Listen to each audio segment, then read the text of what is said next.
Not 13 years old, but 13.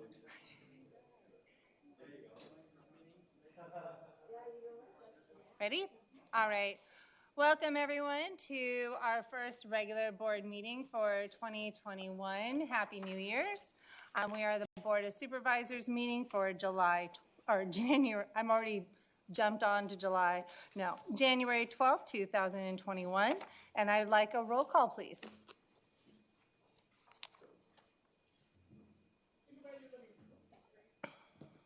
Supervisor LaVere? Here. Supervisor Parks? Here. Supervisor Long? Here. I'm out of order, sorry. Supervisor Huber? Here. Supervisor Ramirez? I'm here. Thank you very much. And for those that are watching today on Facebook Live, we have it in English and Spanish and also on the internet. And we have our supervisors. 3 of them are in Zoom. 2 are here today. So thank you very much. Next will be the Pledge of Allegiance. And I'd like Supervisor Parks to lead us, please. Would you please join me in the Pledge of Allegiance? To the flag of the United States of America, and to the republic for which it stands, one nation, under God, indivisible, with liberty and justice for all. Thank you very much. And now it's a very exciting time. If I could have Supervisor LaVere, I believe you're going to be coming into the dais. If you can come in, we are going to have a ceremonial swearing in of Supervisor Matt LaVere, Supervisor Carmen Ramirez, and myself, Supervisor Kelly Long. And we have our very own Bruce Young, our presiding judge of the Superior Court for the state of California, County of Ventura. And I would like to just welcome Bruce to come in, and we will have our swearing in for the new supervisors. Morning.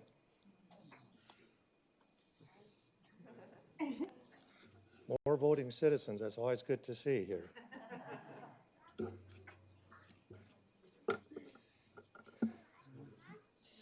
there a way to put Supervisor Ramirez on the screen, please?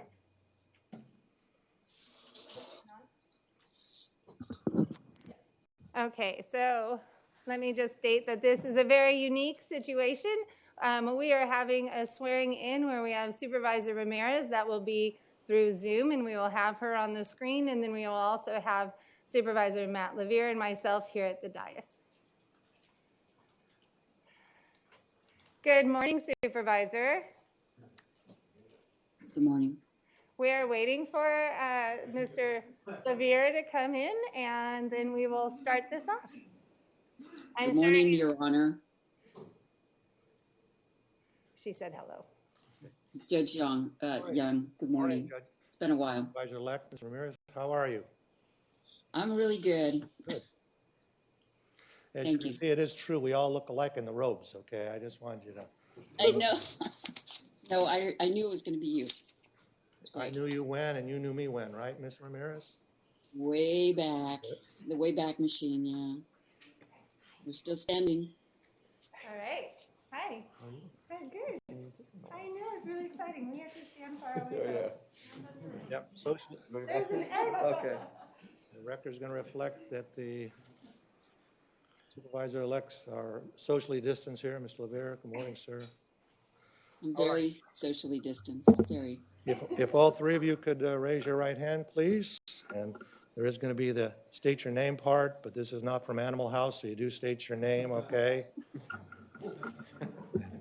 I state your name. I, Carmen Ramirez, Do solemnly affirm solemnly affirm that I will support and defend that I will support and defend the Constitution of the United States the Constitution of the United States and the Constitution of the State of California and the Constitution of the State of California against all enemies, against all enemies, foreign and domestic, foreign and domestic, that I will bear true faith and allegiance that I will bear true faith and allegiance to the Constitution of the United States the Constitution of the United States and the Constitution of the State of California, and the Constitution of the State of California, that I take this obligation freely, that I take this obligation freely without any mental reservations without any reservations or purpose of evasion,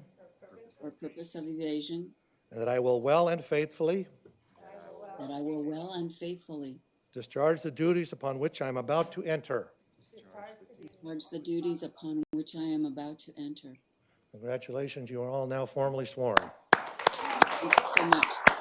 Thank you, Judge. Congratulations to my colleagues.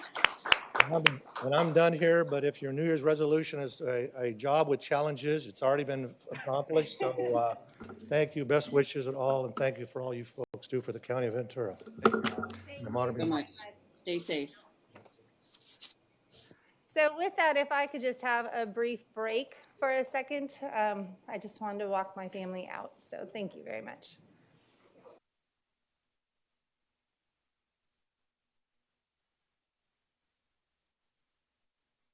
What a wonderful point in history today that we are making with the official swearing in of 3 supervisors to this board.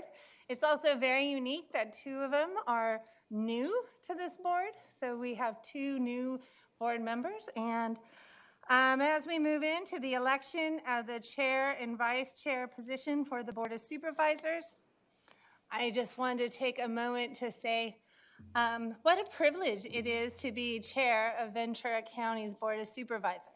And I wanted to take a minute to just say thank you publicly to Mr. Powers for his leadership in all that we do for the county.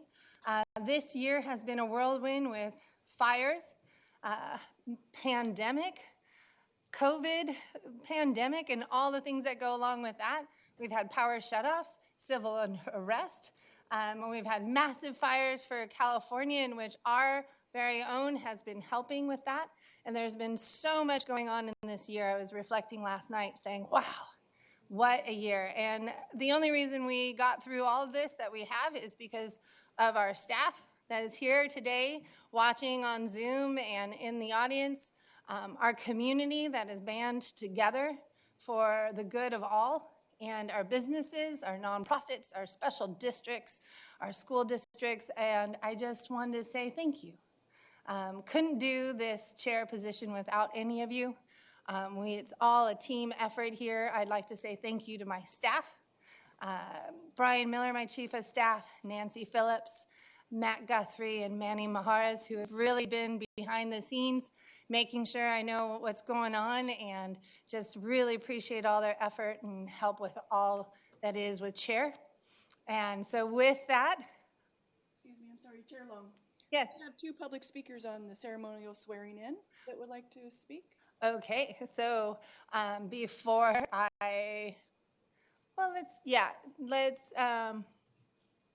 let's do the motion, and actually, so I'll have them go first, but I just wanted to say thank you so much, and also to Vice Chair Linda Parks, just thank you for your helping out with everything, also with, the press conferences, being there when I couldn't. I really just appreciated your support and everything, and wanted to say thank you very much.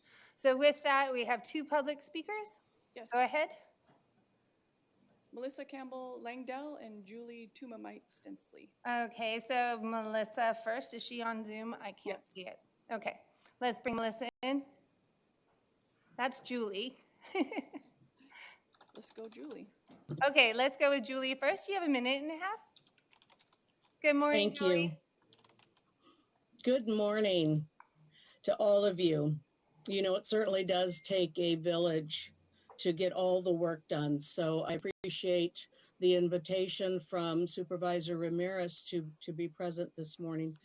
We accomplished a lot last year in recognition of Native Peoples Day. We have a lot of work ahead of us still, and so that acknowledgement is clearly important to our nation here. We look forward to the support. Congratulations, Supervisor Levere, Supervisor Ramirez, and Supervisor Long. And for those that are still on the board there and their continued work, you all have been doing much work that's so important.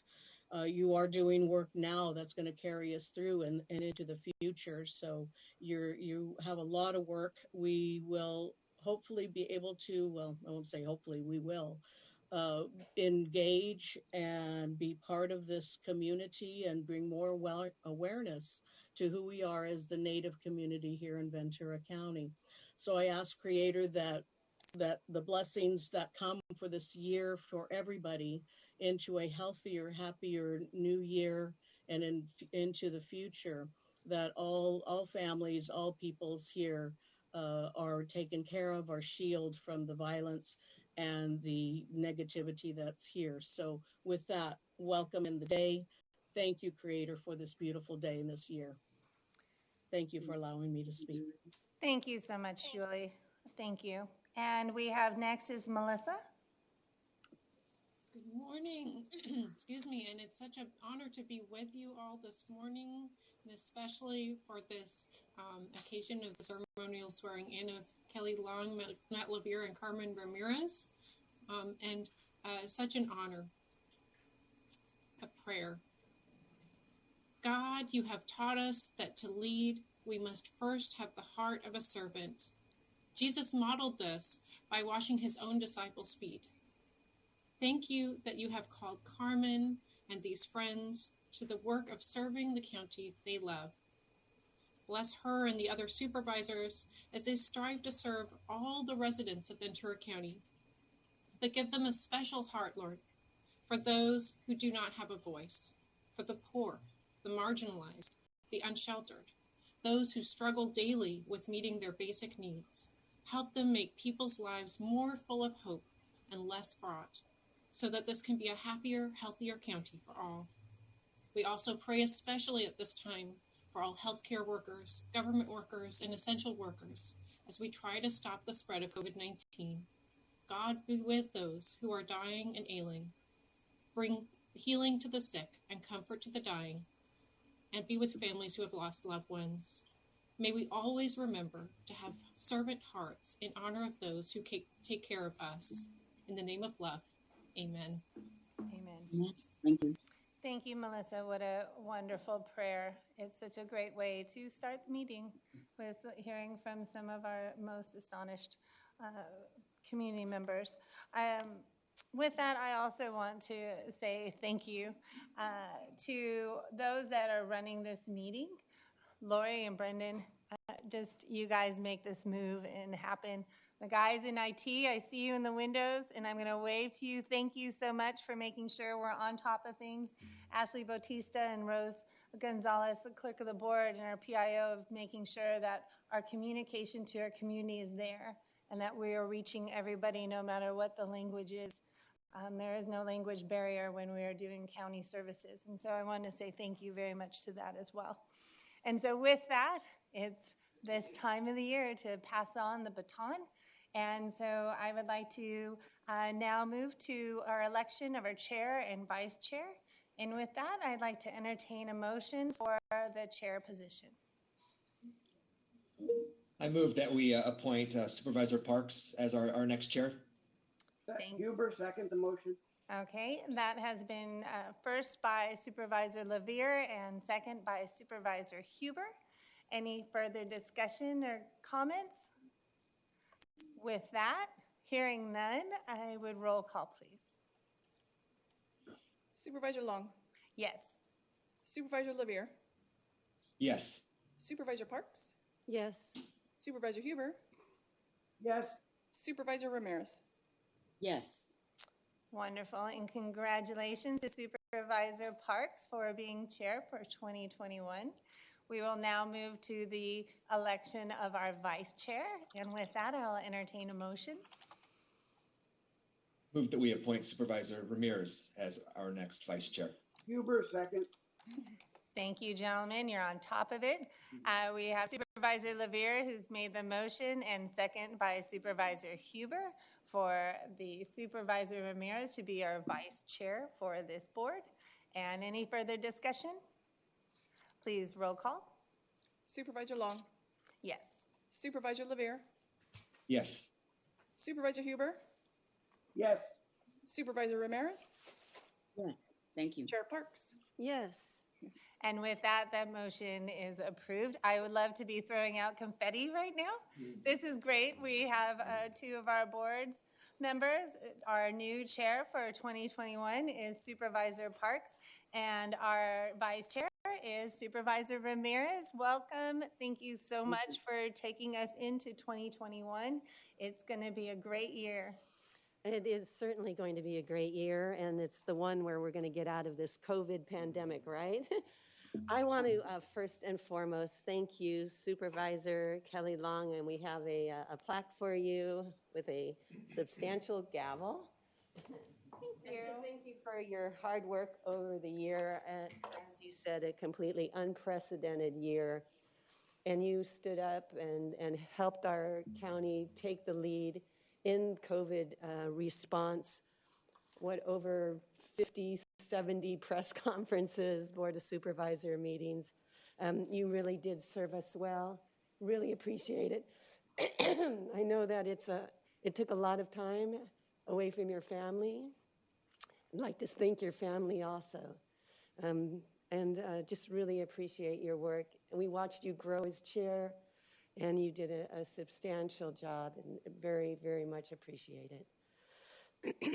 I know one of my thoughts in terms of being chair is to make sure that we lead our county by emulating really good examples of how you deal with COVID. And one of my desires is to see that we Zoom as much as possible and not have in-person meetings.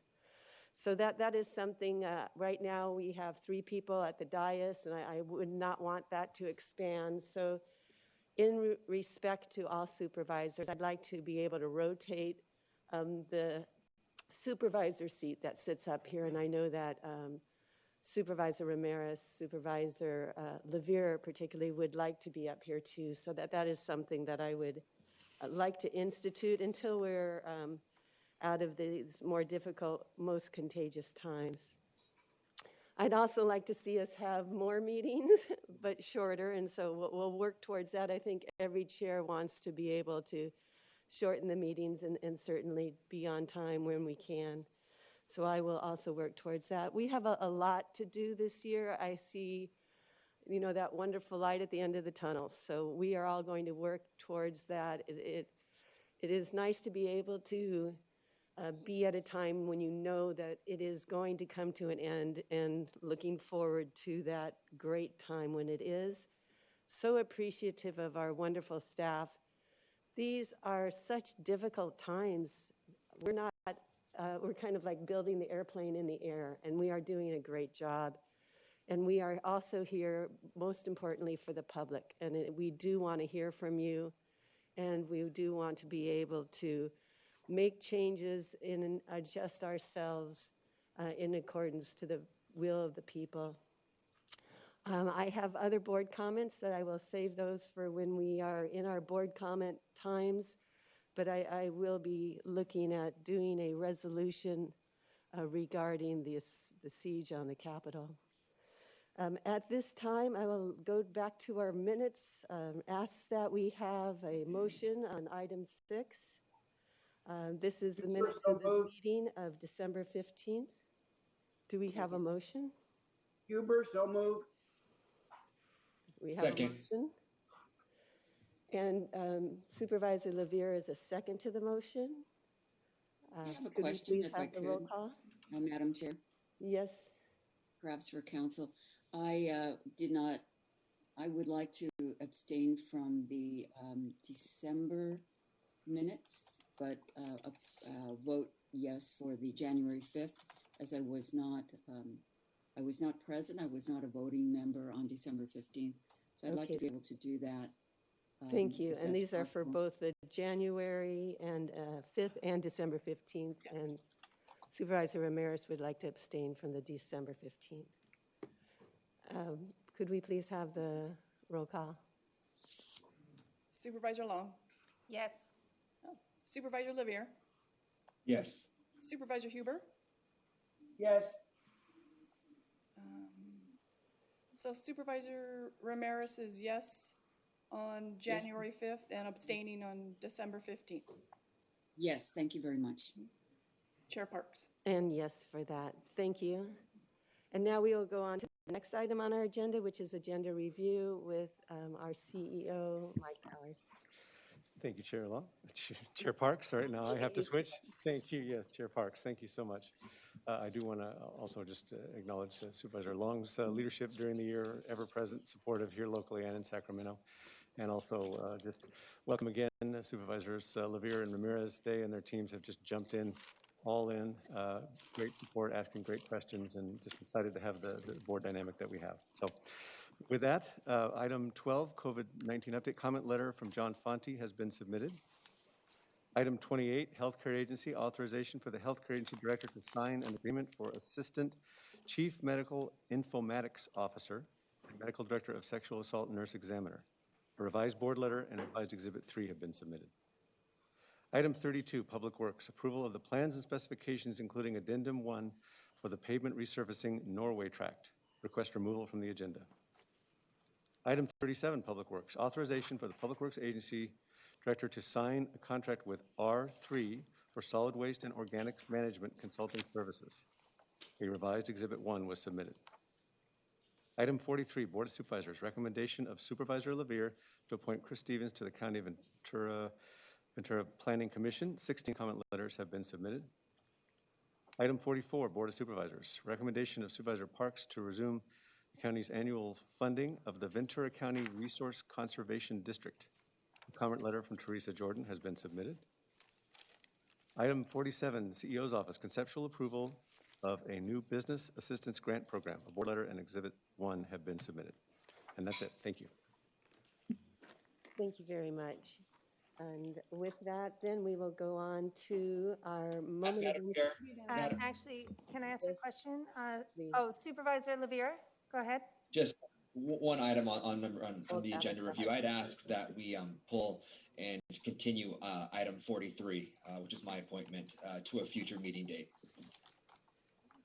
Okay, so item 43 has been pulled also, as well as item 32.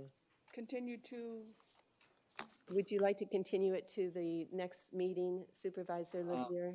At this point, I don't have a firm date in mind, so can we just say till a future meeting date?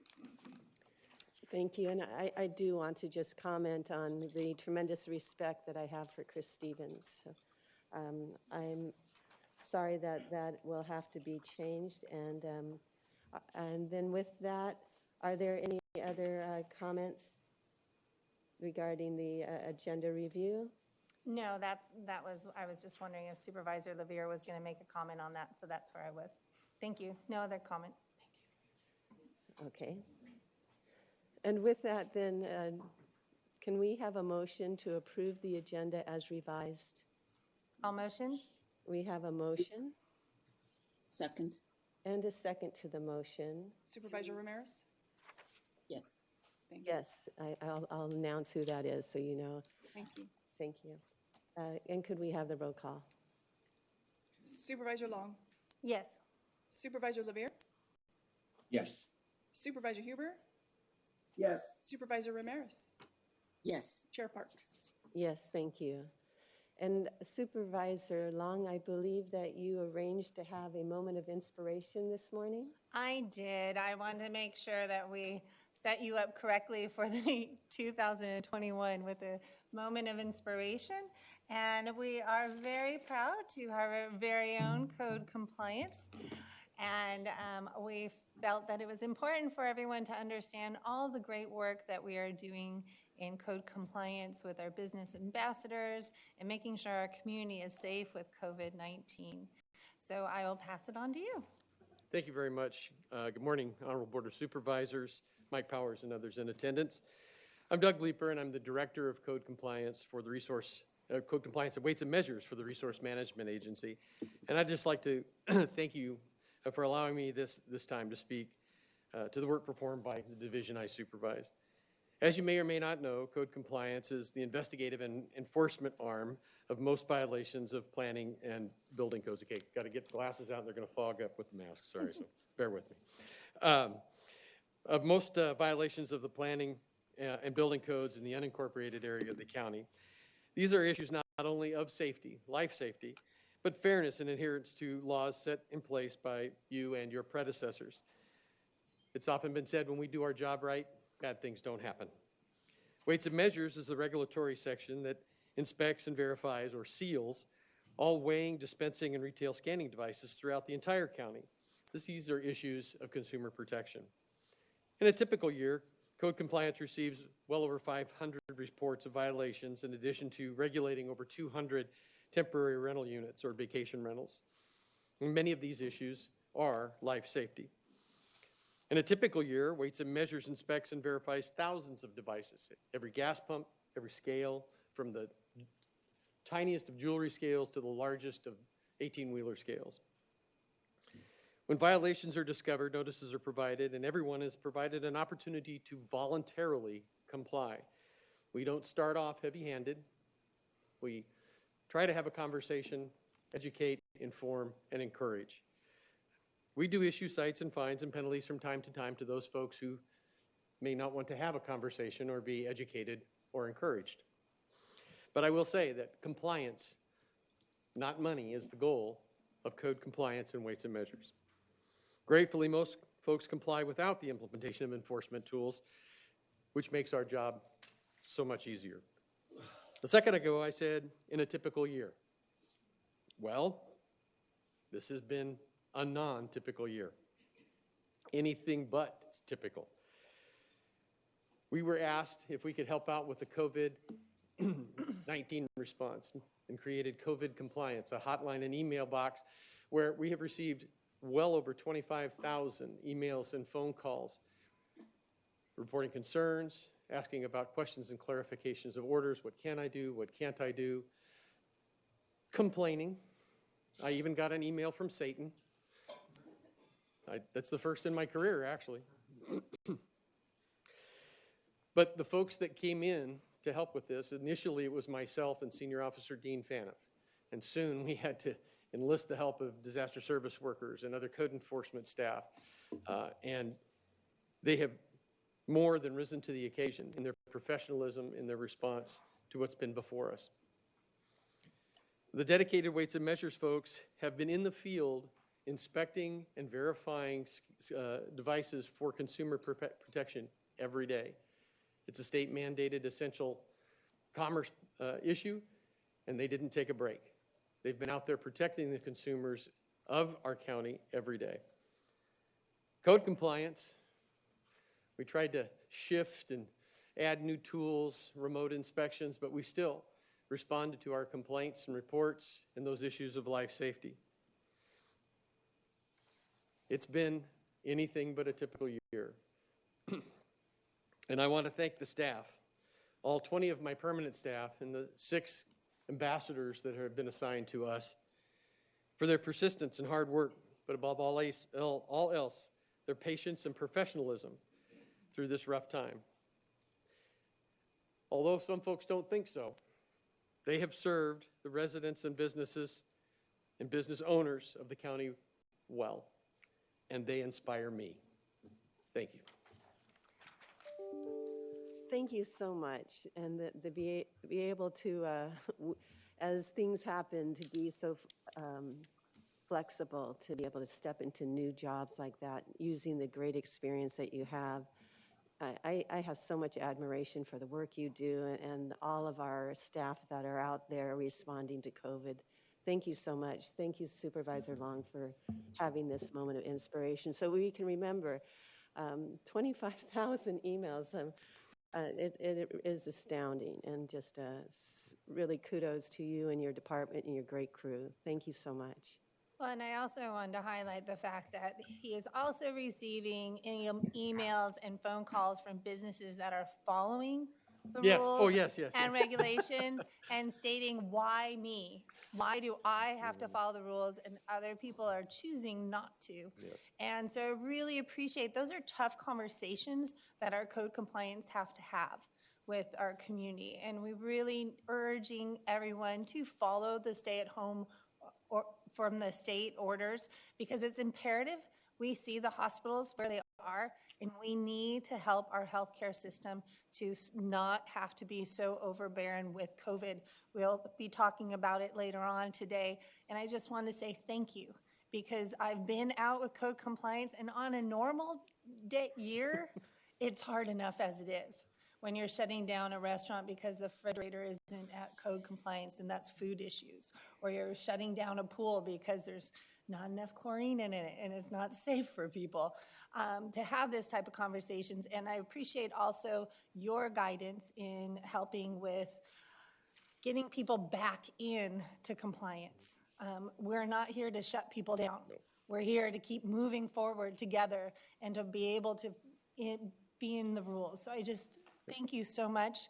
I've been a privilege to bring the inspirations of what our departments have been doing for COVID, and just want to say thank you. And I'd like to also ask our CEO if he has some comments. Thank you, Chair Parks.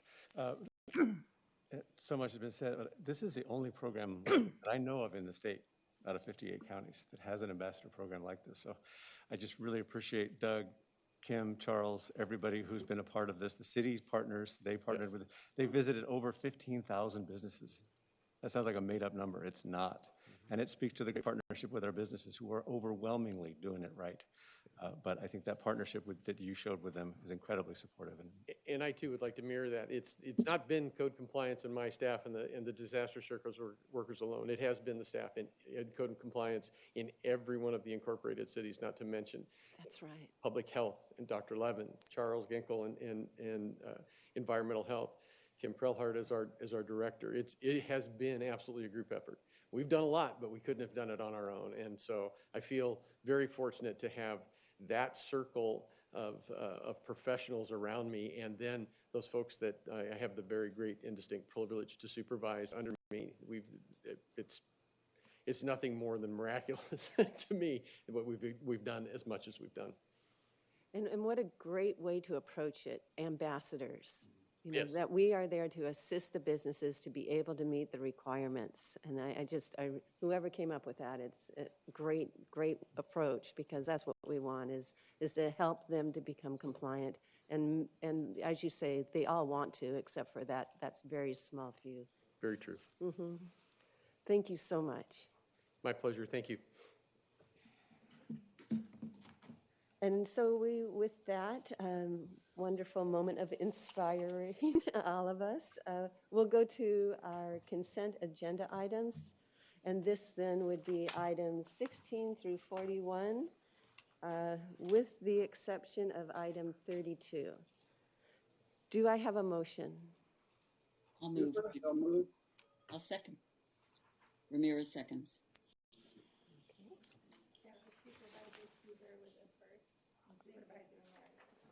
Okay, we have Supervisor Huber made the motion, and Supervisor Ramirez made the second to the motion. Could we please have the roll call?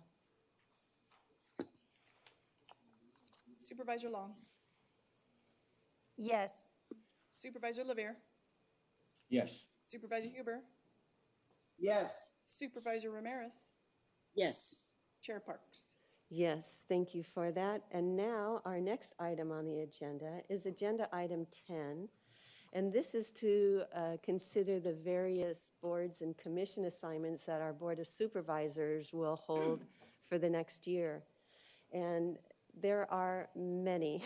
When you take a look at it, it's 3 sheets of names of different committees and commissions.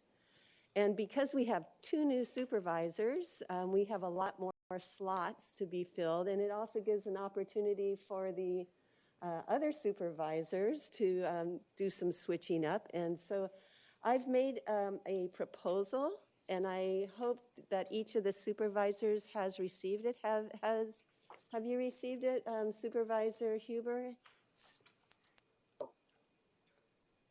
Supervisor? Is it the third exhibit? Have you received the proposal that I have put together? Madam Chair, I'm looking for it. I don't think I have, but let me look my. I'll forward it. Okay, One of the issues with the Brown Act is to ensure that we distribute it at the meeting, because if I personally can't distribute it before the meeting. So I hope you'll have an opportunity to look at that. And What does it look like? it's, I've got a copy for you, Supervisor Long. I would appreciate getting it forwarded to you. I and haven't. perhaps we could put it on the screen too. It's the orange one, isn't it? Yes. It's in orange.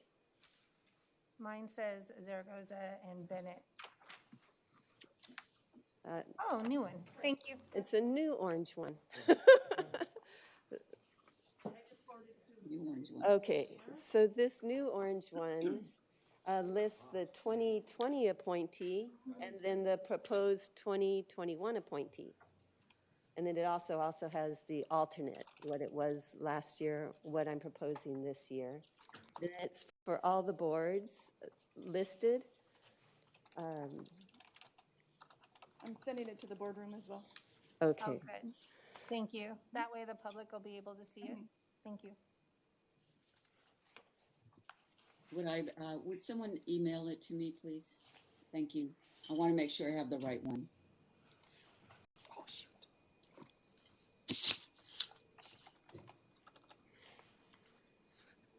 Supervisor Ramirez, I did email it to you. Do you see it? Okay, if you have not received it through your email, could you please let us know? Let's see. I received it, Madam Chair. Just now or earlier? Did it Just come? now. Just now. Okay. So- Let me- Bob, I'm still looking for it. And the email will be coming from the clerk of the board? Is that correct? Oh, Or from Lori? Lori? Yes. Okay. That way it'll be I- easier to search. We get a I lot of just emails. Just received it. Let me. Good. And Supervisor Huber, have you received it? No, Not yet. Okay. So I'm going to go through some of it, and I think that will help us get us moving while you all take a look. Obviously, the Air Pollution Control District and the Ventura County Transportation Commission all remain with the same individuals on it. And so it's all 5 of us. Associated Water Agencies, keeping Supervisor Long and substituting Supervisor Ramirez for Supervisor Zaragoza as the alternate. With the Beacon, again, Supervisor Bennett and Zaragoza are on it, proposing that we have Supervisor Levere and Ramirez. And it might be a good opportunity to object as we go through. So we could go line by line, and if anyone has a change, mention it at this point? Okay. And here is a drum roll, if I might. The Behavioral Health Advisory Board, Supervisor Parks has been on it for well over a dozen years. Supervisor Matt Levere is willing, yes, to take it on, I am hopeful. Wow, can we stop for a moment? That's a long time that you have served on that board and served it so well for that entire community. If Matt agrees, I just want to say thank you for your service on that board. You've done just a tremendous job. Thank you so much, and it has been very rewarding. So thank you for that. And I'm happy to take that appointment, and I want to echo Supervisor Long's comments, and I take this knowing that I have Supervisor Parks a phone call away for guidance, given her history and experience. Thank you, Supervisor Levere, and I wish you the best on that. I know all our board feels very strongly that we need to have a very robust mental health system. California State Association of Counties, CSAC, and continuing that fantastic leadership with Supervisor Long, and I appreciate the amount of work you do for that. And it has been very integral in our COVID response. So do appreciate you continuing those calls with our CEO on the kitchen cabinet and all. The California State University Channel Islands, they have a site authority. Previously, it was Supervisor Long and myself. I'm suggesting it be Supervisor Huber and myself. So that is my proposal there, with Supervisor Long moving to the alternate role. Yes, I'd be good with that. Huber, I'm okay with that. Great. And then the Camarillo Airport Authority, we would, instead of Supervisor Zaragoza, just putting in Supervisor Ramirez to join Supervisor Long, and Supervisor Huber would continue being the alternate. Children and Family First, also known as First Five. Supervisor Long has ably served on that, and I'm suggesting that we give the opportunity now to Supervisor Levere. Yes, and I was asking for that because I'm going to be asking for some other board appointments, so thank you. And thank you, Supervisor Levere, if that works for you. That is fantastic. The Clean Power Alliance Board of Directors, I'm on the vice chair of that, so I do want to continue that role. But we do have the alternate position, and I'm recommending that Supervisor Ramirez take that. She has been on it as a representative of the city of Oxnard, is on our very important energy committee that looks at RFPs on energy use. So I would recommend we keep her there. The Community Commission, it used to be called, I think, Community Action, I'm recommending Supervisor Levere and Huber as the two regulars.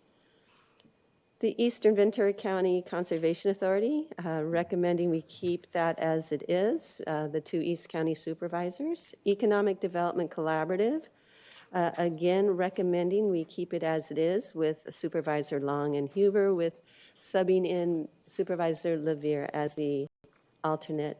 Fillmore and Piru Basin Groundwater Sustainability Agency, that obviously should stay with Supervisor Long because that's her district.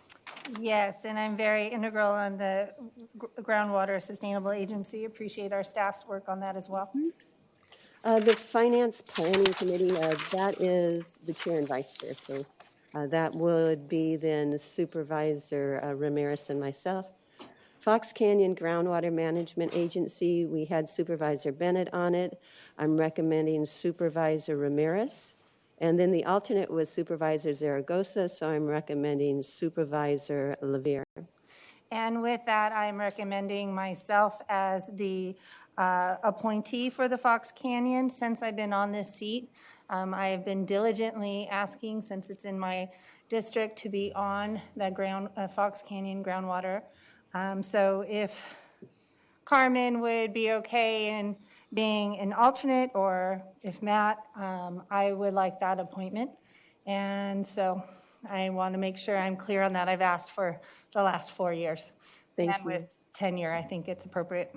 And Supervisor Ramirez, I had recommended you. You heard Supervisor Long's request. Do you have thoughts? Yes, and I respect Supervisor Long's comments and her desires. And I'll just make this statement because I do want to be appointed. I realize it's up to the majority of my colleagues, but I'll say this. My district and Greater Oxnard is the main source or the main user of the watershed. And in my opinion, we have not really had enough representation there. And I have been following, I am very particularly interested in water issues. I've done a water fellowship with a nonprofit that took a year. I'm really watching it.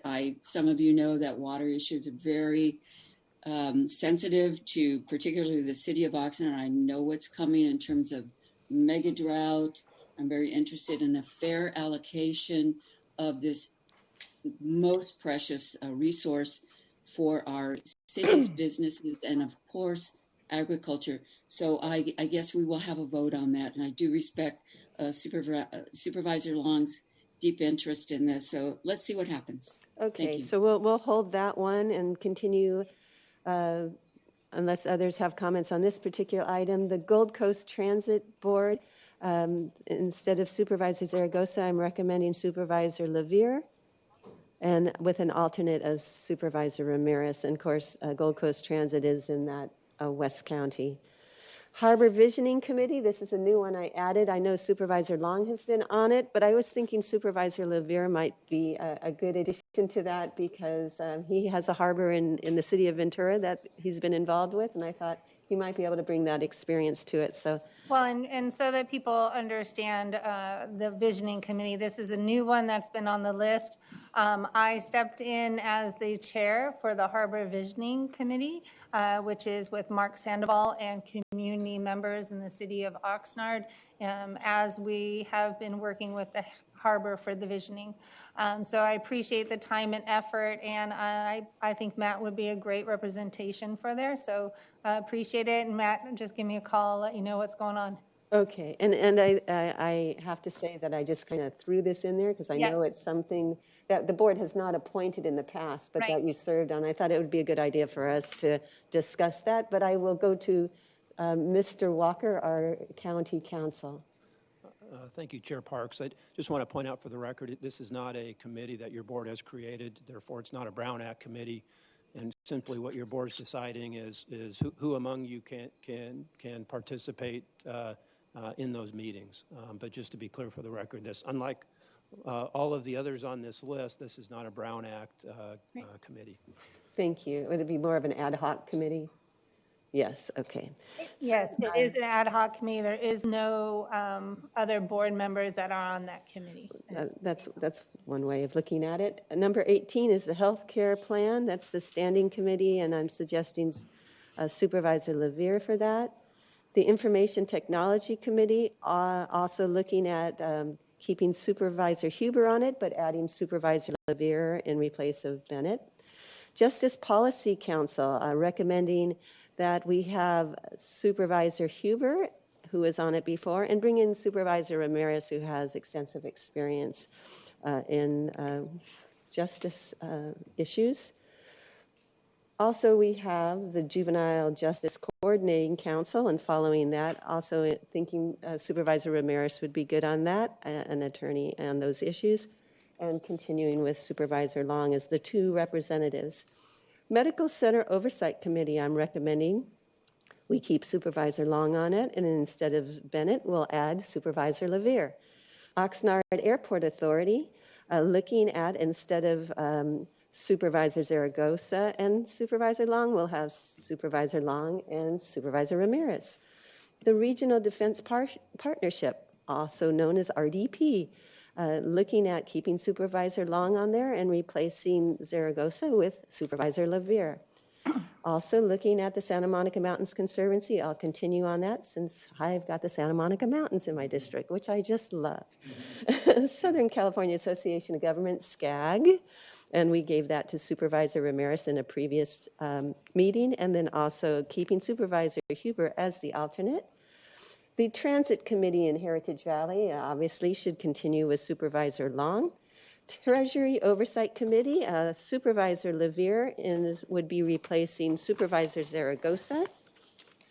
We also have the University Extensions, University of California Cooperative Extension, and I'm suggesting that I be on it. Previously, we did not have anyone on that, and there's some exciting things going on with the UC Extension and a potential MOU with Cal State Channel Islands, which is also in my district. I'm really looking forward to that.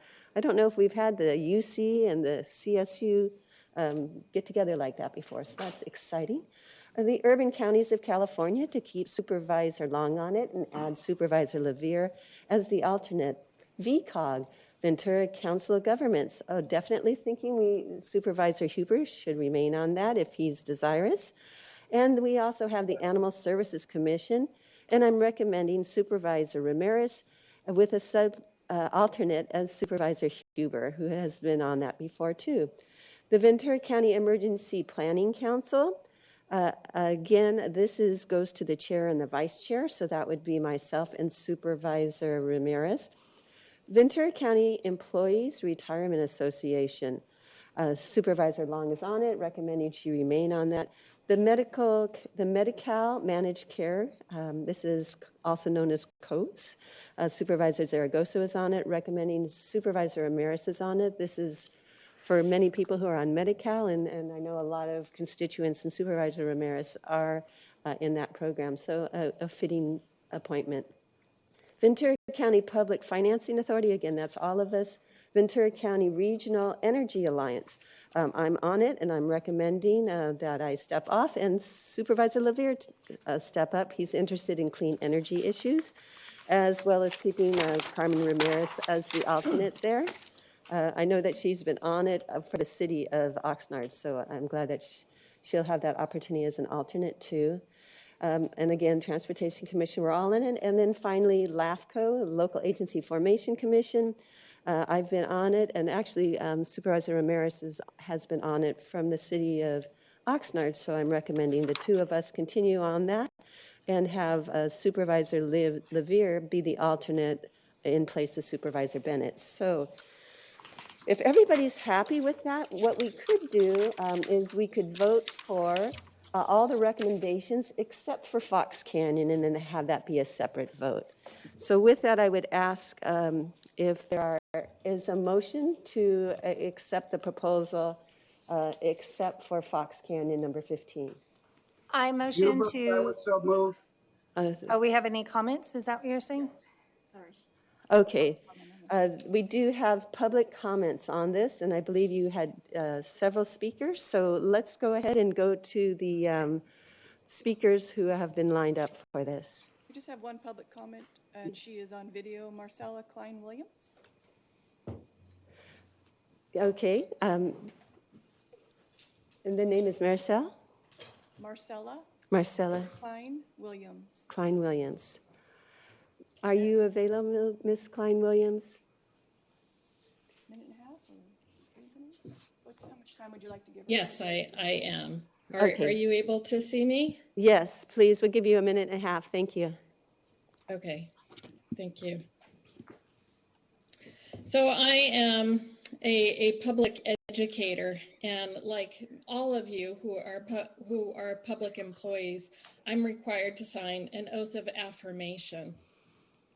What I'm requesting for all of you in where you serve on commissions or boards is to go to those boards and update, review the code of conduct that's associated with it.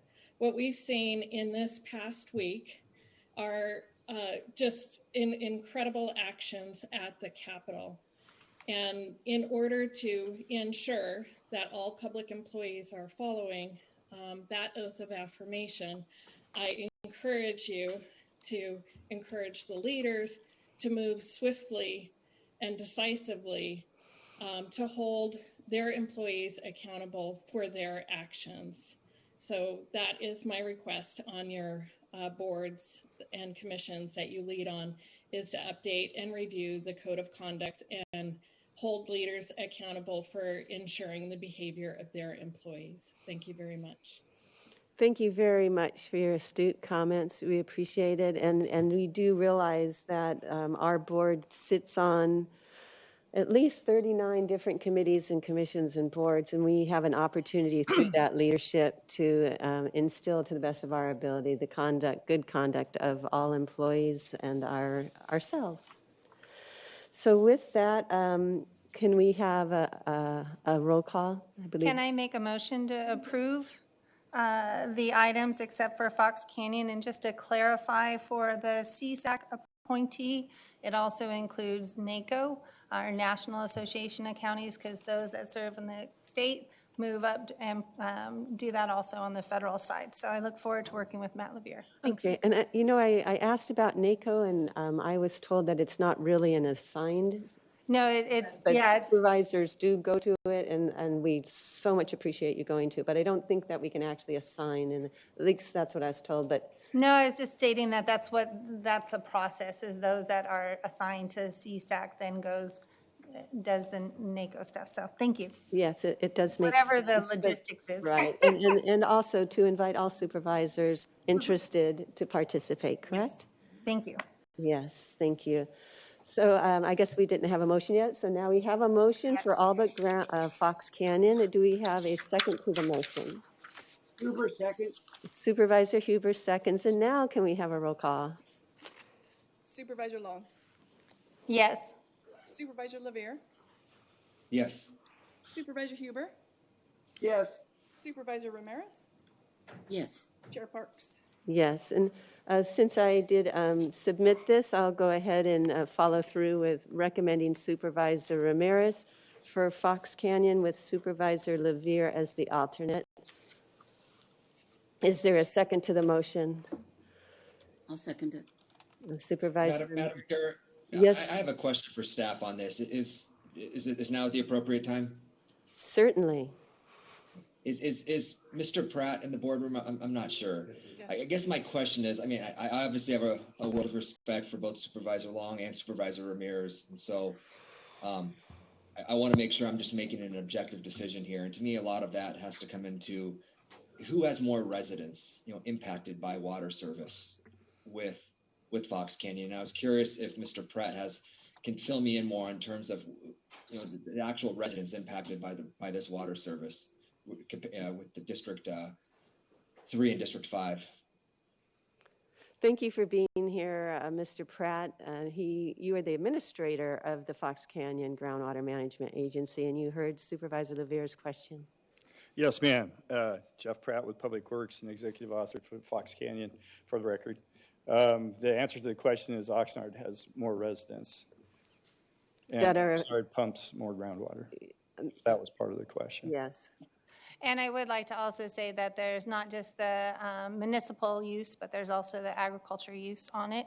And also to talk about my work with DWR and the Sigma, implementing that into the Fillmore and Piru groundwater basin. That is the beginning of what trickles into the Fox Canyon through the 6 deadly sins in which we've been working with as critical basin for Fox Canyon. I think is integral. The work that I've been doing with Fox Canyon and with Fillmore and Piru would be very important with our and businesses for that. So I just wanted to plug that in. I didn't have a chance to state that in the beginning, and I don't normally tout what background I have with engineering and so forth, but I think that would be very important on this board.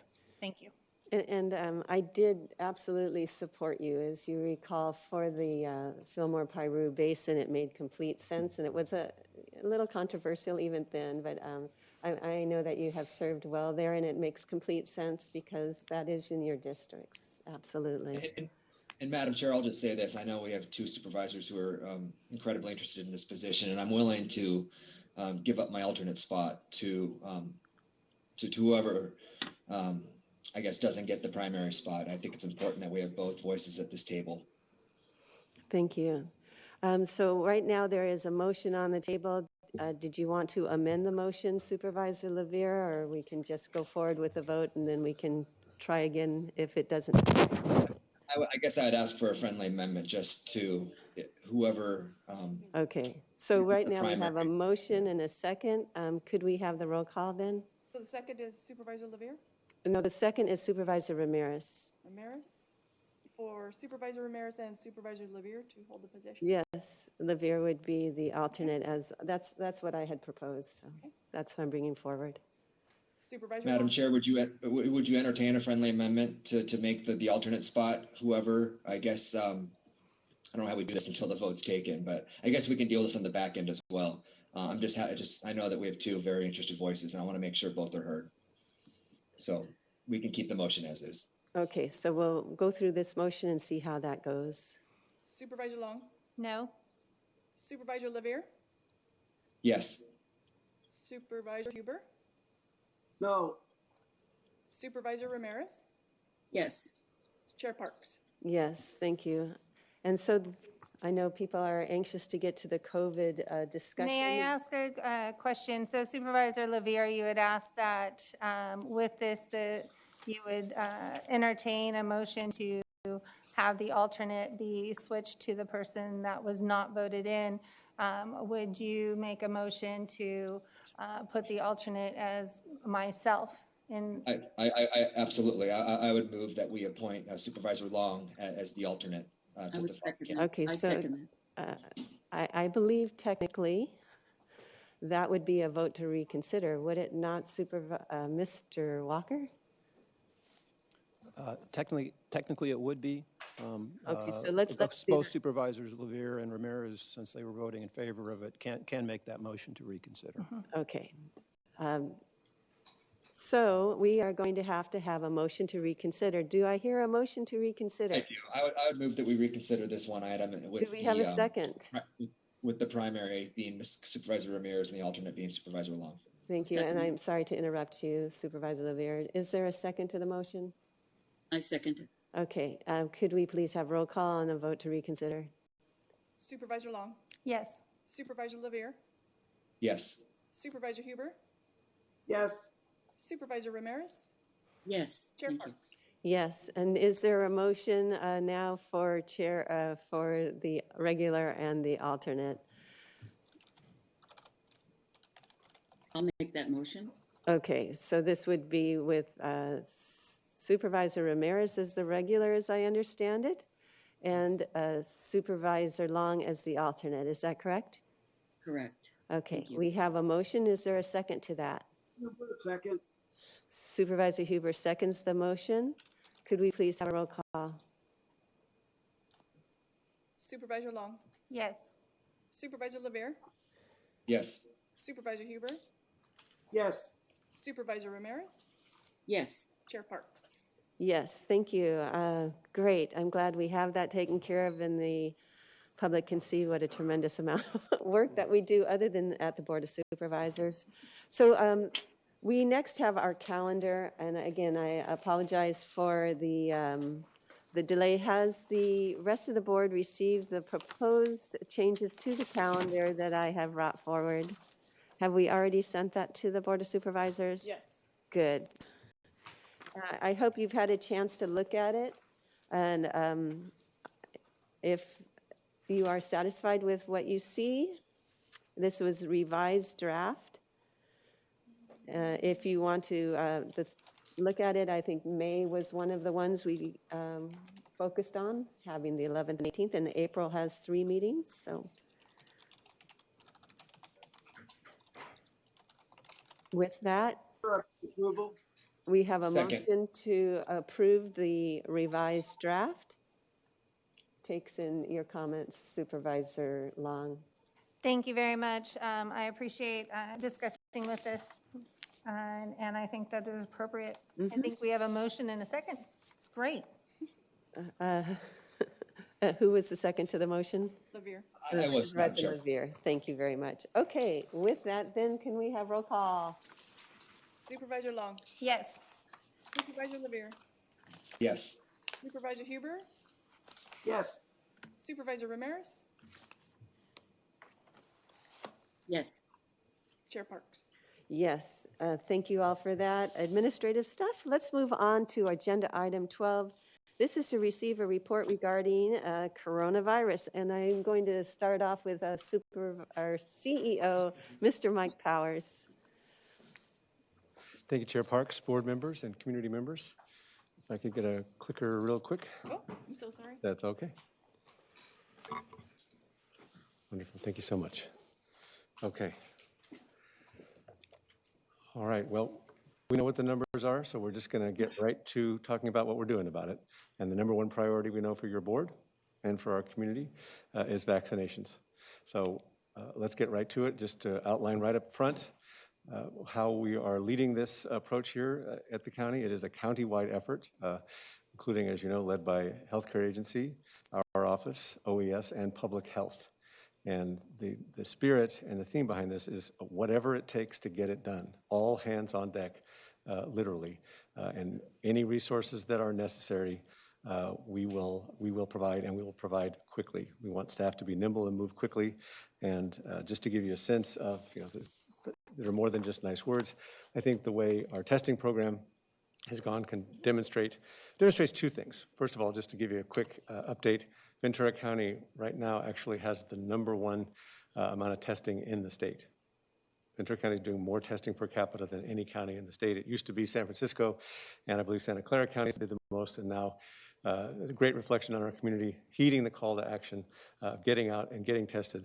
but it also shows the logistical abilities of the county when we all lean in with our community partners to provide what the community needs. So in that same spirit, we're applying those same efforts to our vaccination program. And with that, I will turn it over to Mr. Zimmerman to talk about where we are with our plans and many of the sites and the rollouts and the registration efforts that are underway. Thank you.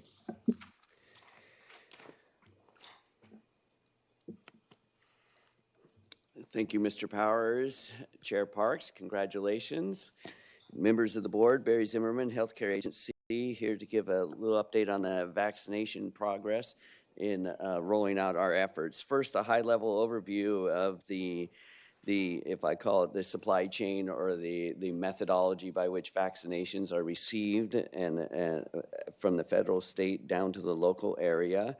Right now, the federal government anticipates allocating a more consistent flow to the states, and so that is being discussed today.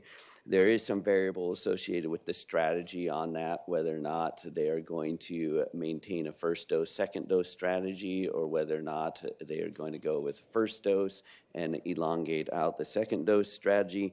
So just to highlight that, we are contingent upon the policies that are made on others in that regard.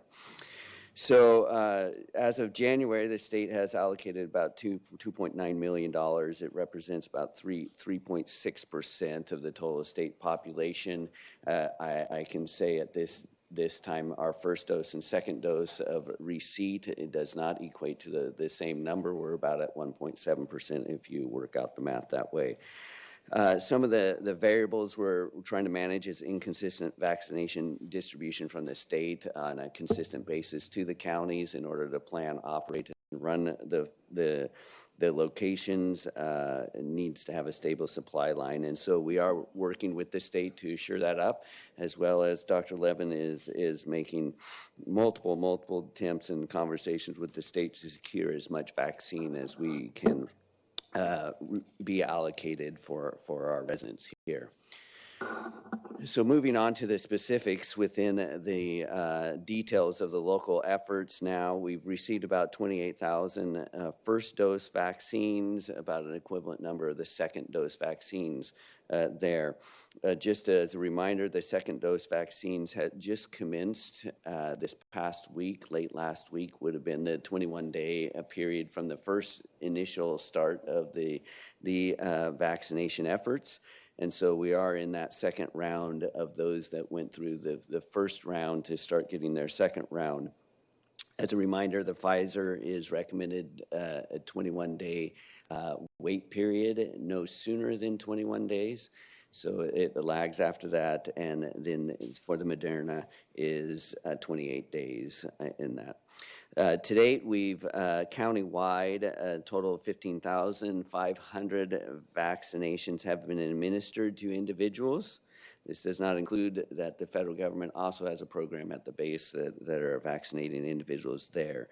That would equate to about 55% of the first round allocation that we've pushed out so far, and are in great efforts to continue to work away on that balance and to secure additional vaccines as we roll out.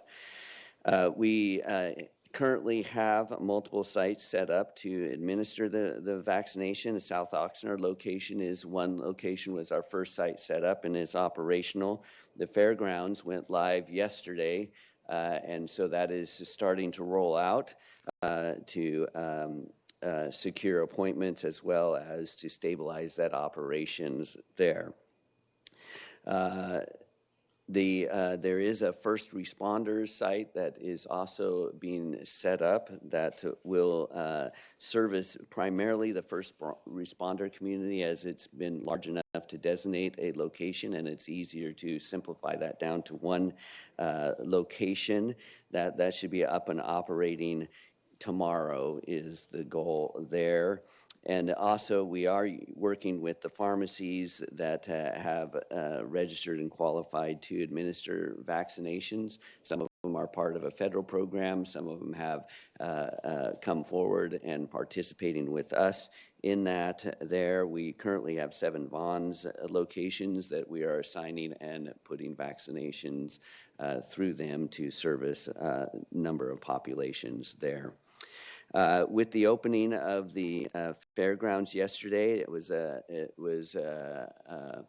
soft opening, if you will, that just prior to the weekend, we sent out notices broadly to the Phase 1A group in order to start lining them up with appointments.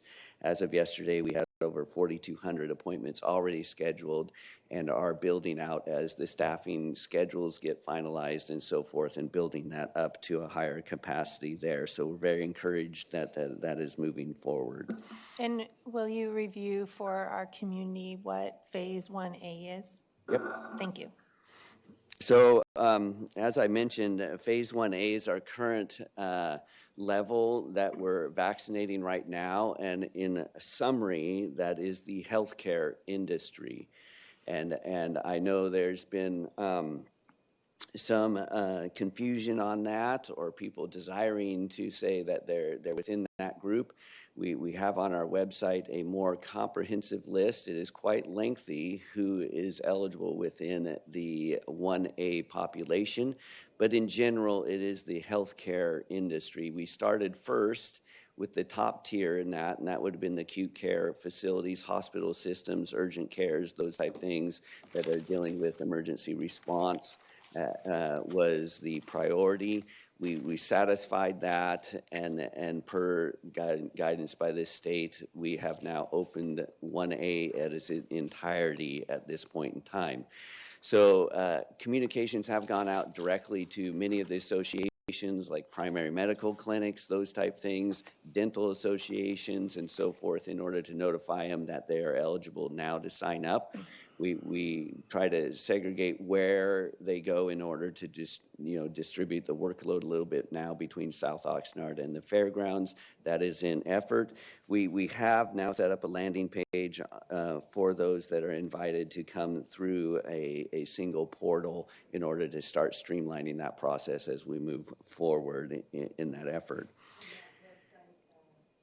VenturaCountyRecovers.org. Yes, that is correct. VenturaCountyRecovers.org is the information page that you can get on the immunization efforts, what phase is open, and also how those can register for appointment. Just to let you know that this is dynamic and moving, and we'll be working through processes as we move forward. We have had indications of individuals that were invited to receive the vaccine. They were eligible to do so, have also forwarded those links to their friends and others who may not be part of that phase that we're currently in. That being said, at the registration entry point to the vaccination centers, individuals will be asked to identify what industry they correspond to. And if they are not within the healthcare sector at this point, they will not be eligible to receive a vaccination. And so we make that known. I want to make that public because what that does is twofold. An individual will be disappointed and frustrated with it that they made time to go down. But more importantly, those that are not part of Phase 1A and they sign up, that takes up an appointment slot for someone who otherwise would be eligible. And we do need to manage the number of vaccines and appointments we have. So we encourage people to adhere to the information and the phase that we're in at this point in time. We are working diligently, and we'll work hard to do our due diligence to get Phase 1A a good opportunity and progress there, so we can secure more vaccines and more site to open it up to the other phases as soon as possible. Just as a reference, we estimate, and these are only estimations, that Phase 1A is probably a total of about 45,000 individuals. If 80% accept the vaccine, at that rate, we're about at 36,000 individuals in that regard. Also within 1A, I want to make you aware of is that one of the target areas where the skilled nursing facilities, very critical environment there. We have completed the vaccination efforts at 19, as of yesterday, 19 of the 21 facilities have been vaccinated at this point. As of yesterday, another one was scheduled, and then a pharmacy that we work with was working with the final. So we should have completed the vaccination effort for the first round there. I'm happy to report and that about 99% of the residents did accept the vaccination when offered in these facilities. So that is a very good sign for us, and hopefully will help mitigate the critical nature of the older population that seems to fall ill at a high level. In addition, the pharmacies are being employed to work with the long care facilities and long care environments. That's a little bit less defined than the skilled nursing environments, but they are working on that. So that kind of gives you a summary of phase 1A as the healthcare industry as we move forward. Now, we are working through the nuances that someone might look at the list and say, hey, I can't find my specific job title or so forth. And so we are trying to refine that and get the information out as best we can in order to make sure that people understand where they are in the flow of our vaccine process. Thank you, Barry. You're so good. You know I've got questions. It's been a year of this. My question is a concern from the California Public Health Department. They came out with a statement last week about the flexibility with the Phase A 1B rollout. And my concern is I looked at the list and the healthcare providers, the EMT with fire, and knowing the disasters in which we've hit, our sheriffs have also been there for us. I understand with the healthcare agency rolling out vaccines and so forth, and I'm requesting that we move up our sheriffs as much as we can. I know there's interface in with our public in many cases, which they don't know if they're going into a house or so forth. But that's my own personal request in regards to the focus on making sure that our emergency service people are covered. And Supervisor Long, I think that was on the previous slide too, that we have done that. For only certain parts, not for all of them. And yeah, so the I wanna make detention, sure. we are starting to schedule the detention staff at our emergency responder location. So we are starting there and getting through those individuals. It is about 300, I think, and so that will take some scheduling time with their schedules to get them through. We hope that we can set up some other sites to accelerate the process to start looking at phase 1B, in which will address many of these concerns, Right. Not just yours, but other industries also pushing hard as well. And so that's why I'm asking, because it's not currently, though, phase 1A, we have the detention. And so I want to make sure all of our sheriffs, our police are giving that option as well. And then the other one I thought was very interesting is I'm a co-chair for the RDP 21 Regional Defense Program 21st Century. Commanding Officer Captain Jeff Chisholm spoke in regards to the Navy base and their alignment with vaccines on the federal side, and they were stating that they were going to be vaccinating veterans. We have a lot of veterans, and so I wanted to get more information for our community so that we can share. I'm sure the Navy base is sharing that, but I know we have coordination just like we do with the skilled nursing homes and so forth. I think that is another way we can, I've heard Supervisor Parks and many others in talking about how do we get this vaccine out? And so I want to make sure everyone knows where they can get it so that they don't come to the county to get it when they know they can get to the Navy base and maybe, in the working alignment. So I wanted to bring that up for community members to also know that that's out there as well.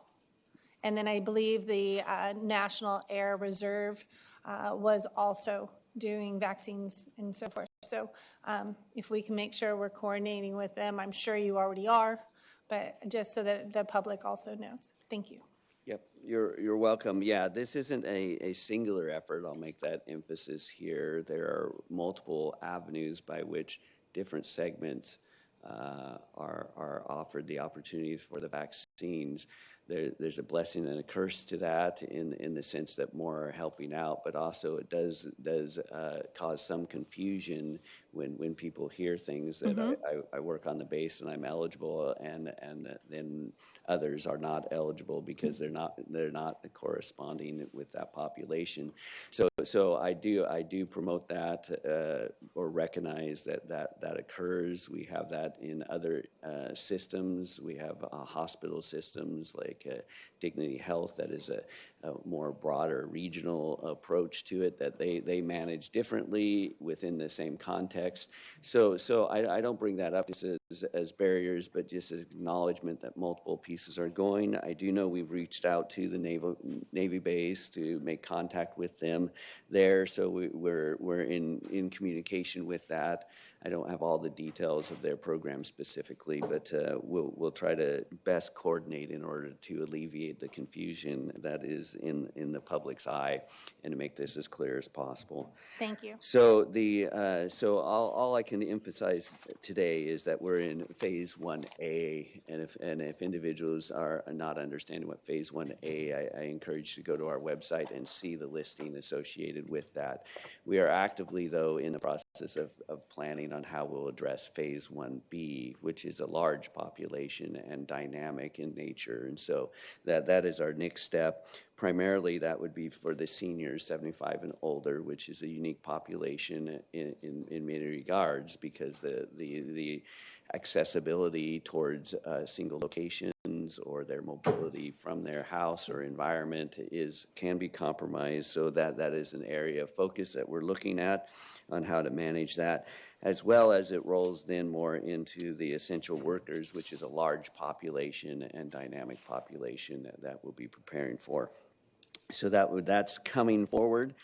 We hope we can achieve our goal of by the end of the month to get to at least a capacity of about 5,000 vaccinations per day. That's our goal. Right now we're currently about at 2,500, so we have about double to do that. So you're doing 2,500 vaccines a day? Yes, that's about what we're doing between the pharmacy. Yeah, thank you. Between the pharmacies, first responders, fairground, and the South Oxnard is about our capacity today. There, we are trying to secure, and this is the dilemma. We're trying to expand the infrastructure to 5,000. The management of the vaccines is the most critical element of that, and the distribution as we receive it. There's added complications, and I just want to make you aware of it. We are trying to address it. Is that managing between Moderna and Pfizer is a challenge there because not every site can receive Pfizer vaccinations, right? Because of the infrastructure and the ultra low freezers that need to be there in order to protect the integrity of the vaccine.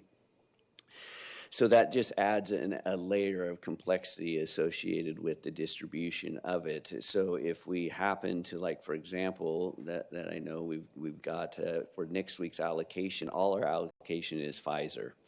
And so that then puts an added complication on how we roll this out, especially as we start to expand in multiple sites there.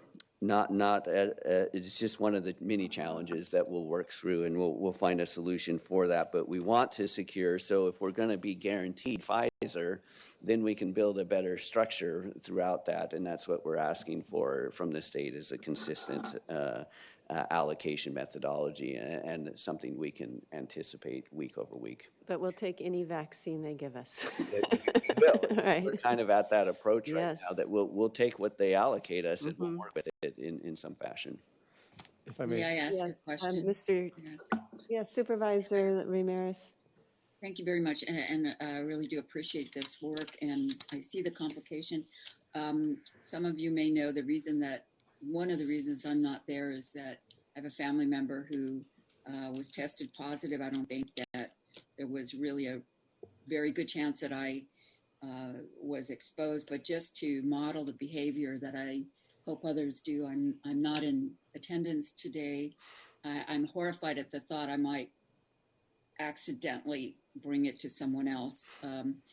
But he's doing better right now, so I'm very relieved. I've seen in some news reports what happens when there's a breakdown in the freezer or something like that, and these instances have had a plan B for breakdown of freezer or something happen. Do we have such a thing in place here? Because this is so complicated and the requirements are so stringent about the super cold freezer. I'd just like to ask that question. Thank you. Yeah, thank you for that. We do have multiple freezers that we have secured, and so we do have redundancy built into the system today. So if one happens to malfunction in a fashion, we do have capacity in order to save vaccines at this point. We also have, also on delivery, a few more freezers to come in to continue that redundancy throughout. The refrigeration aspect for both vaccines are a monitored system.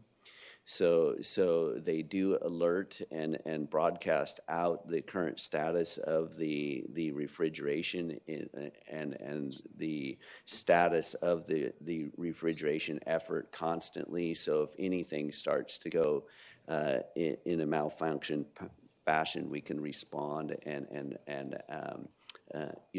recover those specimens that are within that environment. So I think that's what we have right now. We do have where in some locations redundancy in power and those type things. So we're kind of protected from all elements in that regard. Yeah, that was my question. Power shutoffs and that sort of thing. Yes. Backup system. So that's our main warehouse area is very equipped into the redundancy methods. We are working on how do we duplicate that in a field environment is a little bit more complex, but we do have monitoring systems there today. Great to know. And our CEO has a comment. Thank you, Chair Parks. I did want to make a comment on capacity and the rate of administration. And it's that bottom bullet point there I know we've touched on. But right now, at over 10,000 per week, the rate that we can vaccinate, we will run through our current allotment in about a week and a half. But we're going bigger beyond that. So the constraint really right now is the allotment. It's not our capacity to provide. And that's the problem we'd rather have. We'd rather run out. Whatever we got, we're going to give. Into the arms. Into the arms, that's right. And so I just want to make that clear. People see Dodger Stadium and whatnot and so forth. We are going big here as well. 5,000 per day by the end of the month is big.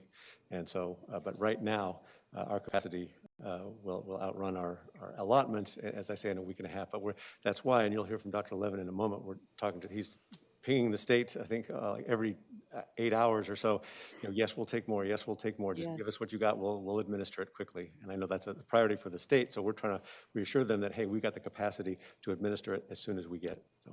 Supervisor Long, you have a comment?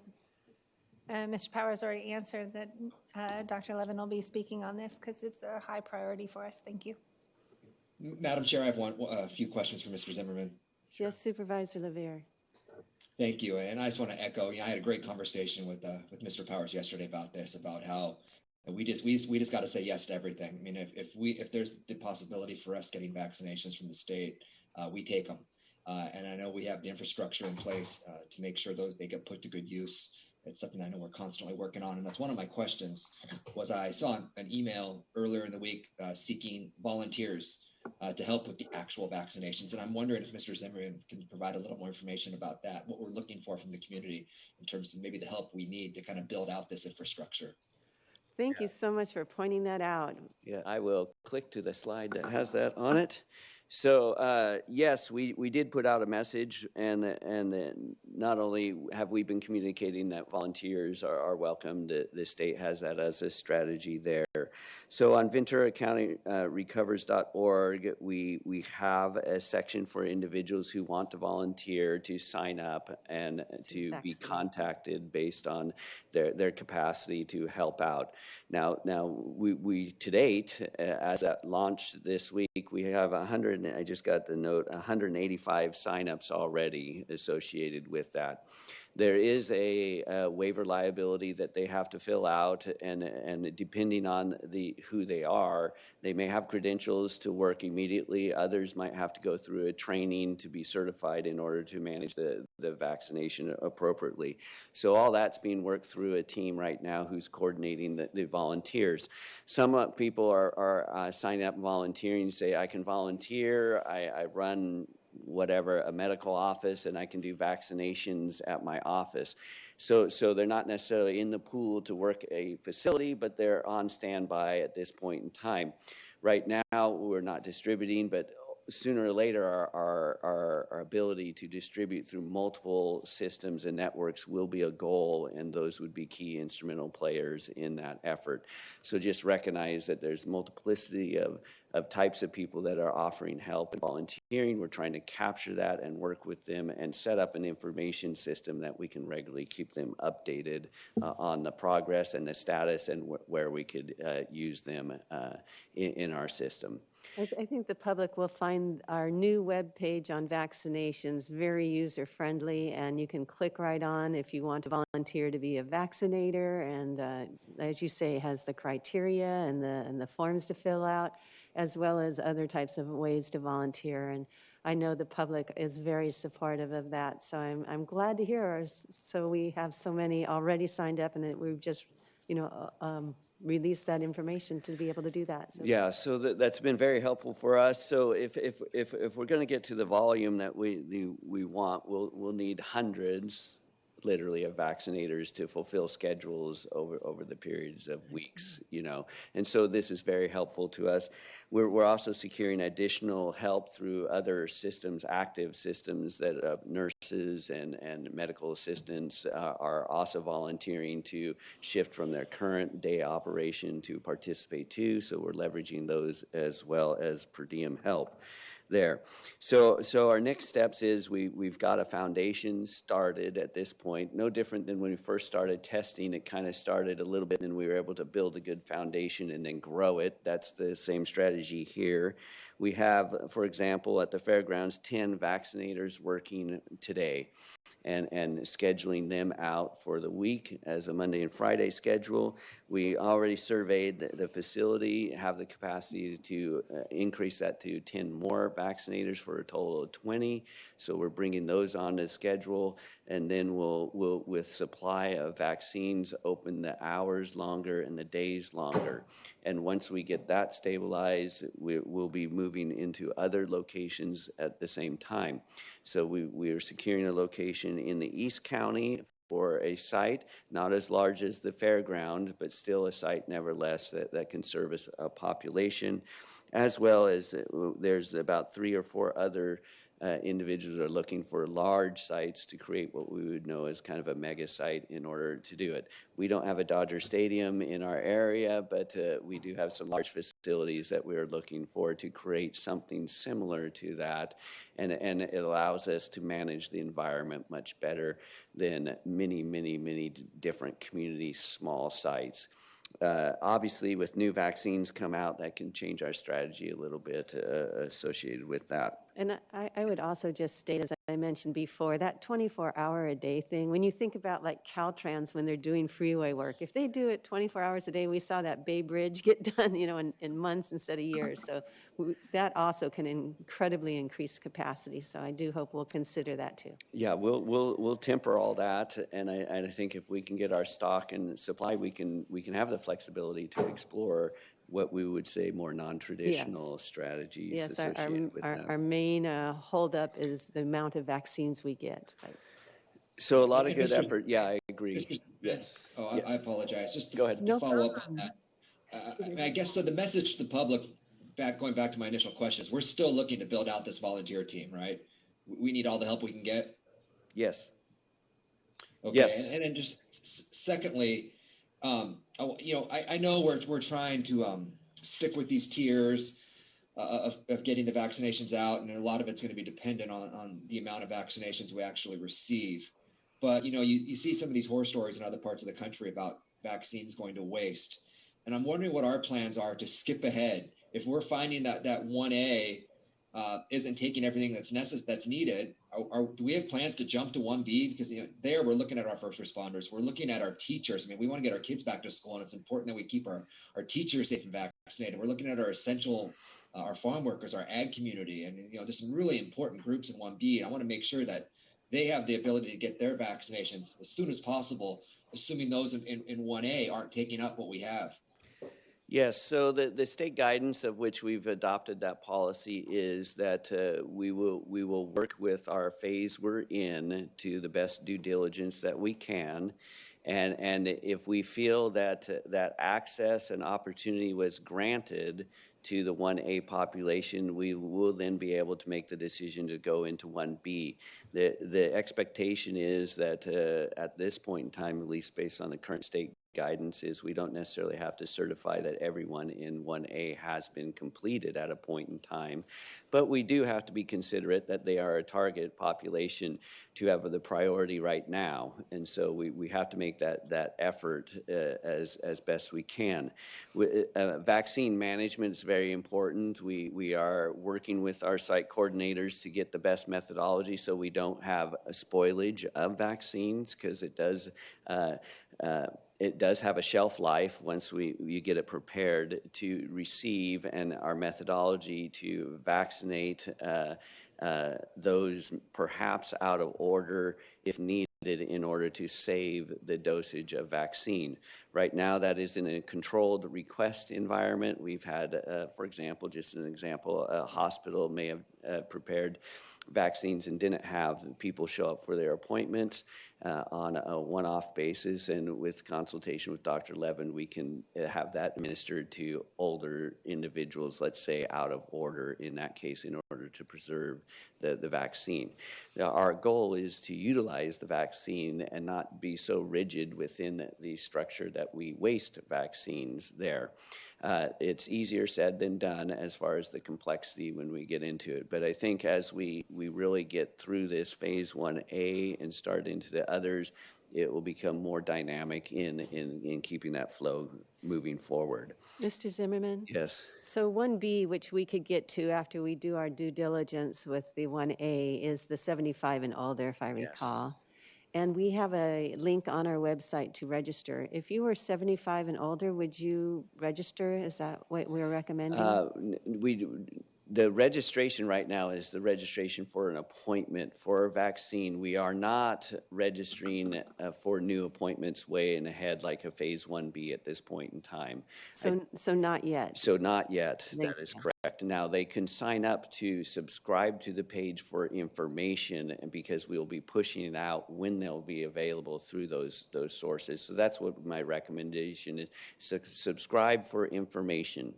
And that's probably your most clean and direct way to receive information on a consistent basis of when you're eligible, and then also more details of where you can go and how you can access the vaccine. We do not, other counties some of them do have registration for all tiers, and people are signing up in 1B and 1C. The reason we have not gone for that is it's predicting when the vaccine and whether or not we'll have the vaccine and whether they'll be available when they have that appointment time. And we don't want to get into that situation. We also are cautious that we are going through a registration system in order to have people understand that there are appointments and to be there, and not just have people line up and then not have vaccine or appointment availability for them as well. So those are all the jugglings and the dynamics that are going on right now. But phase 1B is, as we solidify, we're still working on getting 1A up and running and thoroughly through. 1B, we are working with various community groups, not only with the ag community on that essential worker. We'll be addressing the law enforcement as well as the other essential industries, and in particular the older population, which is a little bit unique in how to manage that, and so we'll be working there. So that kind of gives you a quick status of it. We continue to expand partnerships with pharmacies and others to also be distribution sites that are able to manage and handle the vaccines. We'll continue to move forward with our plan and providing you a status update as we go. Thank you so much, Mr. Zimmerman. And one thing, just to double check, I always ask, well, how can we help you?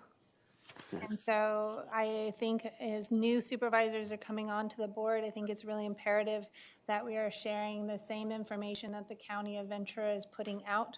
So the Ventura County Recovers website, copy paste what you need to on your personal pages, but the more information we get out there that's the same, I think is correct, right? I'm asking from you is what can we do to help you, because I know so many contact us and there's lots of questions with the vaccine. So I just want to make sure you have a great plan. I think that's a great suggestion as the leadership of the county, understanding where we are and what we're doing to help communicate that out. The avenues for communication are broad for individuals, and even individual sources are changing rapidly, and even our guidance changes rapidly. So what was printed in the paper 2 days ago may not be the situation today. So with that communication effort with the constituents is vital for us to keep them informed on the progress. We're doing everything we can to maintain the source of information on our county webpage, which is VenturaCountyRecovers.org as the primary source. So you can do that. Your staff feel free to contact us if they need more information around that as well. I think it's been good. A lot of people have reached out to you and asked, how can I volunteer? We have this avenue now for them to be directed to, and so forth. So let's continue that effort in that regard. Thank you very much. Sorry to interrupt. And I can't help but thank Ashley Bastista and her crew for the excellent, getting that webpage up, getting the easy access to volunteer and to get updates on the vaccine. And as I said, it's very user-friendly, VenturaCountyRecovers.org. I know that they are up late putting that together. That's right. Mr. Powers? Yes, thank you, Chair Parks. They are, and as Mr. Zimmerman said, information changes rapidly. That website is updated rapidly as well, so it's a great source, and all the social media impacts. And Dr. Levin is going to come update us now as well. And just seeing these things come together and how prepared we were in advance of all this. We didn't know COVID was coming, but we've got such excellent folks helping us with communication. It's great to see. Good morning, Dr. Levin. Good morning. How are you? Good, thank you. Congratulations on your new position, and congratulations to our supervisors that were sworn in this morning. It was a really moving ceremony to hear the judge saying those things to you. It's a tradition that people have been saying to elected officials in this country for over 200 years, and it's a really moving thing to be a part of that history.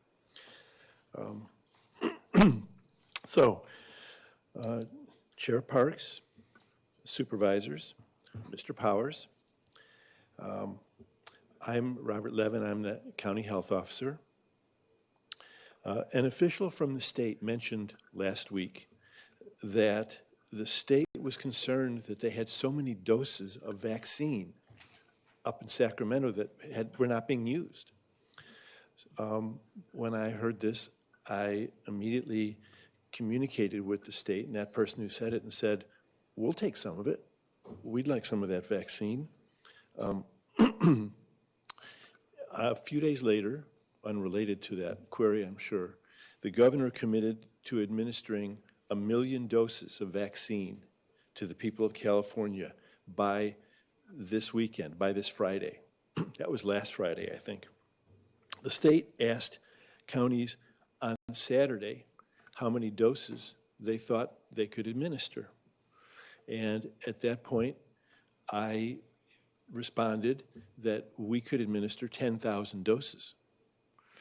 In the very capable hands of Barry Zimmerman, and we're very lucky to have him and his organizational skills, we are increasing our capacity, as you heard, to up to 5,000 a day. Let me give you some perspective on that.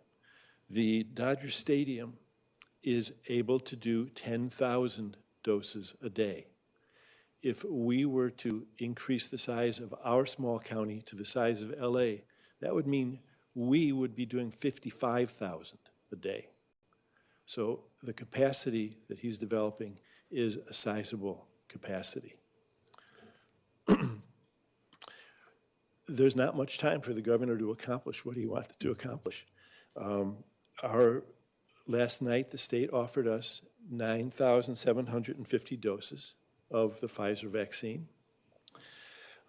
It will arrive in the next couple of days. And what I thought I would do, based on a conversation that we had on Monday afternoon, where Mr. Powers reminded us that with 1 million doses out there and with our population being 2% of the state, that's 20,000 doses. So I requested right away another 10,000 doses last night. Yes.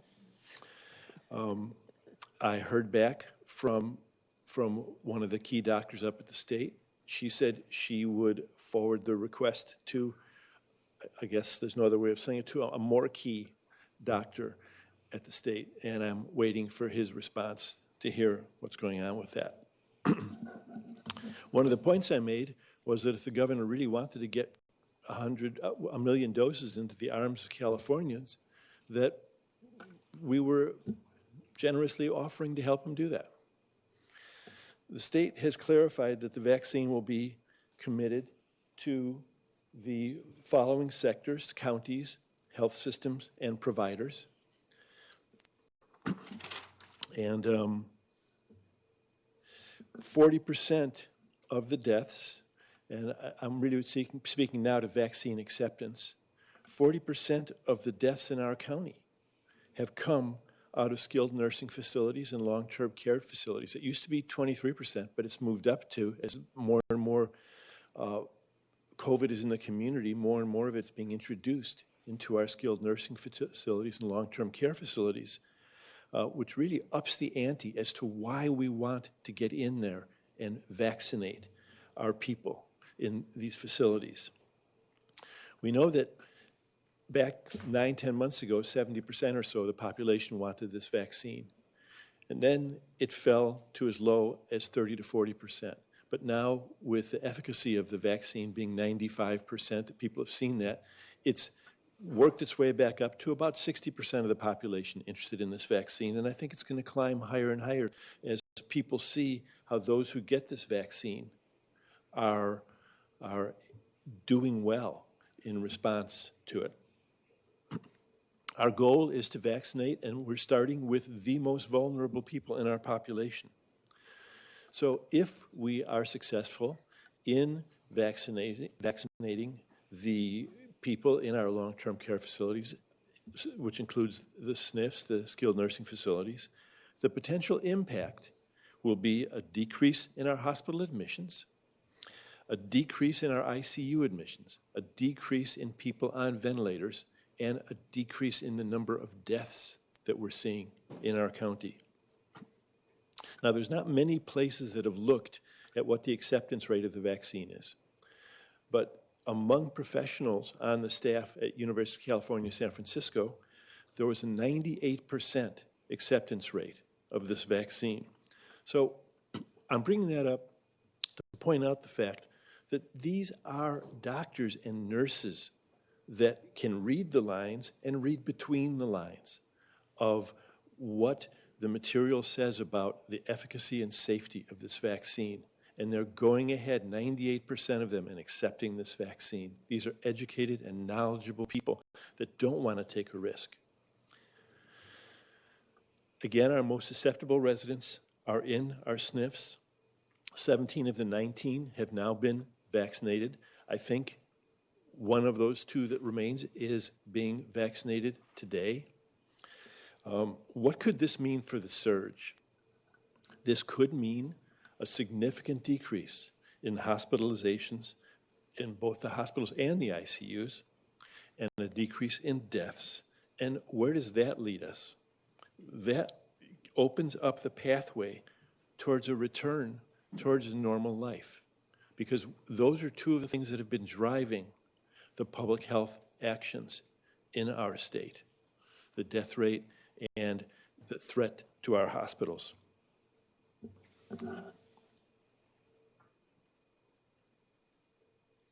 Next slide, please.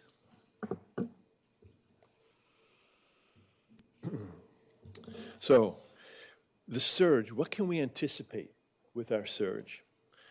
On January 5th, we saw a strong second bump to this second surge. That was from the Christmas contribution. The first part of the second surge was from Thanksgiving, the second part, Christmas, and we saw an increase in hospitalizations statewide. But then, since then, the statewide average has shown an increase in hospitalizations of only about 6%, and the governor referred to this as a relative flattening. In the last 3 days, if I heard him correctly yesterday, the numbers were actually coming down a little bit in the state. Yesterday, however, was an all-time high for COVID cases in Ventura County hospitals. We had 432. That was an increase in 20 cases.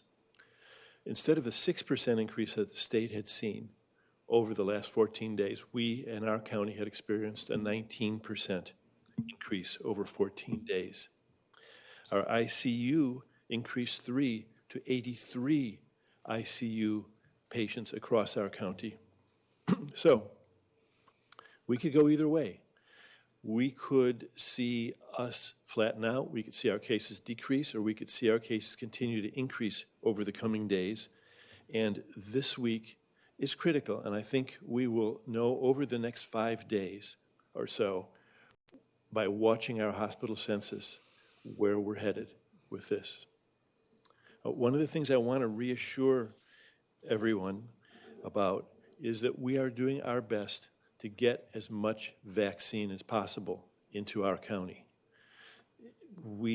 A piece of paper and phases is not the limiting factor in this.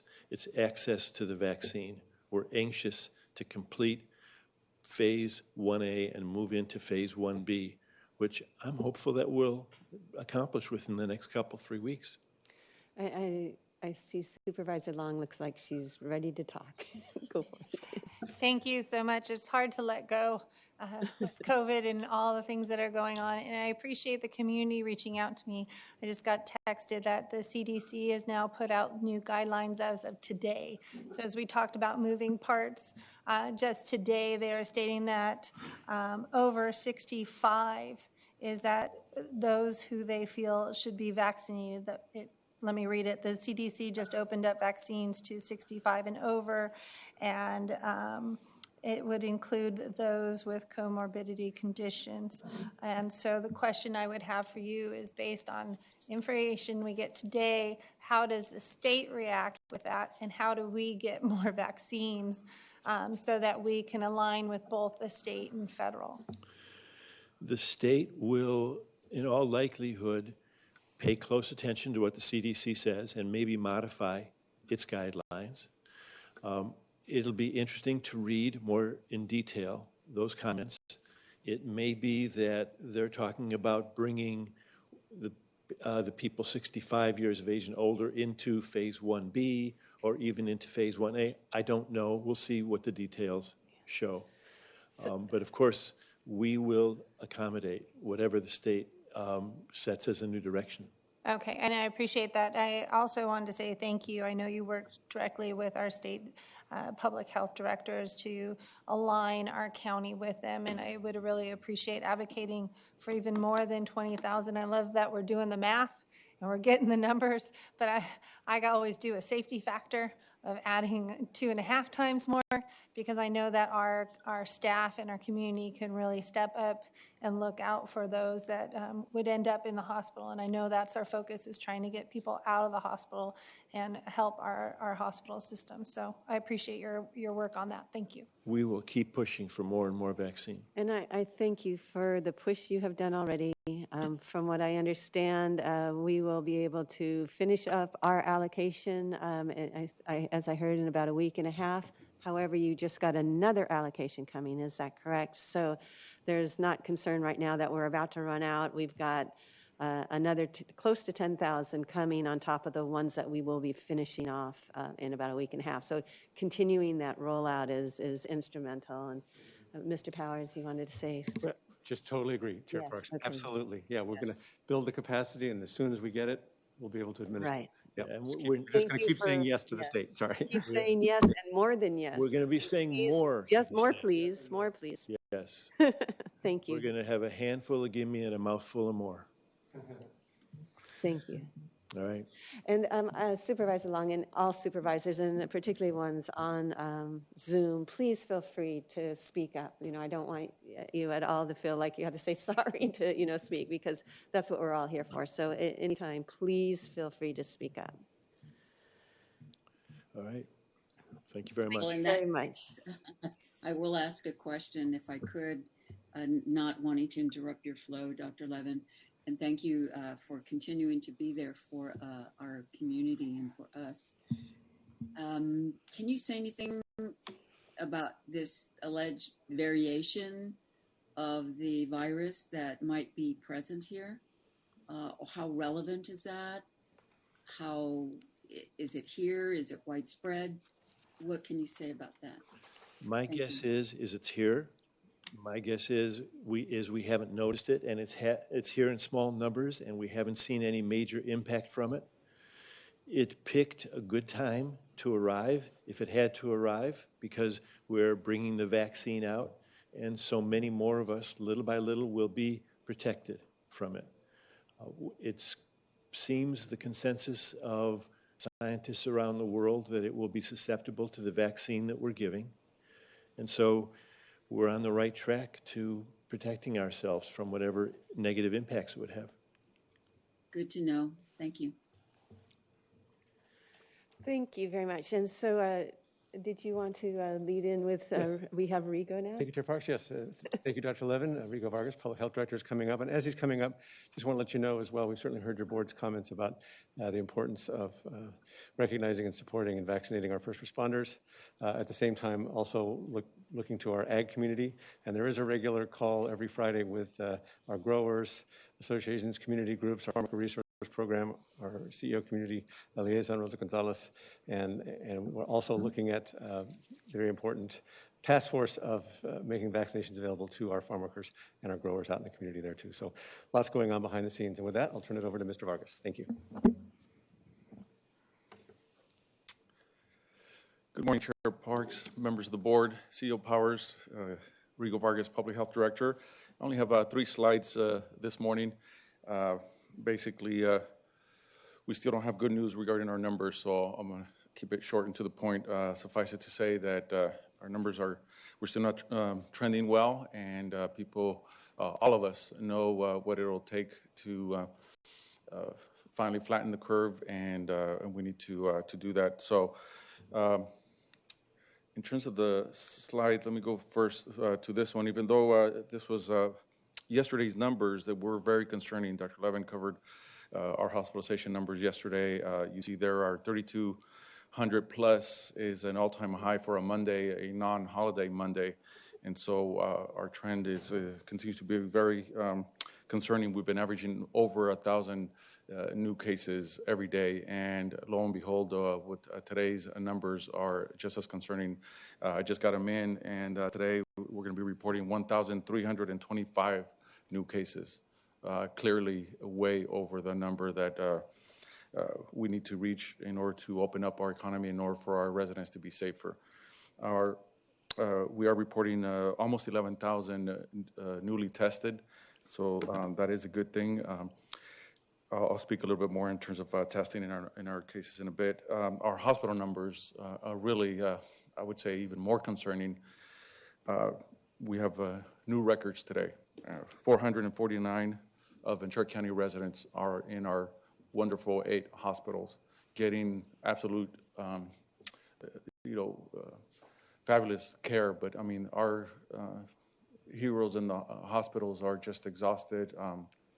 They need our help so that they can, be safe themselves, but also so that families and in our community can be safer. So to almost be reaching 500 residents in Ventura County being in our hospitals being cared for is just an alarming number.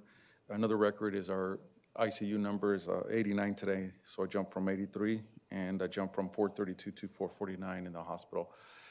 We're going to be reporting also at least 7 additional deaths today. We seem to be reporting multiple double-digit cases almost on a daily basis. The team is reviewing additional deaths that are in the double digits. It's just that we always do a very thorough review of death cases to make sure that we have a death certificate on hand and that COVID was a contributing factor. So let me go back now to this slide. This slide is the one that's currently has our numbers as of the state reporting them with these record 1,000 cases on average plus that we're getting on a daily basis. Our numbers are going to look worse this afternoon when the state posts the new numbers. So instead of an adjusted case rate of 58.9, we're going to go up to 72.3. But that is with an adjustment for testing volume. And because our testing volume is so good, actually, we're getting a very favorable adjustment. And so you might think, well, you know, going from almost 59 to a little bit over 72 is not such a big jump. But actually, the unadjusted case rate is going to go up from about 71. That is what the state had for us last week. It's going to go to 131. So 131 is our case rate per 100,000 resident. That is just actually very high. It's among the highest with other Southern California counties, the Riverside, San Bernardino, LA, even Imperial County. We're among those high numbers from those sister counties, and in some cases, our case rate is now even higher than some of our Southern California counties. So it's very concerning what's going on in Ventura County. We need everyone's continued diligence to do the right thing and do the right thing. We all know what that means. Please adhere to all the health safety guidelines to protect yourself, protect those around you.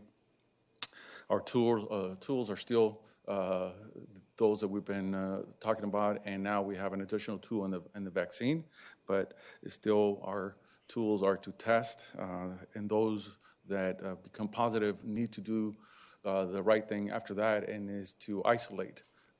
And also, it's not a free pass to then gather and congregate and do other types of gatherings. So if you test negative, you know, that's a point in time that you tested negative. You still need to practice safety and protect those around you. If you test positive, you need to isolate, and those around that positive individual need to isolate. That's really the only way to really bring down these numbers is to detect the virus, isolate those that are positive, and protect those around us by also being quarantined. And as we've heard in the first part of this report, the next tool is vaccination. And that is moving up, but we can't really get our outside of this situation just with vaccination. We're making great improvements and it's rolling out, but even if we get the vaccine out, it's going to take weeks and months for us to get enough vaccination in everyone's arms to have better protection as a county. And so in the meantime, we do need people to test, isolate, and quarantine.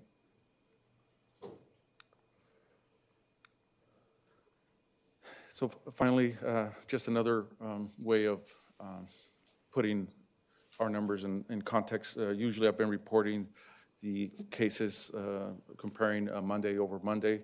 As I said, yesterday's numbers were the highest for a Monday over a 3-day period. They were even higher than the Christmas holiday period. This updated slide is more by month, and you can see that in our peak period in the summer, in July, we were at about 5,000 cases that month. If you see in December, almost 25,000, a 5-fold increase in that surge versus this surge. And already With today's numbers and up to January, we're approaching 15,000, and we're not even in the middle of the month. So we'll probably, unfortunately, be at over 30,000 and surpass the almost 25,000 last month. So these are really concerning and alarming numbers. You know, the numbers are what they are, and we want to be transparent and continue to share them with you, even if they're not good news. But it just still reinforces the need for everyone really to continue doing all that we can to protect our loved ones that are losing their lives to this, that are clinging onto life in the ICU, that are very ill in the hospital, even if not in the ICU, and also to help those brave healthcare workers that are providing that direct care. And so please continue to abide by the safety guidelines and abide by the stay-at-home order that really calls all of us to stay at home as much as possible. Yes, there's a lot of essential work that is needed to be done, and we need to keep doing that, but do it in a safe manner when you are out of your home. Otherwise, stay home. And as I've said before, that does not mean stay confined in your room and even indoors in your house. Please, if you have a backyard, you have a front yard, garden, socialize with your family members within your household, outside, go out for a walk, frequent your park, your beaches, and our mountains. Just do it safely. And I know it's very tough, not only COVID fatigue, but our mental health of our children and our seniors, everyone. It's really intense, but we, again, really need to abide by the recommendations that we all know will help us turn these numbers around. We will turn them around, but we need everybody's continued help. So that concludes my report. Before you move on this slide, I just reiterate, like I looked at it, I'm like, oh, great, we're done with January. That's a wonderful number. And then I'm like, no. We are a week and a half. That's the number for a week and a half. So if we look at if you propose what this is actual for the week and a half, what it would be, you're saying is going to be over 30,000. Yes. So we will go past December. Okay, I just wanted to make sure people understood that, because you see the screen and you're like, okay, we're on a good trend and we're trending down. No, not at all. And so this is another time where we cannot be gathering. Yeah. Okay, That's right. Thank you. Thank you. Chair, Supervisor I'd Ramirez. like to ask a question. Thank you. Thank you, Rigo. Many people are emailing me, and I'm sure the other supervisors, to ask that the county, post locations of outbreaks. And I know that businesses are, I believe, required to do that after they have 3 positives or cases in their business. Is that correct? That's right, Supervisor Ramirez, with the new Cal OSHA law that went into effect at the beginning of January, and as I covered a little bit on this last week, they are required to report to our department when they have 3 or more cases, which is considered an outbreak if it happens within a 14-day period. And so that just assures that we are aware of it and that can provide technical assistance and support for that facility, that work site. And then that information is also reported to the state, and the state is making that information publicly available. We are, per last week's discussion and request, we are looking to provide additional local detail around outbreaks for work sites. Again, I just want to emphasize that by the time we, first of all, the great majority of businesses are doing the right thing as well and protecting their employees and their customers if they're a public-facing business. And so the virus is so widely transmitted right now that it usually is not a fault of a business letting their guard down. It's just that an employee out in the community was exposed. They come in and they showed symptoms or not, but then infected others. And usually employers have been very good about contacting us and working with us to isolate and quarantine employees. And so it would, again, we're going to be sharing some of this detailed information, but I would say it's not hopefully our public won't use it to then not frequent that business. But again, there's so much widespread transmission of the virus right now that, any one office, any one business is at risk for, even if not letting their guard down, to have the community transmitted, the virus transmitted. And so therefore, if a restaurant or any other business has cases and even an outbreak, I say it's not a way to then put some stigma on that business and not frequent it. So widespread. Yes. And can I just follow up by asking you to kind of just reiterate why our county has such a high rate, and what I know there's a lot of things we can do: wear a mask, isolate, no social gatherings. But can you just reiterate again so the public is more really honing in on what's going on? Yeah. I have a family member who tested positive, who lives alone, and really doesn't know how he could have gotten it, but he got it, and it's very frightening when it happens to somebody very close to you. Yeah. So can you just give us just another couple of sentences on that? Sure. Thank you, Supervisor Ramirez. That reminds me to what I said in my earlier comments, that I wanted to speak a little bit more around our testing volume and our case rates and also the holidays. So first, let me just say that Ventura County residents always responded well in emergencies and situations like this. We proved that as a county we are strong and resilient, and in some of the holidays we did the right thing, and our numbers didn't jump up. I'm not so sure if we were as diligent and as good for this last holiday period. Right before Christmas, we were actually showing a trend of our numbers going down right before Christmas. And now we have seen a sharp increase associated with the testing that was done for what could have had or been associated with gatherings both in Christmas and in New Year's.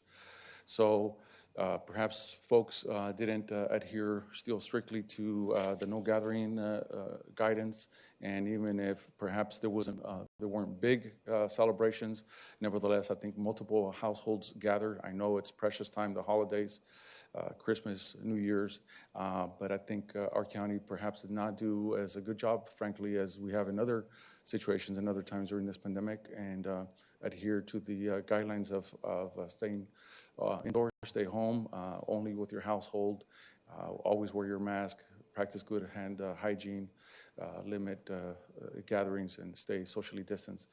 And but really, I think our check with our epidemiology team, and what else, and also with Dr. Levin, what else could be driving our numbers up. And so I believe that on the great news, as Mr. Powers shared as well, in terms of our testing volume, that's just awesome in terms of not only the capacity, but that people are getting tested. But see, there's only certain positives with testing. If people get test positive and they don't isolate and they don't share with us information to then help diminish the spread of the virus with their close contacts, then we're just going to be detecting the virus, and folks, and the virus is going to continue to spread among others. So people that test positive need to isolate, as I said. People around them need to quarantine, meaning also limit their contacts and stay at home as much as possible. And so I think that our testing volume is adding to our case rate. And again, I don't want us to send the wrong message that we don't want people to get tested. People need to get tested. They need to know their status. But what we do with that information is critical. And so having the largest test volume in the state is a great accomplishment. But I think that's also adding to our high numbers. It's detecting more virus that's actually present in the community. And if we use that information wisely and appropriately by isolating, quarantining, and further put into preventive measures, practicing the public health measures that we know work. And other people on that note will say, well, isn't it then an indication that, things are not working? Well, our numbers would actually probably even be worse if the great majority of folks were not abiding by the public health measures, and if they were not testing. It could even be, they would be worse. And so these stay-at-home orders are what is needed for us to turn the corner. I know we're very tired of staying home and being told what to do, but we're seeing the consequences when we're approaching almost 500 people in our hospitals, clinging on to life, many of those. This is a result of widespread community transmission of this virus. Thank you. And Supervisor Long, you wanted to comment? Well, I had a follow-up question. Supervisor Ramirez was talking about businesses posting after 3. I was looking on our Ventura County Recovers.org website, and it shows that our service industry is at a 0.8% positivity, and that our greatest number is at the 65 plus years at 9.3% and underlying conditions of 8.7%. Kind of goes along with what you've been advising us in regards to public gatherings. Social gatherings is where it's most effective. So how do we use this data that you're providing with the cases per city? That you're breaking it down by zip code. What are we doing to really those cases in those areas that are really high hit? I know we have a lot in, we were talking about Santa Paula, in Fillmore, Oxnard. Is there anything else that we can do in addition for the education? I know you're doing a lot of education in those areas, but as Supervisor Ramirez was talking about, we're still being exposed. What else, thinking out of the box, what else can we do?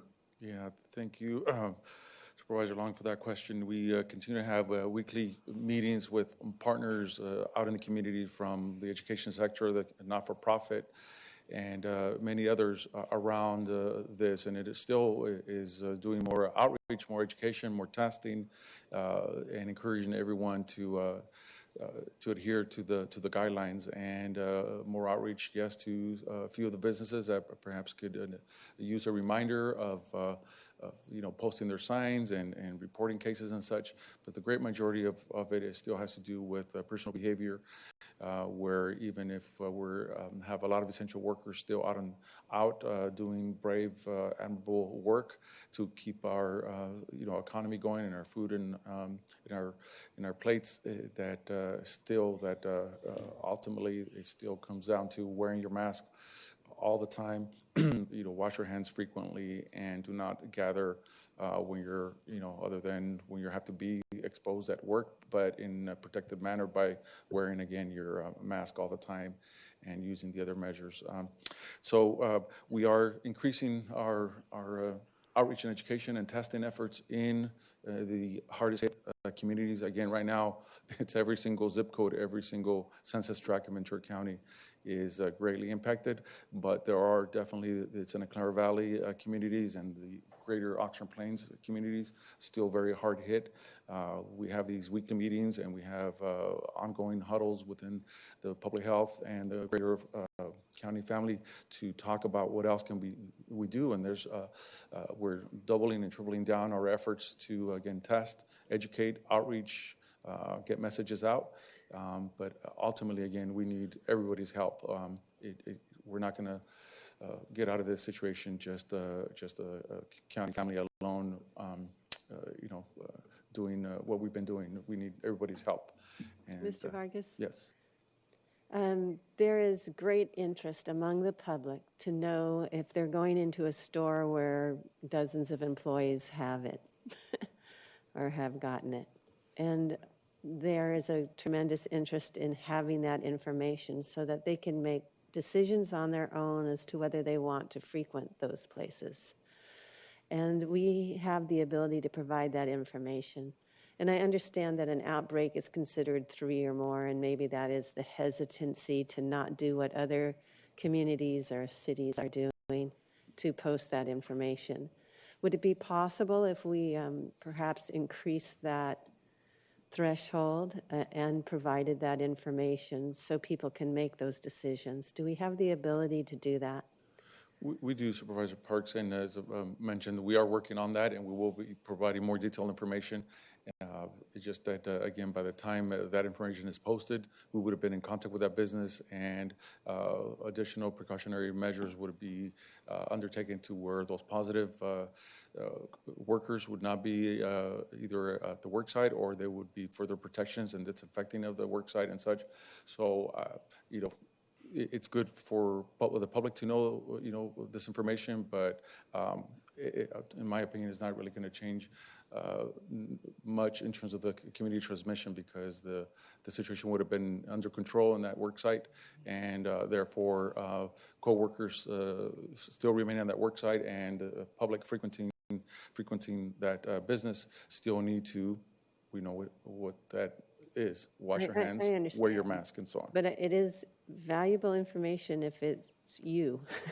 I can understand we're looking at a more of a regional approach in the sense that how is this going to affect our numbers?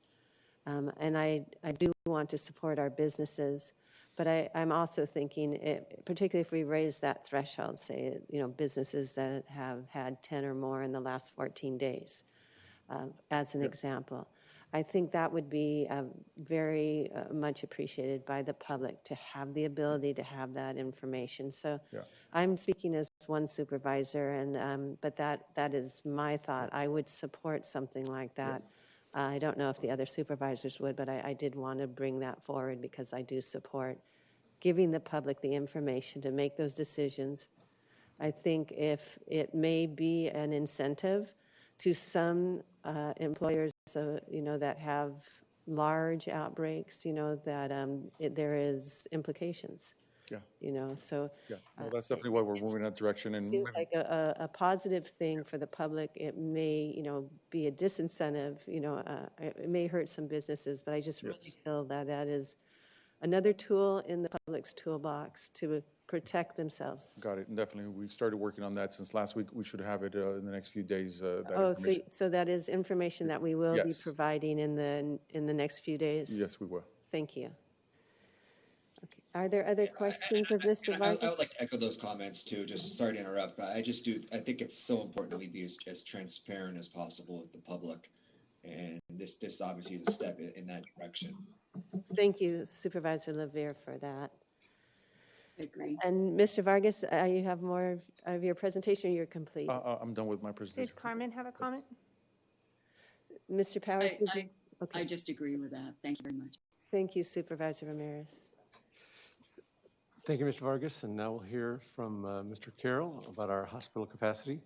Our EMS Administrator, and while Mr. Carroll is coming up, I just want to add another note in terms of a special burden that Ventura County has, as being next door to Los Angeles County of 10 million people. And we saw this in an article this Sunday, that LA has a quarter of the state's population, but a third of the state's COVID cases, and 40% of the deaths. So 40% of the deaths. 40% of the deaths. So, and that is, it's right next to our border. And of course, this virus doesn't recognize borders. So that is a special challenge that we have.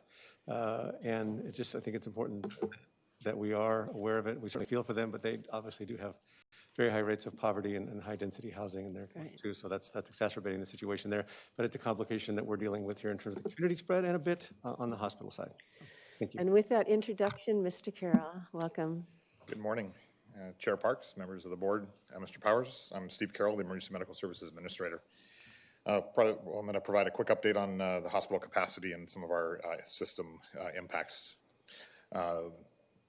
As of this morning, actually hot off the press, our new number for hospitalized patients, which takes a little bit of time to gather because all the hospitals report in the morning and we have to gather that data. It actually has gone up to a record of 1,002 hospitalized patients in our county as of this morning.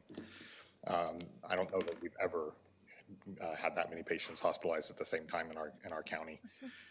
So that's extremely concerning. Of that, 125 of them were in the ICU as of this morning, which they already, as Rigo and Dr. Levin mentioned, as of today, there's 449 COVID positive patients that are in the hospital, with 89 of those in ICU. Last week, when we were here, we reported 421 patients of COVID positive. We're now at 449. And last week in ICU of COVID positive, it was 81, and we're now at 89. So this is, again, a significant increase that we're seeing impact of our hospital and impact of COVID amongst our hospitalized population. So yesterday's number, it was 46%. We'll have to do some new calculations based on this 1,002 to see if it's exactly 46, but it's going to be somewhere very close to still. Nearly half of our hospitalized patients are COVID patients. And that is just astounding. The amount of effort, the amount of work, and the acuity of these folks that are in the hospital is very, very serious. It's very concerning. It takes a significant effort of our hospital and supplies and the personnel and the staff and the isolation. It is a significant impact, and it does not seem to be getting better, unfortunately. Our current bed availability remains currently at critically low at 7 ICU beds that are currently staffed among our hospitals and 74 non-ICU beds. That's actually an improvement over last week, but that fluctuates again based on available staffing movement within the hospital, and the hospitals also have made some changes internally with their staffing and the reduction of their elective procedures. Last Saturday, our county unfortunately was added into the state public health order that addresses hospital surge. That order requires some specific changes within our hospitals that are for regions that are under, or actually regions that are at 0% ICU capacity and counties that are under 10% capacity, and we meet those that criteria now. So all of our hospitals, as of Saturday, are having to assess their surgical candidates, and if they are lower level, they have to defer those surgeries. They're only allowed to do essential surgeries that are within this tier structure that they'll be rating the hospital or the patients on. This also applies to our surgery centers, so the outpatient ambulatory care centers that work with our hospitals, because sometimes patients have to go into hospitals after their surgeries. Those patients now also have to be assessed to determine if they are going to impact or they could potentially impact our hospitalizations. And those surgeries that can be or that would be potentially impacting our hospitals need to also be deferred. Additionally, in this order, something that was done to address and to level load our patients across our regions and our hospitals across counties, the order also requires our hospitals to accept transfers from other hospitals that are in crisis mode when they're capable. So we're still working on some definitions and how that's going to actually roll out, but that is something that is in the order. Our hospitals are continuing to work really hard. I visited again several of our hospitals this weekend. They're absolutely doing amazing work. They are continuing to flow patients through the emergency rooms. It's extreme volumes, but they're doing the best they can. Patients sometimes do wait. Sometimes our ambulances are still having to wait, but they are doing absolutely phenomenal work. So we're very proud of what's going on with our hospitals, and we respect the extreme efforts that they're doing to continue to treat all of our patients, COVID and non-COVID alike. Still some impacts to our hospital, or from our hospital system, affects our 911 system. Our ambulances are still showing some delays, although we have seen some improvement. Last week I reported it was about 30 minutes on average for our ambulance offload time. This week we're now reporting it at 27 minutes, which is an improvement. But this time last year we were at 19 minutes. So we're still seeing a significant increase. This week we did have a couple of, I think there was 3 episodes of above 3 hours that it was taking to offload an ambulance at the hospital. But again, nothing like we're seeing in our counterpart in our neighboring counties. Our hospitals are doing a great job in keeping our ambulances moving and getting back into the system. Our healthcare coalition and a special team of nurses from our public health communicable disease department is continuing to work with our long-term care partners to manage their exposures and outbreaks. I think yesterday I heard it was over 103 facilities that they're managing and that they're currently following. Those facilities have their own challenges, but also they impact our hospitals because we have the patients that are acute care have to move into the hospital when they get to a higher level of care that the long-term care and the skilled nursing facilities can manage. but also our hospitals are having a difficulty offloading patients that now meet criteria because there's a lack of availability within our facilities. So we're working with those facilities. We had a meeting last week with them to, as well as with the hospital discharge planners, to try to free up some of that flow. And I believe that we're getting some positive movement in being able to get patients where they need to go. Lastly, unfortunately, we have seen a dramatic increase in our deaths, COVID and probably not COVID. But our hospitals are reporting sometimes 3-day delays in getting patients that have expired out of the hospital and into a mortuary. We met with the medical examiner's office and with the mortuaries and the hospitals this last week to try to assess our capacity and to determine how we can move forward to make sure that we have adequate capacity for decedent management. So our county does have adequate capacity right now. We have some of our morgues and at the hospitals have been full, but they're working on ways to decompress that. The mortuaries are also reporting to be full in some cases.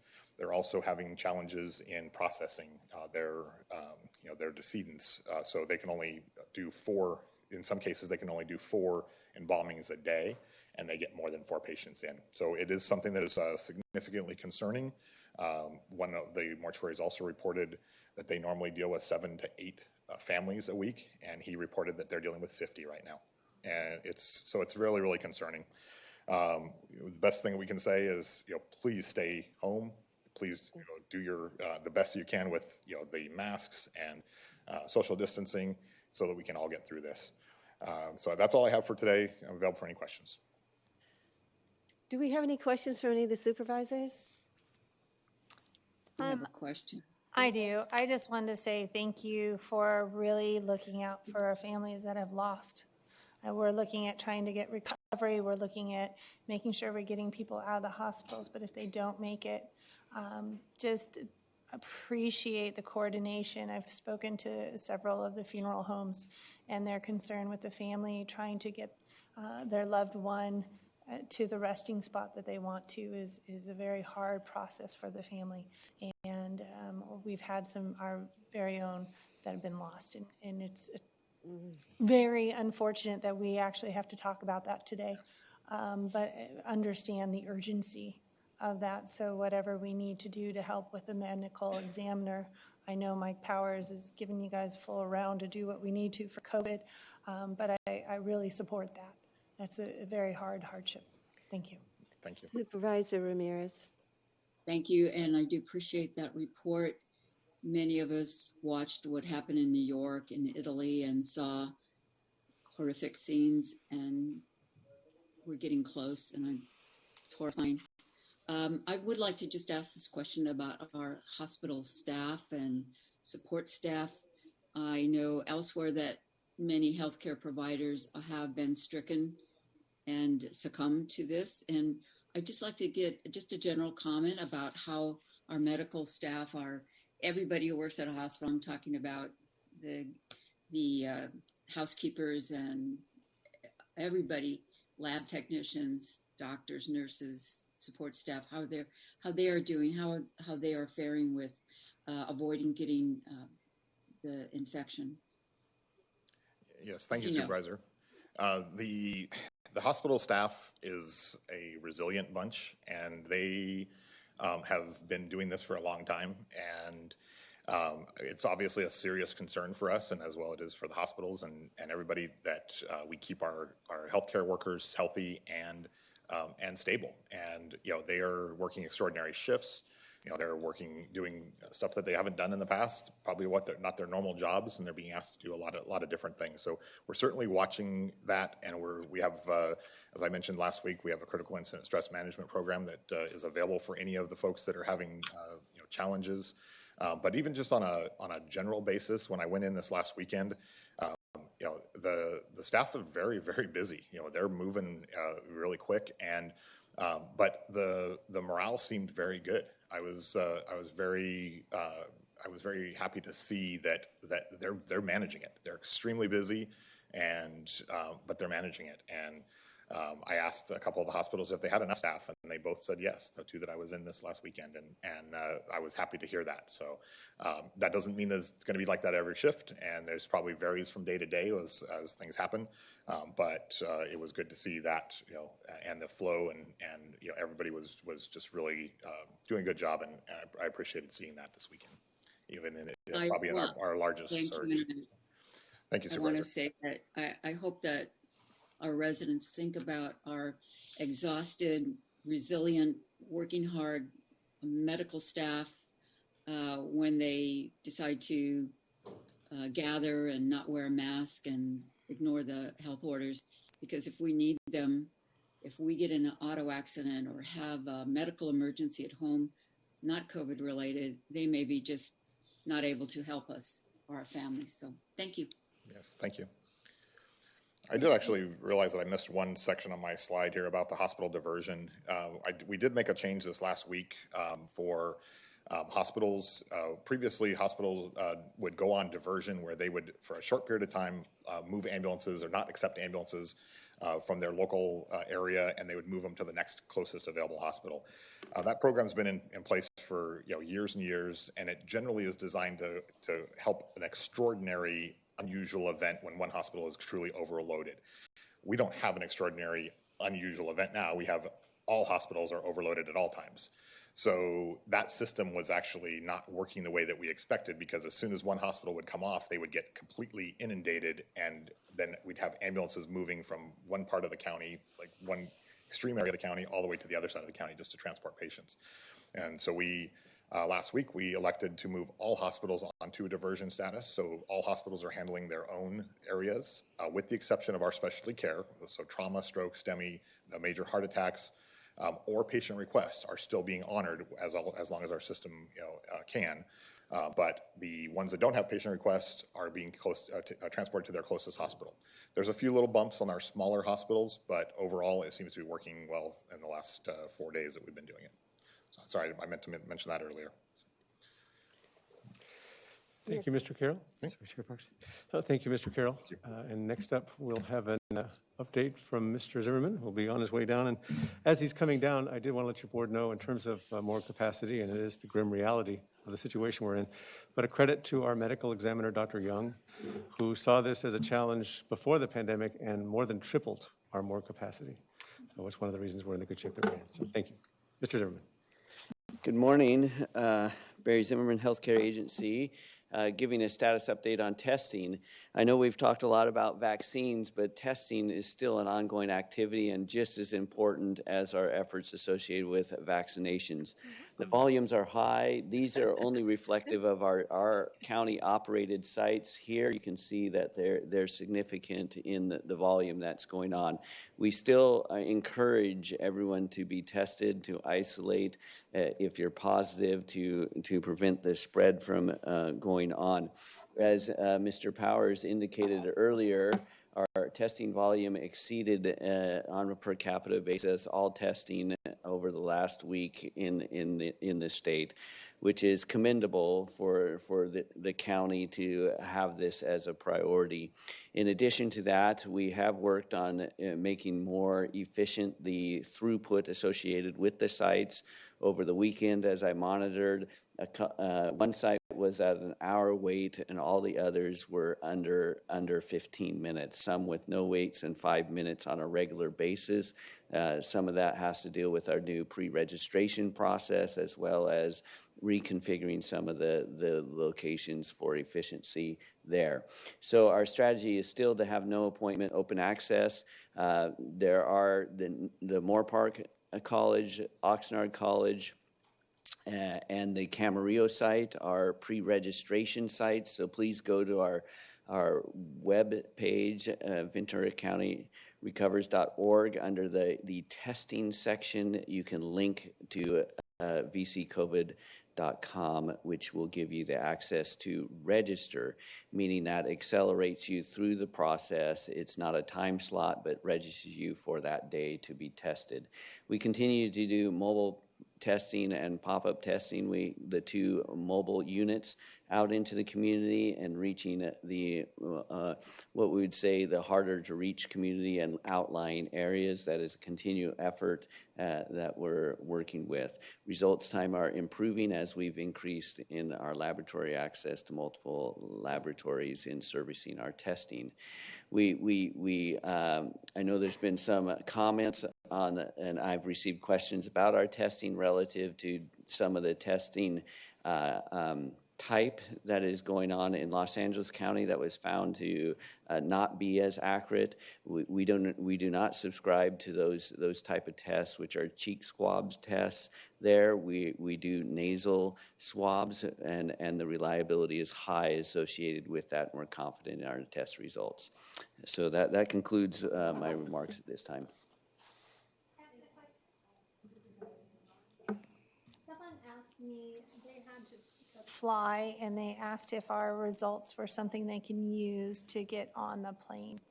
Yes, we've had people use our test results, do qualify for those states and other areas that require an appropriate test. This does meet that standard.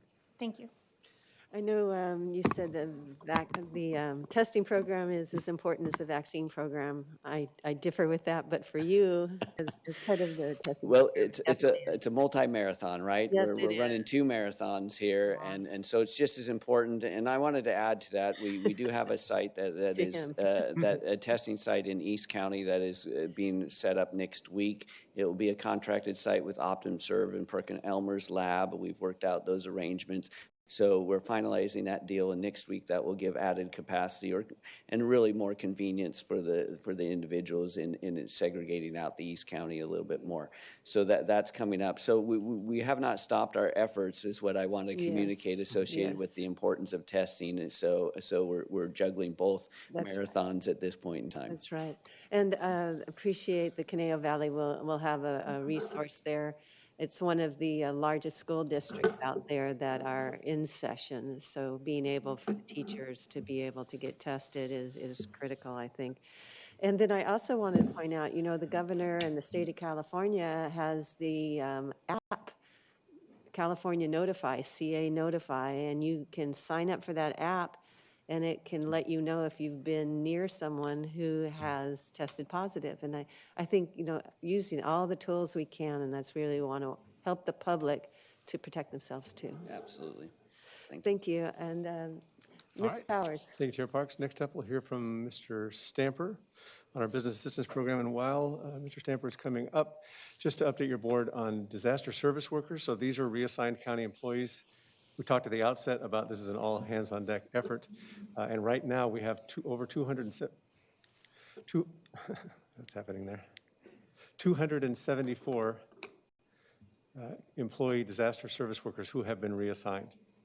And what that means is these are full-time workers busy with their work in other departments, and we're saying that's important, but this is more important. The work that we're doing now in terms of vaccination and testing and all these efforts is more important, and we're going to have to reassign, and we're going to have to do even more of that, especially the next few months. It's such a critical time, and so we appreciate the department heads helping support this. We know it's a challenge for them because they all have important regular work to do, but this is part of what we're able to leverage, and we appreciate the leadership support and the employee support and your board support and be able to reassign these critical workers.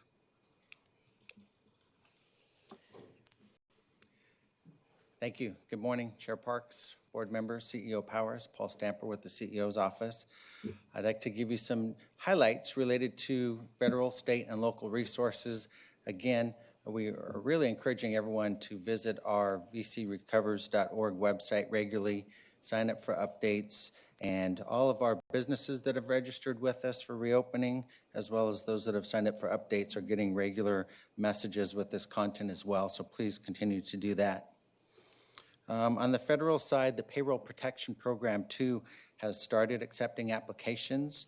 Initially this week, they're focused on small community financial institutions applications. That's specifically designed to make sure that our smaller businesses and some of those in disadvantaged communities that have relationships with these smaller institutions are getting their chance at this payroll protection program. applications for businesses can go through those lending institutions. SBA.gov is where you can find a list of lending institutions, but we really are encouraging everyone locally to go through our ED Collaborative at edcollaborative.com because they have the full range of resources available to these businesses that we want them to take advantage of everything that they would qualify for. In California, the California Relief Grant Program, the first round of applications is closing tomorrow. And so again, we're encouraging everyone to get those applications in by then so that you have a chance to receive a grant both in the first round, and if you don't receive it in the first round, those will carry over and be eligible potentially to receive it in the second round. For any of those businesses that do miss this deadline, they can still apply for that second round. And again, these are grants ranging from $5,000 to $25,000.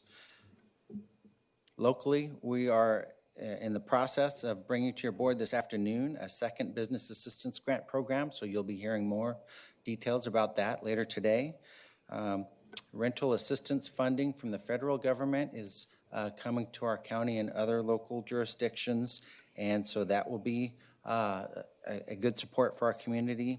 We are expanding the Great Plates program as well. Your board's aware.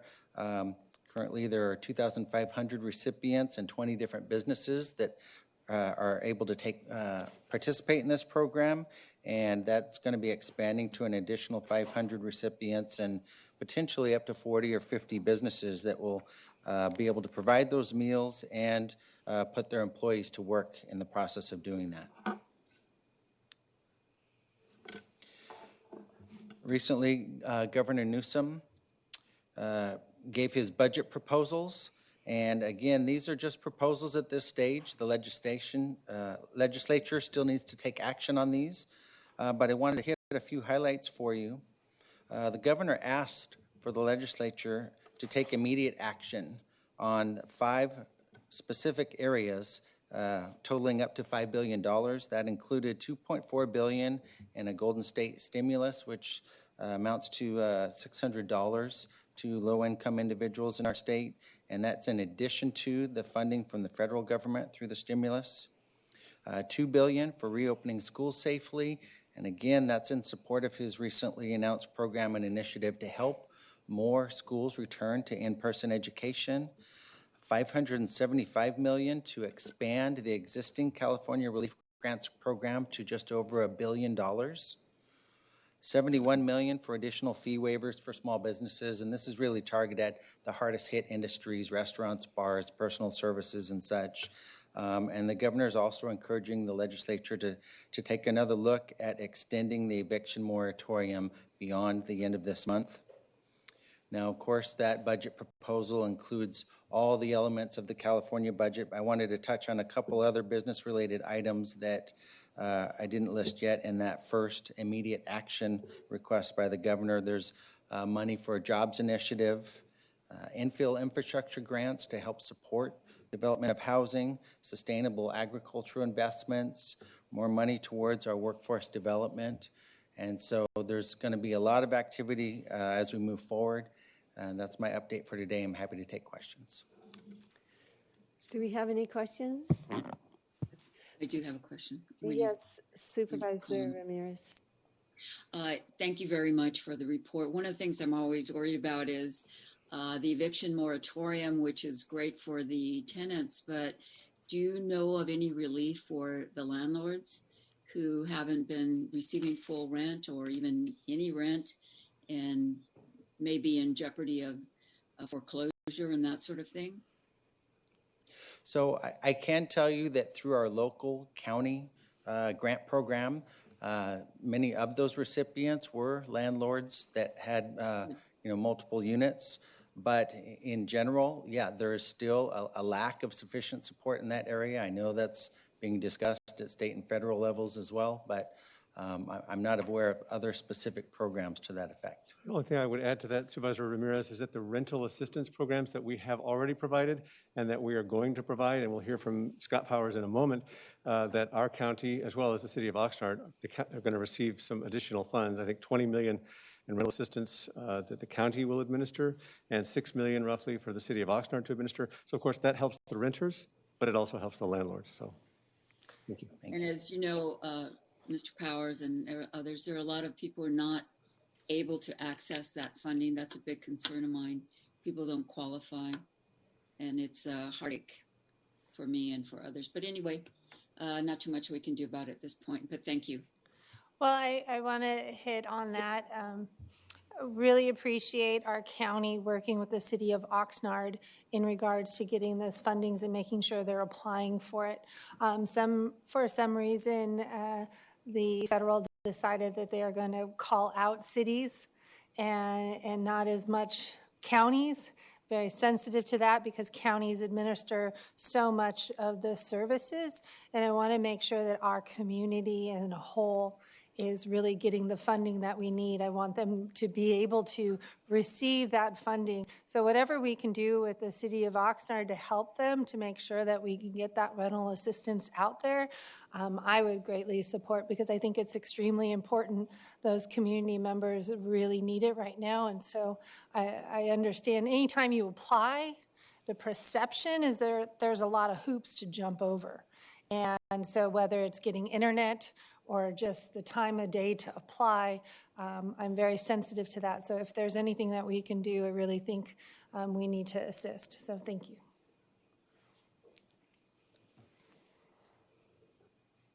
Thank you.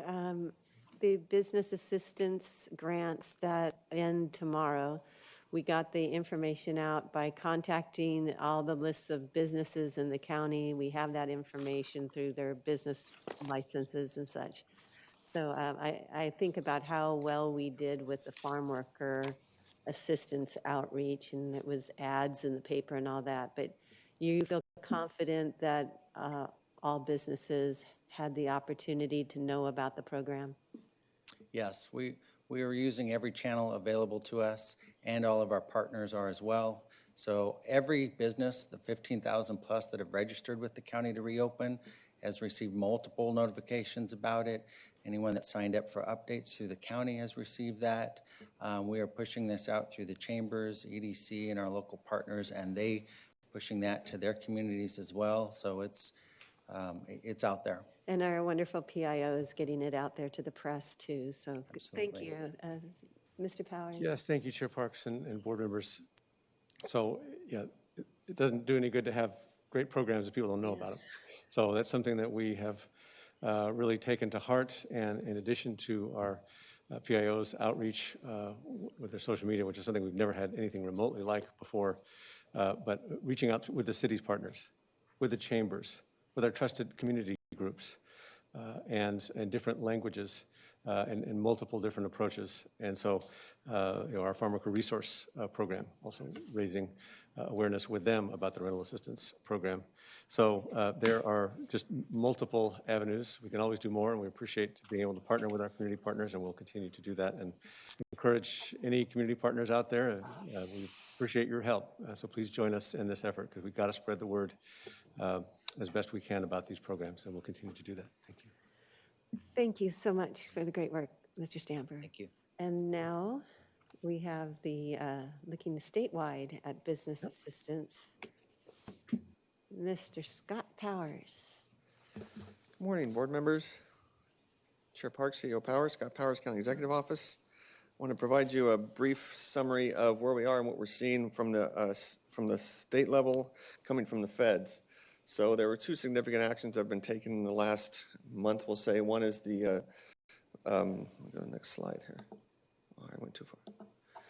Is the December 21st COVID relief bill, $900 billion. $42 billion of it's going to the state of California in the form of direct relief to individuals and families. It's primarily in two forms. One is the $600 per person stimulus check that's being doubled by the state with the Golden State stimulus, which will be $1,200 per check, which is exciting, as well as the unemployment insurance extension to the middle of March. And those are the two primary funding impacts to the funding opportunities on the $42 billion. The other two, the 2.2 for testing and 2.6 billion are what we're tracking in terms of direct funding to local jurisdictions. The $2 billion for testing, tracing is going right to the state, and we expect it to come to the county as well. We're not sure how much and what that will look like. That's to be determined, and we're tracking that. Obviously, you could guess very diligently. The other item, the 2.6 in rental assistance, which was just previously discussed, is an interesting and wonderful opportunity for us in that that $2.6 billion was split, just like the CRF was split, between a 55% and a 45% funding allotment. That 45% goes to the local jurisdictions, and that's the 20 million plus that Mr. Powers referred to, and the 6 million to the city of Oxnard is for cities or counties that are above a population of 200,000. So that's the 45% of it. The other 55 is going right to the state. And in the past, with the CRF, they allocated that down to us as well, and they allocated it down to the cities as well. So we expect more than just $26 million of rental assistance to come to the County of Ventura for the constituents of the County of Ventura. How much will be to be determined, but that's good news, and we're tracking that pretty diligently. And we have Melissa Livingston and HSA's group who ran a really successful program before, which was very much in line with the parameters of this rental assistance program, ready to go to administer it as soon as the funding is received. Today is the deadline to apply for that funding. We did that Friday. I want to implore the city of Oxnard to do the same. I assume they have, and we'll go from there. In terms of the governor's proposed budget that came out last week, I just want to focus on the vulnerable population portion of it, which is really room key in the food insecurity aspects of it, but also the senior nutrition program and a California food assistance program. We will be following those. Room key is an opportunity for us.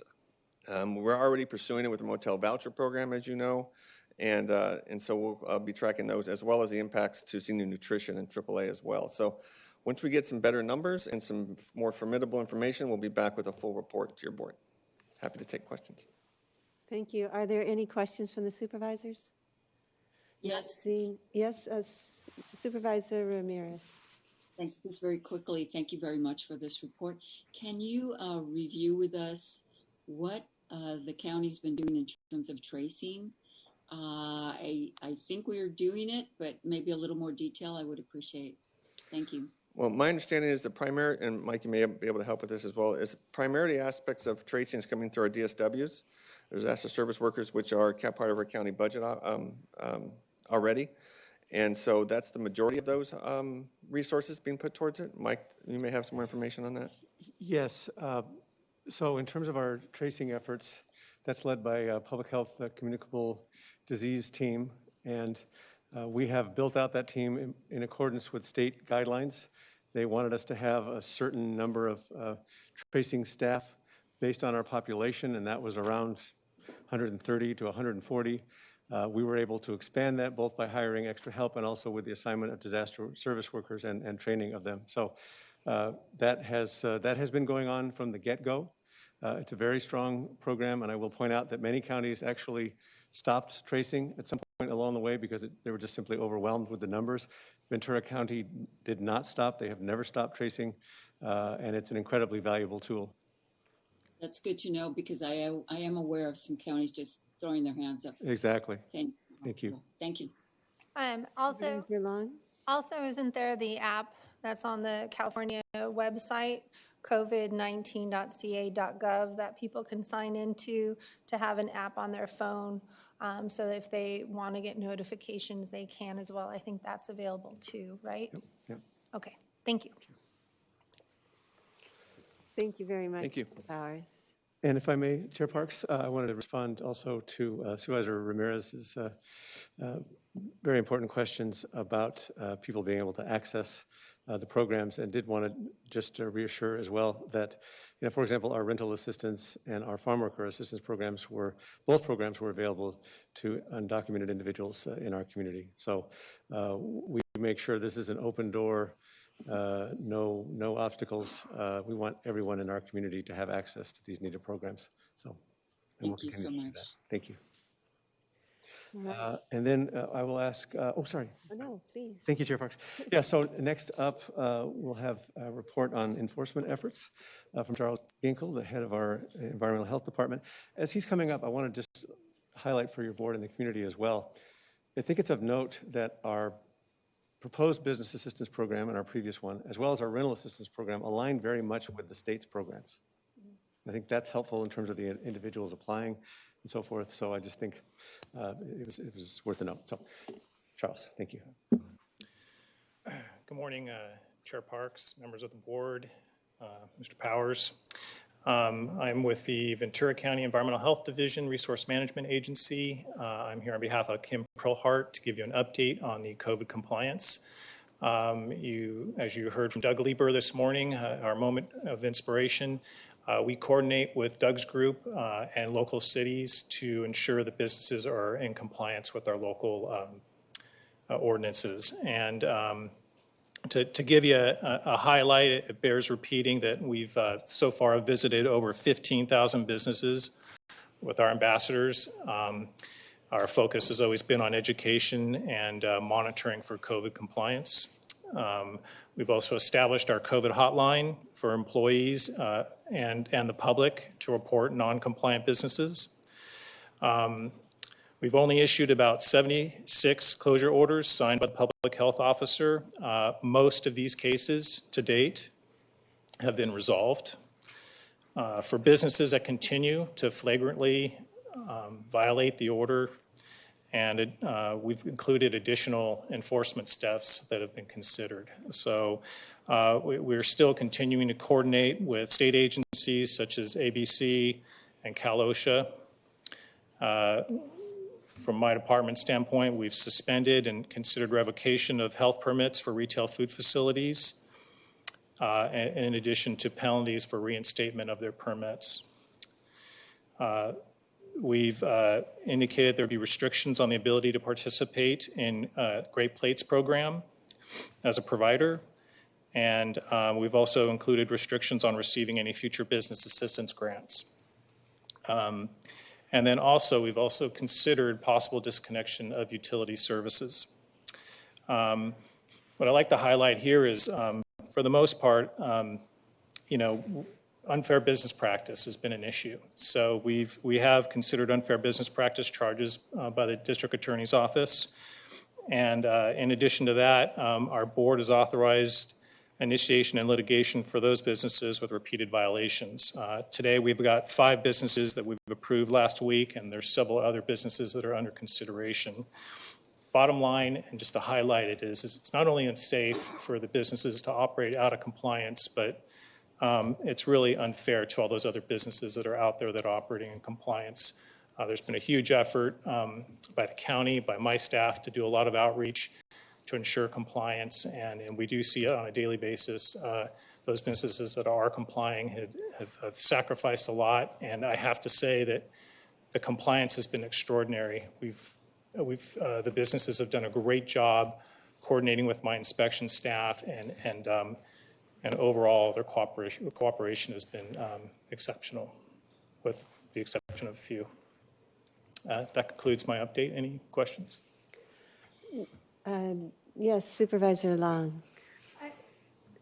I was contacted in regards to concern of the businesses that weren't following suit were getting evicted.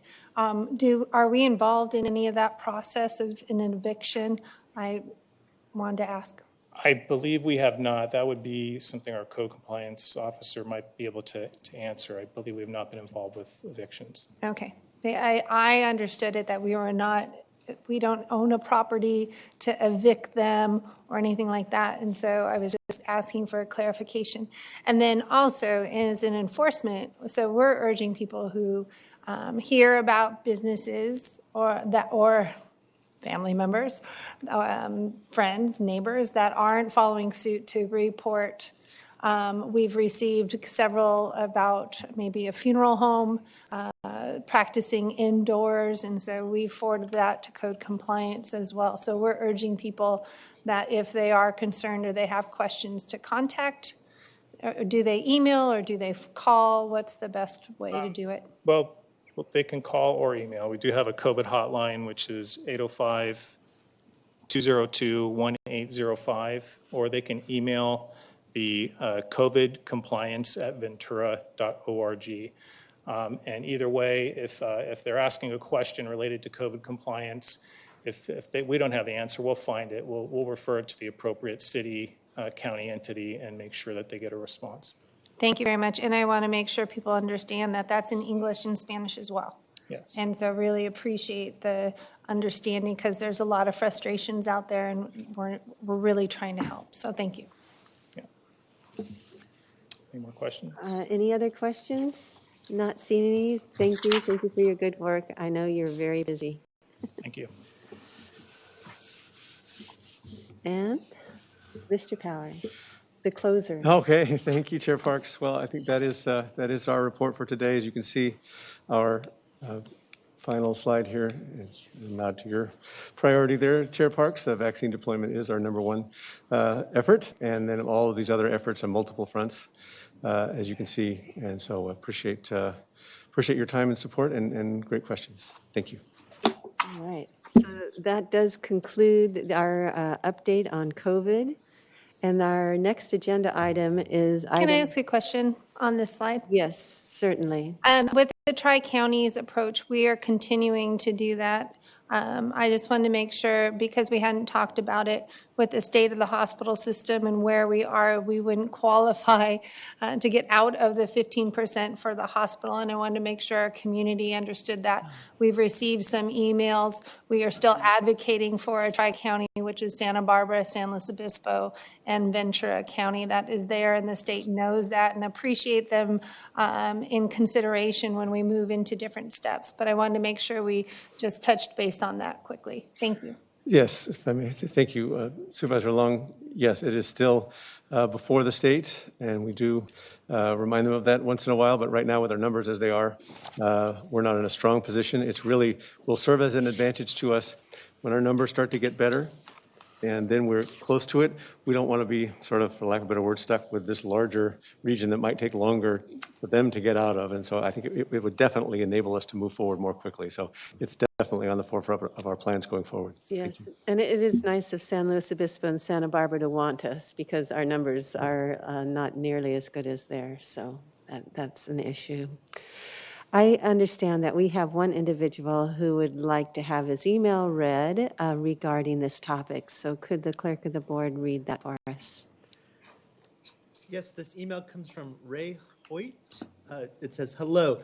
1, please do not remove the dashboard from VenturaCountyRecovers.org. It is an invaluable resource. And 2, please direct the social media team to re-enable comments on Nextdoor and Instagram for COVID updates.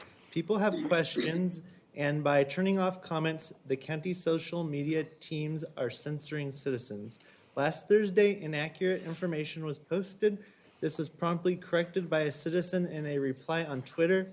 Community members who receive information through Nextdoor or Instagram have no idea there was any issue with the post. Thank you, Ray Hoyt, VC resident in District 1. Thank you very much. Thank you for that comment. It is really valuable information on that dashboard, and it has actually kind of organically grown in the sense that we've taken input throughout this time and added more information and got that synthesized. So thank you for the comments on that. Now that concludes our COVID update. So I'm going to go back to the agenda, and item number 13 is next, and that's public comments on matters that are not on our agenda. Do we have, yes, Supervisor? I would just like to ask at this moment to save some time to pull item 46 at this time, my appointment of a planning commissioner, to be postponed to a later date to be determined, if that's the appropriate time to do this.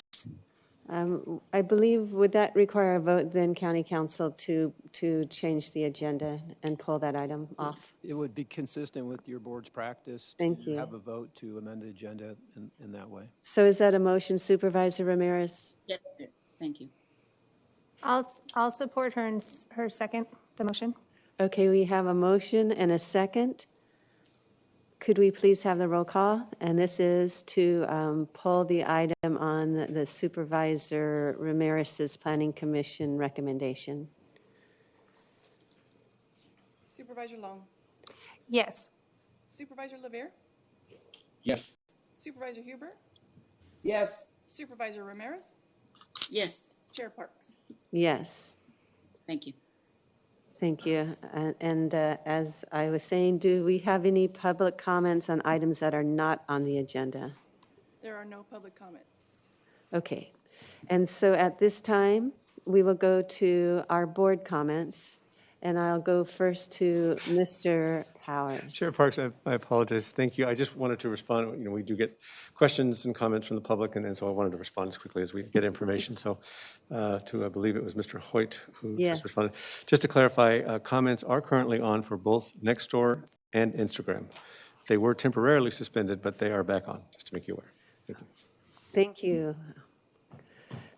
Technology is wonderful, isn't it? Okay. So at this point, we'll go to board comments. And I would think that I would start with... Did we have one public comment or no? We had no public comments. Oh, okay. My thing says it's wrong then. Apologize. I'm thinking maybe we'll go by supervisorial district. How's that? Just a clarification, Jack Brooker was requesting to speak, but he said he didn't want to speak any longer. Oh, there you go. Okay. So if that works, Supervisor Levere, your Supervisor District 1, would you like to give us your board comments? Of course. Thank you, Madam Chair. I would ask that we close in honor of the people who are on the list that I'm having my staff present to the clerk. And just especially, I want to note, many of you have probably seen that our flags are flying at half staff. And I want to close in honor of the memory of the Capitol police officers who died as a result of the violence last week, and honor their memory. Absolutely. Thank you. And now to Supervisorial District 3. I'm 2, so I thought since chair I would go last. Okay. I'm adding in my head, not thinking who's in what. Thank you so much. I really appreciate your leadership. I wanted to state we've been working very much on the federal, state, and local COVID conferences with Cal OES, our state, with CSAC, and with the feds. When I've received information, I just want to let the community know that the information I'm receiving from the state, our staff has been always on top of things, and really appreciate staff getting back to me saying, we're already there, we're already applying, we're already getting this done. Really taking that lead is important in this matter, and you can tell with our test results and so forth. So really want to say thank you to the team for doing that. Also, I will not be on the Harbor Visioning Committee anymore. Thank you, Mr. Supervisor Levere. But we had a robust Harbor Visioning Committee meeting reviewing what we're going to be doing. We have a Channel Islands Harbor Visioning public workshop where you can register. It's on their channelislandsharbor.org /visioning. It's going to be Wednesday, January 20th, 2021. The time is from 6 p.m. to 8 p.m. and everyone can Zoom in. We are asking for public feedback, and this is for all of Ventura County. This harbor is not just Oxnard or just Port Hueneme or any other city that's around it. It is actually for Ventura County, and we're asking for everyone to participate. So please log in there. Yes, the capital words cannot state the travesty there. And I really just appreciate Supervisor Levere adjourning in memory of those that we've lost. And with that, I also would like to adjourn in memory of those that I've put on our list. But I would also like to pull up a slide. We have Joyce Taylor, who has retired, and it is my honor to recognize her for the great service that she had done for our Ventura County. She retired in 2011 after 10 years serving for the service of former Kathy Long. And it is my privilege, understanding the strength and support of our chief of staffs. It's really just a loss for all of us. I wanted to make sure I highlighted her strengths as a mom, as a friend, grandparents, but really I just wanted to also pull up some comments that I had from my board of my chairs. So Joyce was a board of supervisors, chief of staff, and I've also had 3 chief of staffs. And I wanted to make sure that from one, it says, you will always know where you stood with her. Never mince the words, and she was always there for our county. Another one is that we are sorry to hear the loss of this. When I was at GSA, I always enjoyed working with Joyce on District 3 issues. And then also just that she was there for the county and supported the team in so much. I know that she has other members of her family who have worked for the county as well, and wanted to just say my deepest condolences to her family. And so for former Supervisor Kathy Long and I wanted to make sure I adjourned in memory of her. So thank you very much. Thank you so much. Joyce was such a pleasure to know, and sorry to hear of her passing, and just the consummate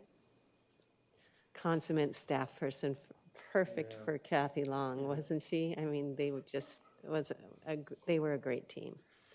They really were. And if I may, I remember working very closely and regularly with Joyce, and she was a pro, but she was also a character and a half, right?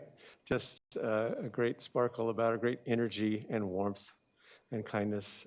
Just always a joy to see. Just made every situation better. And yes, our thoughts are with her daughter Deborah and their family. Thank you. And now we would go to Supervisor Huber. Yes, thank you. Thank you, Madam Chair. Last week I spoke about the need for assistance to get our businesses back on their feet, and I'm still hopeful that we can do more to help. But I also like to take this time to say thank you to our county staff, the CEO and the RMA for assisting in getting local businesses to safely reopen. Your professionalism and compassion is greatly appreciated, and your efforts ultimately save jobs in our community. From my bottom of my heart, thank you for your dedication. In closing, I'd like to adjourn in memory of the folks who are here that I've emailed to the clerk of the board. Thank you very much. Thank you, supervisors. And I also would ask that we close in honor of the list that we sent to the clerk of the board. But right now, I would like to take this opportunity in my board comments to direct our staff to draft a resolution that condemns the violent attack on our Capitol, our Constitution, and on our nation, and condemns those who tried to overthrow the results of a free and fair election. We need to unequivocally denounce the mob that violently overtook the Capitol Police and overran the seat of our government when Congress met in joint session to ratify the will of the people. We should condemn the murder of the Capitol Police officer Brian Sicknick, who was horrifically beaten to death by the mob. That extremists who led the attack to overthrow American democracy included white supremacists and anti-Semitics. The coordinators of the insurrection, the people with zip-tie handcuffs, armed in battle fatigues and with bombs, were domestic terrorists. We must condemn the hate and lies. The breaching of the Capitol showed the vulnerability of our institutions of government and was another reminder of an unequal nation when white extremists can easily storm the United States Capitol. But peaceful protesters got tear gassed in front of the Capitol last summer. Let the resolution reconfirm our commitment to be ever vigilant to protect and defend democracy. Because what threatens our democracy most is not from outside of the United States, it's from within. Further, we expect all who serve to uphold and defend the Constitution, just as 3 members this morning took our oath when they were sworn in today. We expect no less of the President and members of the Senate and the House of Representatives. We should condemn those who would attempt to undo by force a free and fair election and those who deliberately mislead them. Our oath to uphold the Constitution compels us to act now, and I hope my fellow supervisors will join me in voting unanimously when the resolution is brought back at our next meeting. That concludes my comments, and I look forward to having that before us. We'll now go on to our next agenda item. May I make some comments? Yes, Supervisor Ramirez. Thank you. Supervisor Parks and my colleagues, it's an honor to be here with you. And I want to tell you, Supervisor Parks, I endorse what you have just presented 1,000%. We are vulnerable if we do not speak up for our institutions and our Constitution. You now have 3 lawyers on this Board of Supervisors, and I am honored to be among you with my colleagues. I took that oath when I became a lawyer many years ago, a council member, and now again as a member of this board. I take it very seriously. And we have a lot of work to do to undo the harms that have been done over the generations and last week. We are all at risk if we don't protect these institutions which keep us safe. I just want to say a couple things about my situation here. I represent a wonderful area, Oxnard, Greater Oxnard, lots of potential, lots of issues to address. I want to be there. I consider myself a workhorse. I've never missed a meeting of my city council in 10 years, and I expect to be just as busy and active here on all of the committee assignments that I have received, and I hope to serve our community well. My interest is in that we protect the vulnerable who don't always have a voice in these proceedings and other proceedings, that we protect our wonderful place we live, one of the best places to live in the United States or maybe the world, with a lot of resources, a lot of wonderful people, and some challenges, both socially and because of the changing climate, which has already threatened us through fires. We're expecting sea level rise, and we have to be ready to meet those challenges. And I know our county staff has worked very hard on that. I'm very appreciative of. I'm very concerned about the future of our young people who see their possibilities shrinking perhaps or in danger. And I want to think about everything we do should be with an eye to the future, the next generations, the 7 generations, as Native people speak of. We have to consider their future and not just what will happen during our lifetimes. Quiero decir unas palabritas en español. Quiero agradecer mi comunidad para el apoyo de que estoy aquí para representarles, y gracias por esta oportunidad. So I say in English, I want to thank the people who helped me be here, thank my family, and thank you for this opportunity to serve you. Thank you very much. Thank you, and welcome both Supervisor Levere and Supervisor Ramirez, and yes, two more attorneys. Yes, and going to our next attorney, we'll ask our CEO to also give comments. Can't have enough. So, thank you. Oh boy, it was beautiful to hear Supervisor Ramirez speaking Spanish there.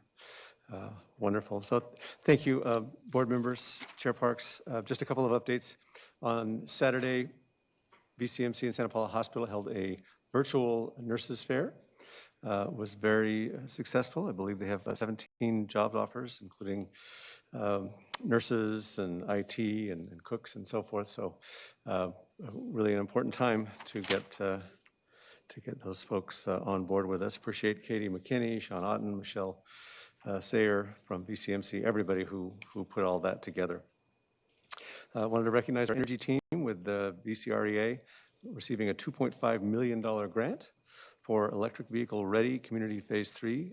And so that's more to come on that, but very exciting work by Sue and Alejandra and team. Assemblymember Irwin will be hosting on January 14th a town hall on vaccines from 6 to 7.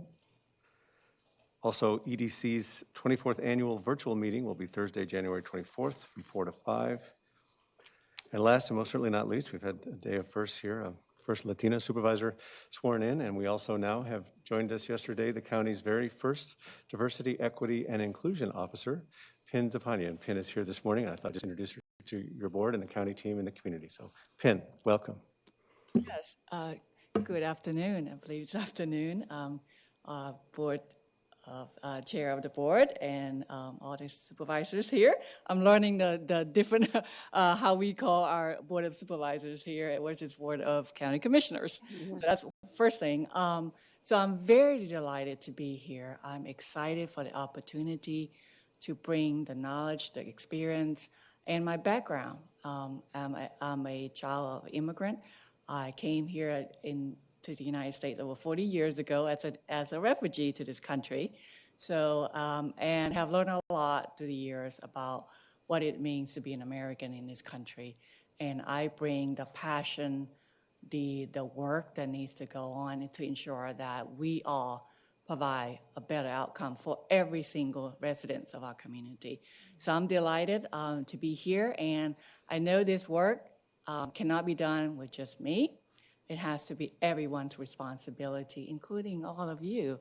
So I look forward for our conversations, our partnerships, and we'll be glad to answer any questions today if you have any. Well, just really want to say welcome. We're delighted to have the position. We're delighted to have you. Thank you for coming all the way across the nation to come stay in Ventura and fill this really vital role. There's a lot to be done, and you definitely have our partnership. We all have something we can do. Thank you. Thank you for that. I just wanted to welcome you and put a face to the name. You're going to receive an email from me. I'm really excited in the job that you have. And on CSAC with our education committee that I'm on, this is the items that we're discussing. And so I think maybe it would be great for, once you get your feet wet, to also educate us, because we're trying to build the platforms that we can really educate our staff and our counties within California on this same issue. So thank you so much. And yes, appreciate you flying all the way over and just making this your home. I hope you love it. Thank you. May I also add words of welcome to our new diversity officer and tell you, I want to warn you though, people who come here to Ventura, they don't leave. They love it so much. So get used to becoming a permanent resident of Ventura County. Thank you. Thank you. And I'd like to welcome Pin as well. I've heard so many great things about you. I'm excited that you're finally here and starting a lot of important work to do moving forward. And I can't wait to have you on board and to work with you on these issues. So again, welcome. Thank you. Well, we thank your board for the support for establishing this position. And just a quick background on Pin. She has been the diversity officer for Mecklenburg County in North Carolina for the last 10 years, and 10 years of experience in the area before that. But it's a similar sized county to ours, a lot of similarities. So and there's not a lot of diversity officers in the country, quite frankly. So we're so fortunate to have her join us. So welcome, Pin. Thank you. Best of luck. Call on us when you need us. We're here for you. Thank you. Thank you. And I believe that concludes your comments. Then we're on to our regular agenda. Is that correct? And then that would be item 42. And this is our ratification of the Sheriff's Office application on the Office of Justice Programs. And do we have a speaker on that? I know that it is a comprehensive report. Please come up to the dais. Feel free to keep your mask on. I always like, if you want to. Okay, thank you. Mm-hmm. Safety first. First time doing this, so good morning, Chair Parks, members of the board, Mr. Powers. My name is Captain Alan Harkop. I'm with the Sheriff's Forensic Services Bureau. also known as the Crime Lab. And I'm here to request the acceptance or ratification of two Department of Justice grants that we applied for and received notice that they were that we received funding on. And one of these grants is for our DNA program. It's been a grant that we've actually had in place for about 17 years, and it would be a renewal for that. And the second one is a newer one, and it's in our drug section of our crime lab. So the first grant is really important to us. It's for $376,102, and it pays for a position, for a Scientist 2 position in our DNA section. And that's one of 10 scientists that we actually have in that section. It's significant in the sense that just one scientist is capable of producing about 60 to 70 cases a year. We're getting right now close to about 800 to 1,000 service requests a year just in DNA alone. So it's extremely important to us. Also, that one position is capable and does add to our CODIS or our FBI data bank about 20 to 30 profiles of DNA profiles every single year.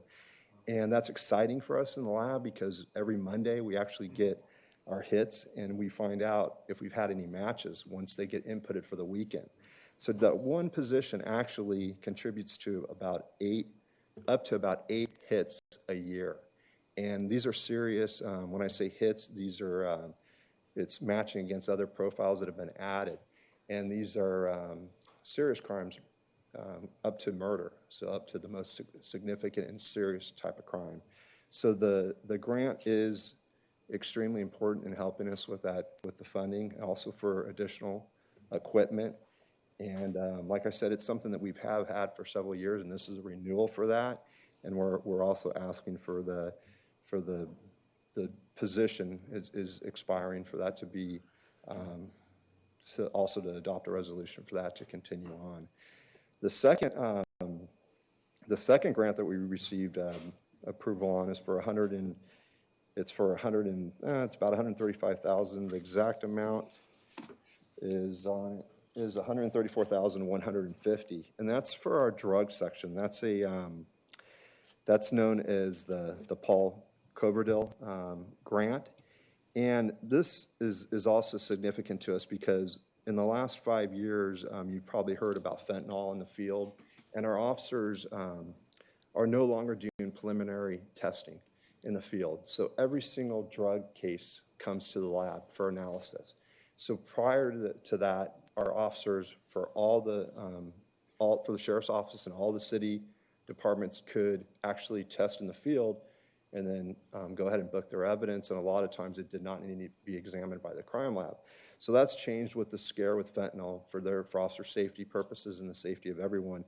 We're getting everything in the lab. So with that being said, our requests have skyrocketed. So they've gone up to about 500 requests a month, and we're seeing a significant backlog right now. So this is going to help us out with training a forensic scientist trainee position and getting that person trained up so that they can start doing cases and probably contribute to at least about 80 cases a month to help us with our backlog.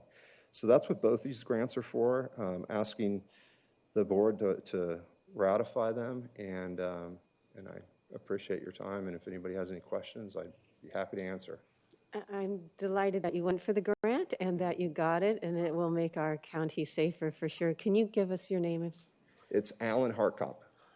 Thank you very much. Great report. Do the supervisors have any questions on this? If not, could we please have a motion? I would make the motion to approve and just thank the forensic team. I've been down there. I've seen the McDonald's hamburger that still lives without any bacteria that's been there since the 80s or something. It's just amazing what they do with the science with bullets and everything to make sure we get the right people. So thank you. Okay, we have a motion. We have a second to the motion with Supervisor Huber. And with that, could we please vote?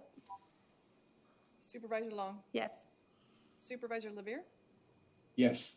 Supervisor Huber? Yes. Supervisor Ramirez? Yes. Chair Parks? Yes, thank you very much. Thank you for that. And I look forward to more successful crime fighting because of you all. Our next item on the agenda is item 44. This is a recommendation from myself to ask that we reinstitute a $38,000 funding that we had typically given to the Resource Conservation District. We held off for a while when their funding looked like they could potentially go bankrupt. We wanted to make sure that they got their finances together, and they have been very successful. And happy to see that success, and I know how important these funds are when you're an agency that is funded otherwise solely on grants. So this will give them that cushion again that they did have, and I think they definitely deserve it from the good work that they have done in turning that district around.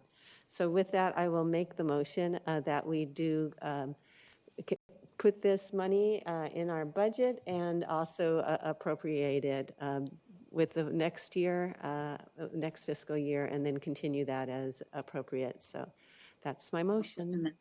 I would second. Great. Supervisor Long, second the motion. Could we please have the roll call? Supervisor Long, Yes. Supervisor Levere, Yes. Supervisor Huber, Yes. Supervisor Ramirez, Yes. Chair Parks. Yes, thank you. And then on to item 45, Supervisor Long. Yes, thank you very much. My staff has submitted a letter in regards to the recommendations and reappointments of individuals on the list of the board. There are many in which we're just getting the list of making sure they can get to their meetings. So I would motion to approve those on this list as recommended. We have a motion. Is there a second to the motion? Second. Thank you, Supervisor Huber. With that, could we please have the roll? Supervisor Long, Yes. Supervisor Levere, Yes. Supervisor Huber, Yes. Supervisor Ramirez, Yes. Chair Parks. Yes, and thank you, all those volunteers. The next item on our agenda is item 47 with our CEO's office. This is regarding a new business assistance grant program that we heard a little bit about. We had a teaser on earlier this morning. Mr. Stamper. Thank you.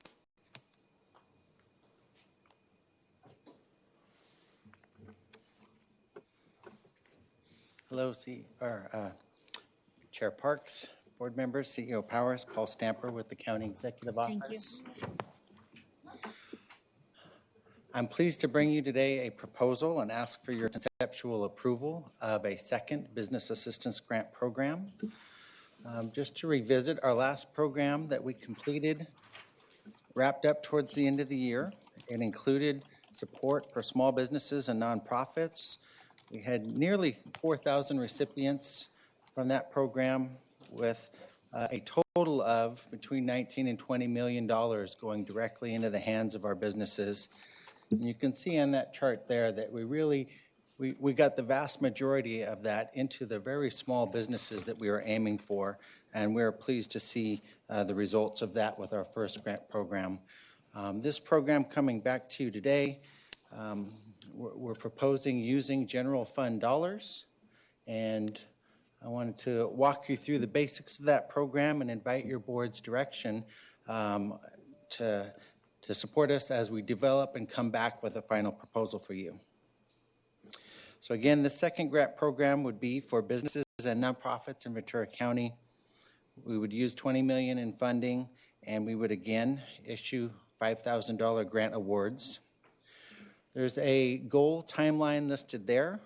This is an aggressive timeline, one that we are aiming for because we want to get the money in the hands of our businesses and nonprofit organizations as soon as possible. As I'll discuss in a little bit, we're still in the contracting stage with an administrator for this program, and so we will revisit that timeline with more firm numbers once we get further into that process. But What we're aiming for now is the January, February timeframe. This is the time where we're standing up the program, getting that contract in place, and in February, starting the application period for businesses. March would be an application review period with grant awards going out either the late March or early April.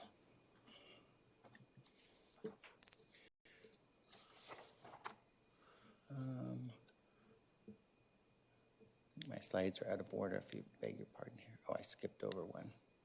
Thank you. So these are the basic eligibility requirements that we're bringing as a proposal for your board, asking for feedback. This includes requiring that businesses and nonprofit organizations have a valid business license or a physical address in the county of Ventura. If they're working out of their home, that counts. In business since June of 2019, annual revenue in the range of $25,000 to $2.5 million. Their business needs to have been impacted by COVID-19, and they need to be in compliance with local and state orders to be eligible for this. And there'll be an acknowledgement process to make sure they understand the Public Records Act applies to us and the applicants to this program. And we would use priority factors, including women-owned businesses, minority-owned, veteran nonprofit organizations, organizations located in disadvantaged communities, and we would be prioritizing those who did not receive a grant in the first program.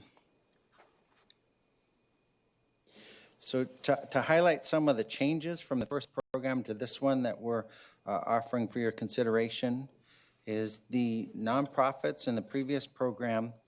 It just included C3s, and it did not include the faith-based organizations were excluded from that process. Since then, we've taken a closer look, and if you look at the state California relief grants, they do exclude faith-based as well, but at the SBA for the PPP loans, they allow those.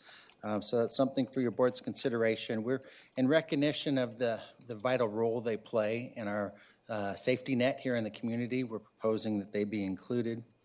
501c6s, these are our business associations, chambers, and so forth. They were not included in the last round. We're proposing that they be included in this round. Those are, for example, also included in the California Relief Grant Program, as are veteran organizations, the 501c19s, which we would be expanding to include that group as well.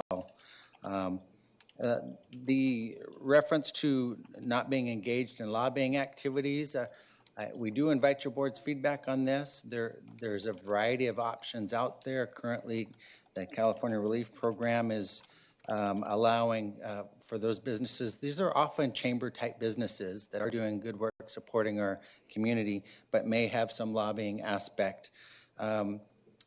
California Relief Grants allows it as long as it's not more than 50% of their business activities.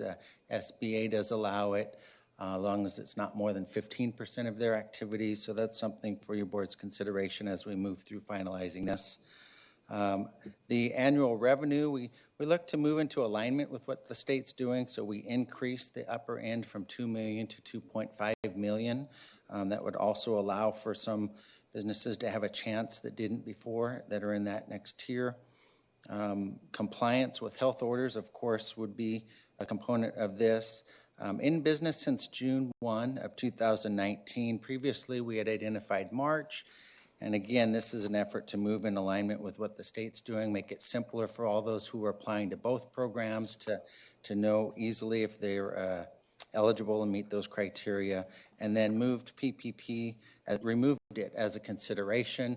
Last time, we originally were going to do some prioritization using that if you'd received it or not. And at this point, we're recommending not to include that as a consideration, simply because every one of these businesses is looking to find relief wherever they can qualify. And so we really didn't want to add that stipulation at this point. And our last grant program, ultimately, as you know, we funded every eligible business, including those that had received PPP. So that's an overview of the program, and I welcome your questions. Supervisors, are there questions? Yeah, this is Bob Huber. Yes, I'm quite pleased to Supervisor. see if this item has been brought before the board. As stated in the board letter, COVID-19 has indeed created both a health and economic crisis here in Ventura County. It's important that we address both without ignoring the other. I generally support the design overview, but have a few questions. Do we have an estimate for the number of businesses who would qualify for this grant that did not get the first grant from last year? That'd be my first question. Thank you, Supervisor Huber. We're definitely estimating that number, but we're anticipating a similar number of applications, around 5,000. And typically what we find, Supervisor, is that for many of them, the challenge is pulling together the information and completing the application rather than the criteria themselves. So most of those we're hoping would be eligible once they comply with those requirements. Thank you. There are a couple more questions. There are some businesses that have been impacted by COVID-19 but started operations after June of 2019. What is the rationale for not including these businesses? I would even support providing grants to businesses that were started in the first couple of months of 2020 but opened their doors after March. The businesses that had no idea that stay-at-home lockdown orders were going to happen but still invested greatly to launch their businesses. What would it be possible to add these businesses? Well, we would certainly invite what your board feels is the right direction. You asked about our thought process going in. It was really around the fact that we want these dollars to go as far as possible. And so making sure it's going to viable businesses that are on their feet gives us a good chance to do that, but it's something we can consider. There are some businesses that have not opened up since last March. Is there something more that can be done to help these businesses? Well, right. So Supervisor, if I understand your question, those that never got a chance to open up, is that what you're asking about? Yes. Okay. Thank you, Supervisor. So to that extent, yeah, this program would, you're correct, they would not be eligible. They would not meet the time frame requirement for this. We would certainly continue to encourage all of them to go through our other partners, direct service providers for businesses, including EDC, and they have the full range of state, federal, and local assistance programs so that they can walk them through what they potentially may qualify for. Thank you very much. I appreciate your feedback. Other supervisors have questions? Yes, Madam Chair. Thank you, Supervisor LeVere. Great, thank you. And I guess less questions, more just comments. I want to thank staff for bringing this back and recognizing that the need still exists. The 20 million the first time was an absolute necessity. And as we saw from the presentation earlier, COVID's not going anywhere, and either is the impact on our local business community. And so the need remains, and I think this will go a long way. I think it's really important that we include the faith-based groups, the business associations, the veterans organizations. All of them play such a critical role in our response, in our recovery, and I want to support them.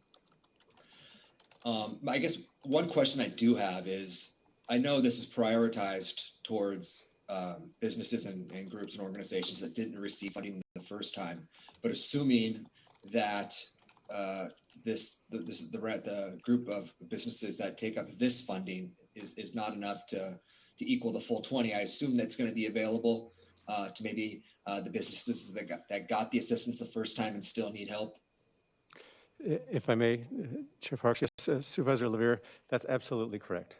And we want to make sure folks know that if after we've allocated and funded all the eligible grants in this round, if there's additional funds, we would like to take those funds and apply them to all of the qualifying businesses in the first round and second round.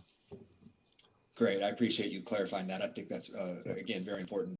And Supervisor Huber kind of hit on this. There were a group of businesses which, through just bad luck and timing, opened up right before or right after COVID struck, and they have a need. And I think it's important that if we have the funding available to include them in this assistance. I know several restaurants in Ventura that had opened up right before COVID hit and have a need, and I think it's important to include them in this. Yes, yeah, agree. And that's it. Thank you, everybody. And again, just thank you for staff for having the foresight and being proactive and bringing this back to us. Yeah, we had some restaurants too. Your heart goes out to these entrepreneurs that, start a restaurant just at the beginning of this, and it has just been such a hardship, and they've invested so much of their life into it. Other supervisors on Zoom have any questions? Supervisor Long? Yes.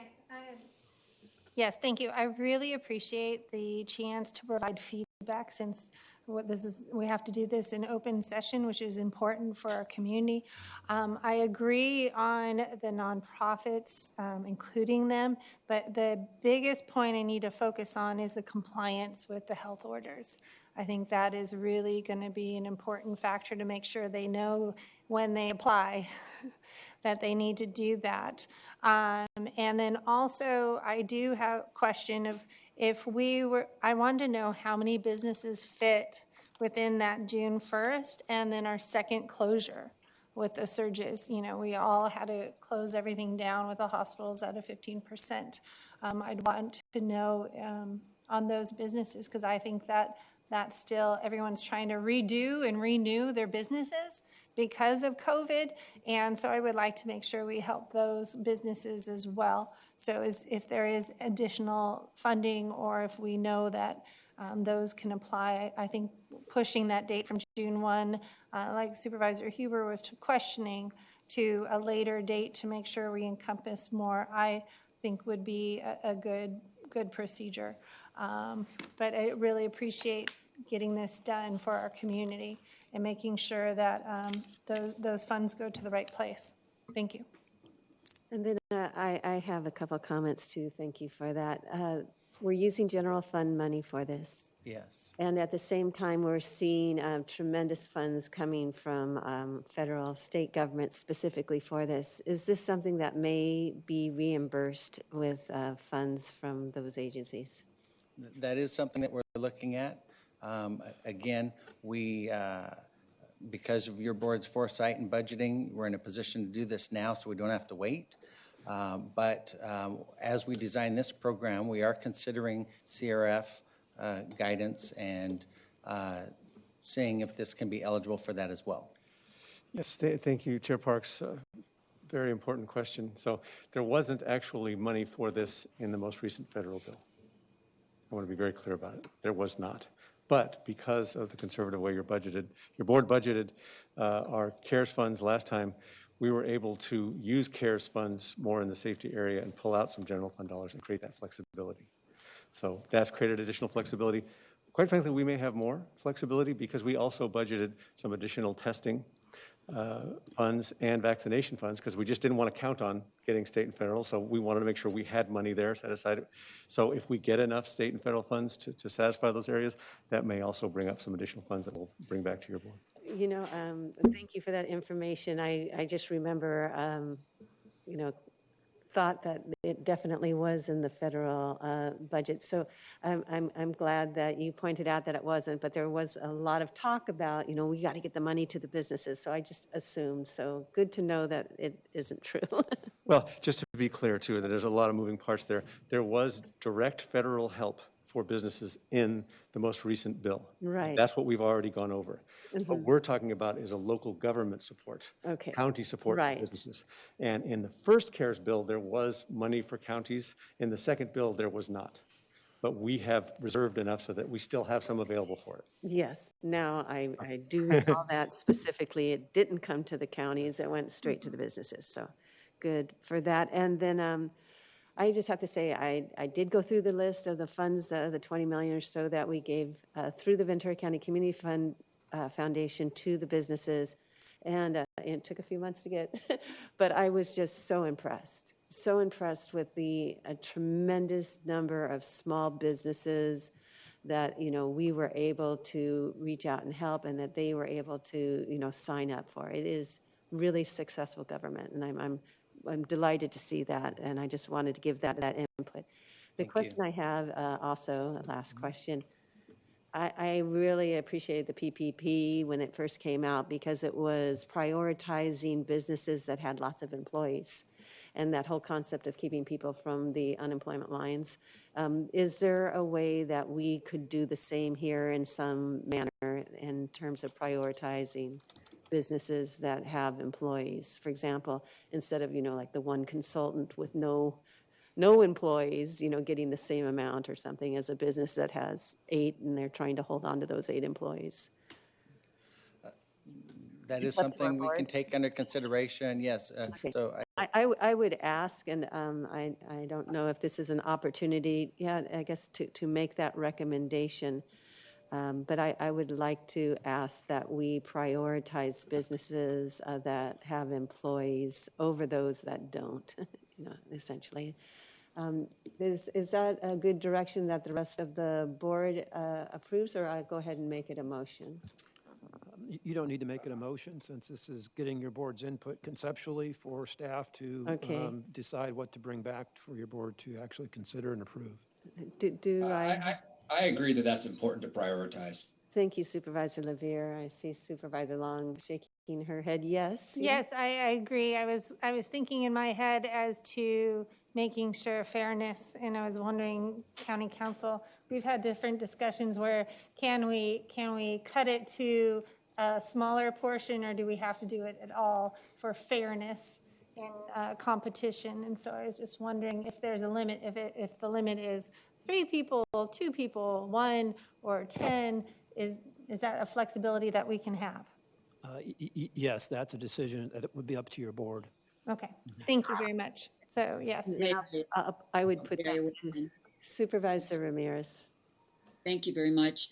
I think I'd like to have a little bit of clarification, because I do think there are some people who are self-employed who've been able to get business loans. That is, the individual who is a consultant or maybe a lawyer, or I don't have any direct knowledge of that, but we do want to have people stay on payroll. But can anybody give more information about that? Yes, Supervisor Ramirez, self-employed are eligible for this. And so the requirements do not address if you have employees currently, and certainly we can consider. The trade-off that we're thinking of is that every criteria that we add represents potentially another item of documentation, review, and eligibility administration component, which so we're aiming for as streamlined a process as possible. Right. Mm-hmm. Right. Okay. Just a question. I know a couple of people who are self-employed who thankfully have been able to get extended unemployment insurance, which they would have never been able to get before this pandemic, and I'm thankful for that. But I do know I that. agree with the priority as mentioned. Thank you. And I note that when we last inserted ourselves into this process, requesting that we prioritize minority-owned and women-owned businesses, and we did that to a percentage of the grants. So I think, just understanding you here from our board that we do support, trying to extend that money so that we don't end up with more employees in the unemployment line. So please do prioritize businesses that have employees over those who don't.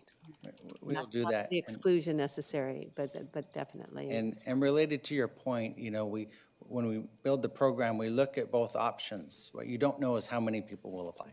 So what if we're undersubscribed? What if we're oversubscribed? And so these prioritization factors are really to help us through a selection process if there are more applicants than we have funds. But we may find ourselves in the position like we did last program where we funded everyone. Mm-hmm. And that, in some ways that's an ideal scenario. Mr. Powers, did you want to comment on this? Yes, thank you, Chair Parks. Just to be clear, is we also want to make sure to support, and I think this is the spirit of what you're saying, there may be businesses that had to lay off their staff. So right now they're sort of a sole proprietorships, not by their own desire. But you would want to, we'll need to figure out a way to support those who had employees or who will have employees. Mm-hmm. And that kind of thing. Correct. I would imagine. I think that's a really good point. And that's why I was asking the one versus more is what if they had to let go their staff because they couldn't pay them, but they could now hire them. I don't know how to differentiate. And so I'm looking for guidance on that. Well, I know that there is, for example, had a business for a little bit, and we, you have to file certain forms for, the payroll. And if you don't have anyone on your payroll, then you aren't a filer of that. So it seems like there is a way that we can do it kind of streamlined, either they did or, if they did at one point, it's the same thing, you would have been someone who had to file those forms. So I think that, we don't need to get too much into the weeds, but do understand that we do have a priority towards keeping employees employed when we give out the funds. Absolutely. And, every program of this type across the country has some combination of documentation and attestation that they qualify for these things. And so those discussions are happening with our potential vendors now that can help us navigate that. Thank you. Yes, we have experts for this. And then also the clarity of the acknowledgement on here, it says the records are subject to the California Public Records Act, wanting to make sure that they're clear with that Yes, will be absolutely. available. Thank you. All right. Any other questions, supervisors on Zoom? No, this is Bob Huber. I move to approve staff's recommendation incorporating suggestions from the dais. Thank you. So we have a motion to approve the recommendation with the suggestion from the dais, which is... I'll second. We have a motion and a second. Could we please have the roll? Supervisor Long, Yes. Supervisor Levier, Yes. Supervisor Huber, Yes. Supervisor Ramirez, Yes. Chair Parks. Yes, thank you for that. Thank you for the report. I'm so delighted that we have been good fiscal stewards, so we're in a position that we have funds in our general fund available for this kind of emergency. So thank you. I know our business community appreciates. Item 48, that is the adoption of a resolution regarding the county's allocation of homeless assistance, and I believe we have Tara Caruth on Zoom. Good afternoon, Tara.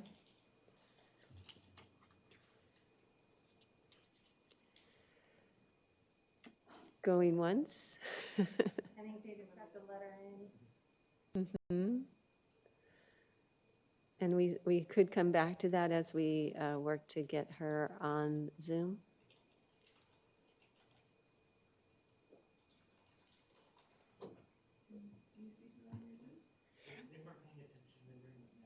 Okay, thank you. You'll see it on the computer, on the camera side. You'll see her Zoom screen will come in. Mm-hmm. And then you know that IT up there, let them in. That way no one speaks freely. Mm-hmm. Yes, I'm not Good seeing. afternoon. Oh, we hear her. Sorry, I was waiting for IT to bring me into the meeting. Good afternoon. Chair Parks, Supervisors, CEO Powers. I'm Tara Caruth with the County Executive Office in the Ventura County Continuum of Care. And I'm here today to ask for your approval of a resolution approving the collaboration with the Continuum of Care in submitting a joint application to the state for the second round of the Homeless Housing Assistance and Prevention Program.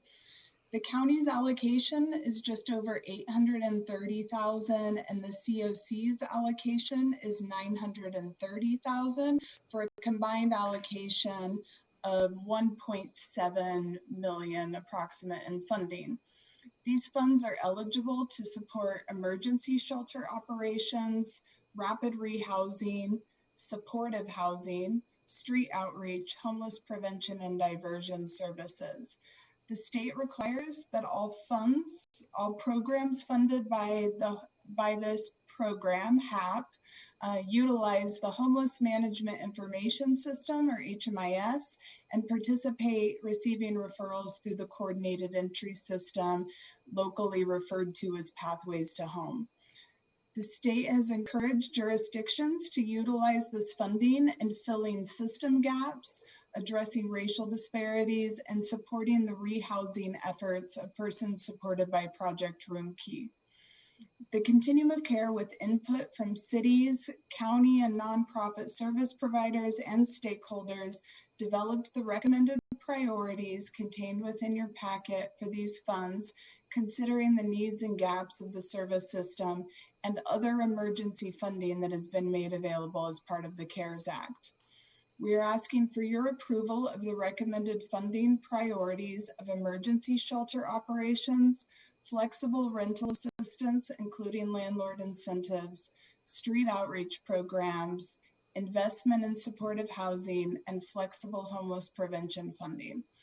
We will submit our application by the due date of January 23rd, and the COC will hold a local funding competition to make funds available to service providers following the state awards in April 2021. With the approval of the resolution before you, we can submit a consolidated application and fulfill the state's requirement of regional collaboration. And now I'd be happy to answer any of your questions. Thank you, Tara. Glad they let you in. And do any of the supervisors have any questions? I do. I do. Yes, Supervisor Ramirez. Thank you very much. And I want to just take this opportunity to thank Tara. I've been working with her in my membership at the Continuum of Care for the last, I don't know, has it been 20 years now? Not quite. That difficult work, and I really appreciate her. And I'm really glad to be here to support the work of the county addressing this terribly serious problem of unsheltered folks, what they go through, issues that are caused by having so many people unsheltered, and just totally support this item. And thank you, Tara, for sticking with us. Thank you. Madam Chair, I have a few questions. Yes, Supervisor LeVere. Great. Thank you. And Tara, again, I think this is not the first chance we've had to interact with me on the board, but just I've been kind of working closely with you throughout this pandemic, and everything you and your team have been doing is just so important, from Project Home Key to Project Room Key and everything in between. You're just doing some really superhuman work, so thank you. One of the questions I had involved this pilot RV program that we're doing on the North Ventura Avenue. And I'm curious if this funding would be appropriate for that program to help strengthen and bolster it. It potentially could, under street outreach or rapid rehousing. The state is going to require us to report out on housing outcomes. They're really wanting to see these funds used to transition people to permanent housing. So for some of those program components around outreach and rehousing, it certainly could be. Whether or not that's made available to the recipients of the parking program or it's a specific program for them would be determined based on the applications we receive. Okay, thank you. Thank you, Madam Chair. Thank you for the question. If there are no further questions, do we have a motion to adopt this resolution? I move to adopt as recommended, and just again, thank you for the team and their efforts. Our community really uses this funds as best as possible, and so thank you. Thank you. And with that, we have a motion. Do we have a second? Second. Thank you. Could we please have the roll call? Supervisor LeVere is the seconder? Yes. Thank you. Supervisor Long? Yes. Supervisor LeVere? Yes. Supervisor Huber? Yes. Supervisor Ramirez? Yes. Chair Parks? Yes. Mr. CEO, do you have a comment? Just briefly, thanks, Chair Parks. And Supervisor Ramirez, it's been so great to have you on this continuum of care since the get-go, from the very beginning. And Tara's and team's ability to, this is a very complicated application, by the way, that's going unsaid. What's also nice about this, I just want to step back and put it in perspective. There's two different sets of funding here. And what we're saying is that the county is fully aligned with the community's efforts. These are making sure that these precious funds for homeless services are being used in the most effective way based on evidence-based practices, and that we're in full alignment. So there's not two different sets of funds that have to be administered, so it's also much more efficient. So anyway, Yes. Appreciate the work. Thank you. Definitely combining the two homeless grants make a lot of sense, and good to see. And even though it will spread thinly because there's so much demand, good suggestion. So we have a motion and a second. Could we have the vote? Yes, we did. We already voted. Yes, great. And now that, I believe we have one more item, and that will conclude our open session, and that is a public hearing on energy services agreement, and we have Public Works for that. I believe there's 3 more items. Oh, okay. We'll do those 2 then.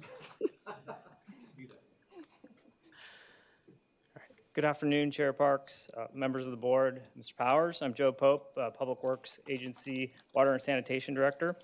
I'm here today to conduct a public hearing for a proposed energy services agreement between Waterworks District 1 and EDF Renewables Incorporated. Your board previously approved the district's application to Southern California Edison's Self-Generation Incentive Program, or SGIP.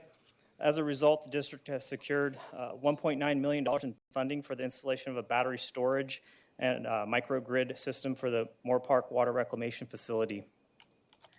So when coupled with the existing solar field, the proposed microgrid and battery will save the district ratepayers up to $355,000 over the 15-year life of the system through reduction in peak time of use charges. We'll also have additional savings that will be harvested during public safety power shutoffs and other unplanned outages through a reduction in the use of the facility's backup generator. Since installation's costs are fully funded by the SGIP program and the operation of the system results in a net energy savings, the project does not require any funding from ratepayer revenue. So subject to your board's questions and public comment, I recommend that your board adopt the resolution authorizing the proposed energy services agreement. Huber, move approval. We have a motion. Is there a second to the motion? Second it. Carmen here. And we do have a second. It is a very big project, a new thing that we have not done before, and so it's good to have some expertise on it and make sure that we work with our partners well on this potential for some good green energy. With that then, we have a motion and a second. Could we please have the roll call? I would have to say I'm impressed that no public comments for this public hearing. So. Supervisor Lowe. Yes. Supervisor Levere. Yes. Supervisor Huber. Yes. Supervisor Ramirez. Yes. Chair Parks. Yes, thank you. And now on to item 50, our 11:30 time certain. Just a little bit off there. And this is regarding the Feiner improvements. Chair Parks, congratulations. Supervisors, CEO, Mr. Powers. I'm Brian Deanna with the Public Works Agency and here for award of a construction contract for the VCMC Feiner Improvements Project. Just a little brief history on the project. So the green building is building 306 and the blue one is building 305. These are the older buildings. Feiner is the one highlighted in red, this we're here to talk about, and then purple is the recently completed North Tower. So the North Tower was built so all the acute care services in the blue and green buildings would be moved in there. When the North Tower was opened, we decided to temporarily vacate Feiner so that we could do modifications in there, the first floor remodel of the emergency department, and then some seismic bracing and other things on the second, third, and fourth floors. When we started this work, we found out there were some major infrastructure issues that needed to be addressed before we could reoccupy that building. So this construction contract is to address those concerns. And so just quickly, the scope of work is replacing all the pipes in the building for the waste vent and storm drain, repairing a shaft wall that's around the laundry chute so that can remain operational when they come back in, replacing all of the nurse stations, and then replacement of a lot of the flooring, some ceiling, wall coverings, paint, and then upgrades to some of the infrastructure, like extending the medical air system, the nurse call system, the pneumatic tubes, and replacing corridor lighting, and then bringing in some new power for installation of some new equipment. So funding for this project, the lease revenue bonds was used for the North Tower project, and at the end of that project, there was some remaining funds. On May 7th, 2019, your board approved the use of those remaining proceeds for healthcare to use those on several projects at VCMC. There were 5 projects on that board letter. This is one of those projects. With that, any questions you may have? I thought Dr. Fink has a mic. Well, it's so appropriate, to be able to have these buildings and have them become a resource when we are looking for hospital space, right and left. So it's nice to have them there, and it's great to see the department on top of it, moving forward on this. Do we have questions from our board? If not, could we please have a motion? I'll motion to approve and just can't wait for it to get done. Thank you so much for all the hard work on it. Thank you. We have a motion. Is there a second to the motion? Second.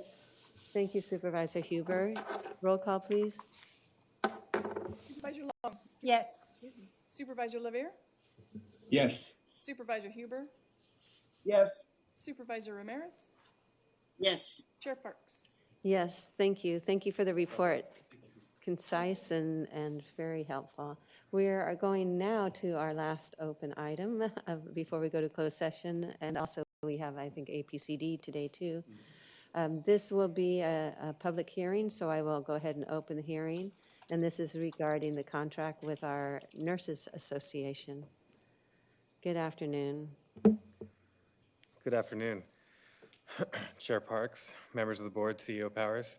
For the record, my name is Robert Abelo with the Labor Relations Division of the County Executive Office.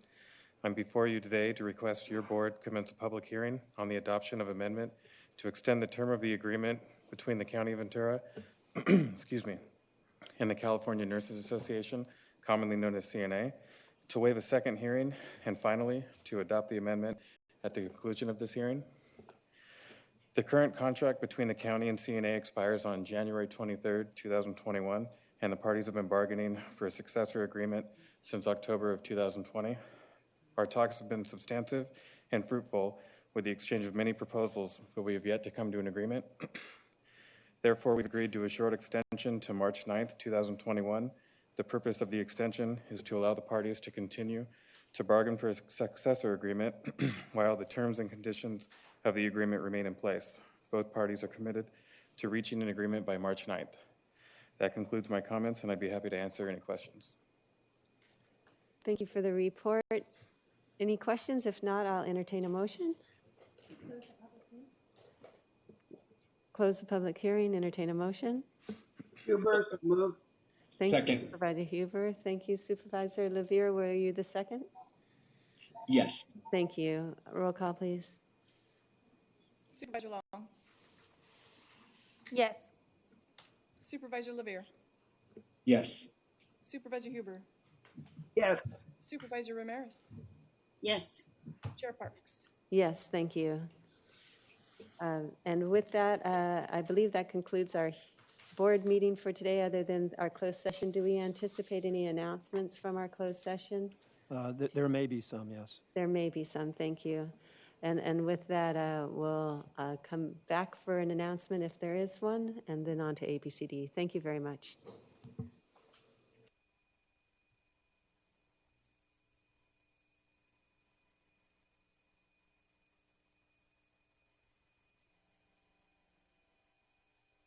Supervisor Parks.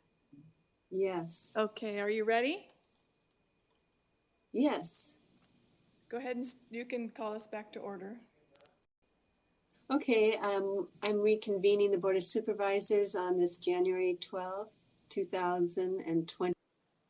We just came back from closed session, and I'm going to turn it over to our county counsel for an announcement from that closed session, and then we'll adjourn. Thank you, Chair Parks. There's an announcement on item 54 on the agenda, initiation of litigation. In that item, the Board of Supervisors directed County Counsel to initiate litigation against the owners of the following organizations for repeated violations of the state health order and closure orders issued by the county health officer. And there are 10. 1, Mrs. Olson's Coffee Hut. 2, Allison's Country Cafe. 3, Good Morning Cafe. 4, Anytime Fitness in Camarillo. 5, Anytime Fitness in Simi Valley. 6, Anytime Fitness on Windy Drive in Thousand Oaks. 7, Anytime Fitness on Westlake Boulevard in Thousand Oaks. 8, Fitness 19 in Oxnard. 9, Fitness 19 in Camarillo. And 10, Gold's Gym in Thousand Oaks. The vote was 4-1 with Supervisor Huber dissenting. And that concludes the announcement. Thank you very much, Mr. Walker, and our meeting stands adjourned.